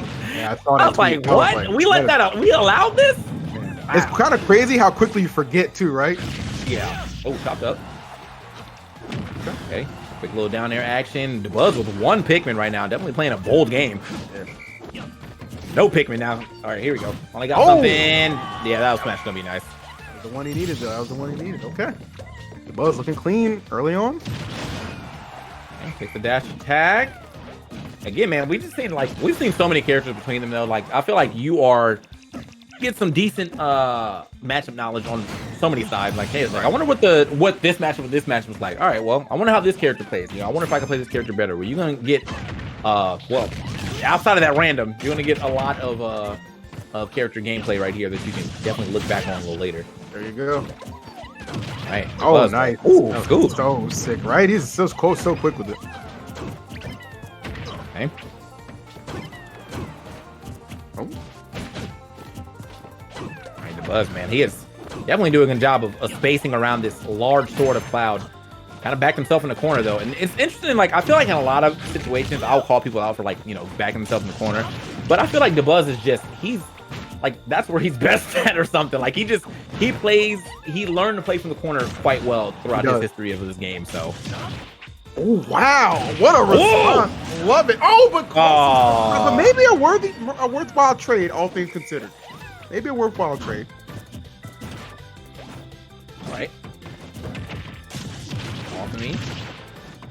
And this could be a worthwhile trade, yeah, because he's definitely got the lead now. So, I mean, maybe that was it. Yeah. The Buzz hanging off on the side. Again, as I said, he does play well from the corner, but, like, still, it doesn't mean you need to be there all the time, Okay, gets the, okay, big damage real quick. I'm telling you, bro, just out of nowhere. I mean, we just literally talked about how Sharp was in the lead. It's got his limit right now. Gonna have about 15 seconds to do something with that. Oh, don't get caught up. He tried. Because you're crazy for that, but so was Sharp. Yeah, I think Sharp might have maybe anticipated air dodge. I'm not sure, but Yeah. either way, Did you see that shield? that shield was Eminem status, bro. Didn't have too much left on it. Yeah, definitely. Not the back air. Not enough yet, but that DI. Yeah, that's cool. Oh, okay, that was a good tech, though. I give it up, but I don't think he knew that he was going to end up there, bro. Like, that's the just in case tech, bro. Like, no matter what the odds are against me, I'm still keeping myself alive. But unfortunately, the positioning does not allow for Cloud to make anything out of that. So the Buzz takes game 4 and the championship here at the Smash World Tour Northeast LCQ. Well done. Yeah, man. Oh yeah, he's there. He made it in. I know he had a decently hard bracket. Well, I wouldn't even say it was a hard bracket. I think he just was not prepared for Leon. Yeah. And then of course after losing to Leon, well, it was it was kind of curtains. Anyway, Pretty much. but with that being said, I guess we're gonna go ahead and look at who all qualified in a quick second. Good stuff to DeBuzz. And obviously, Sharp also going to be qualifying as well. Miles, so close, man. Got into a game 5, but unfortunately, man, it's just right there. So let's go ahead and look what we got. Here we go. This is all the qualifiers. Tweet!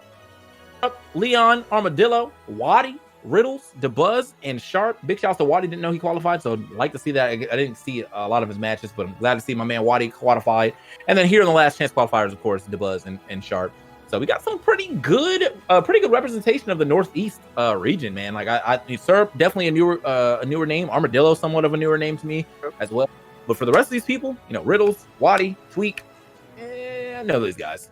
Yeah, definitely a lot of familiar faces up there, and a couple of new blood as well, which we've seen pretty much through the entirety of the Smash World Tour. Like, new players making an impact is definitely something we become accustomed to. So definitely looking forward to when we get an opportunity to see these guys duke it out offline, which will be the next time you'll see them competing in this particular format, the World Tour. So good stuff. That was fun. Yeah. So do you have any extra screens for us, or are we just out? Oh, well, that's it, man. Thank you guys for watching the Smash World Tour online part. We will be figuring out when we're offline. When are we going offline? Do you know? Production? Okay. All right. Smash World Tour has the dates, so there will be a month before Australia, but we're gonna have a great time there. Hope to see y'all there. Well, hope to see all these players that qualified, and hope to be dropping some of that. Get that real in-house feeling back on commentary. So enjoy today, though. Today was actually really good.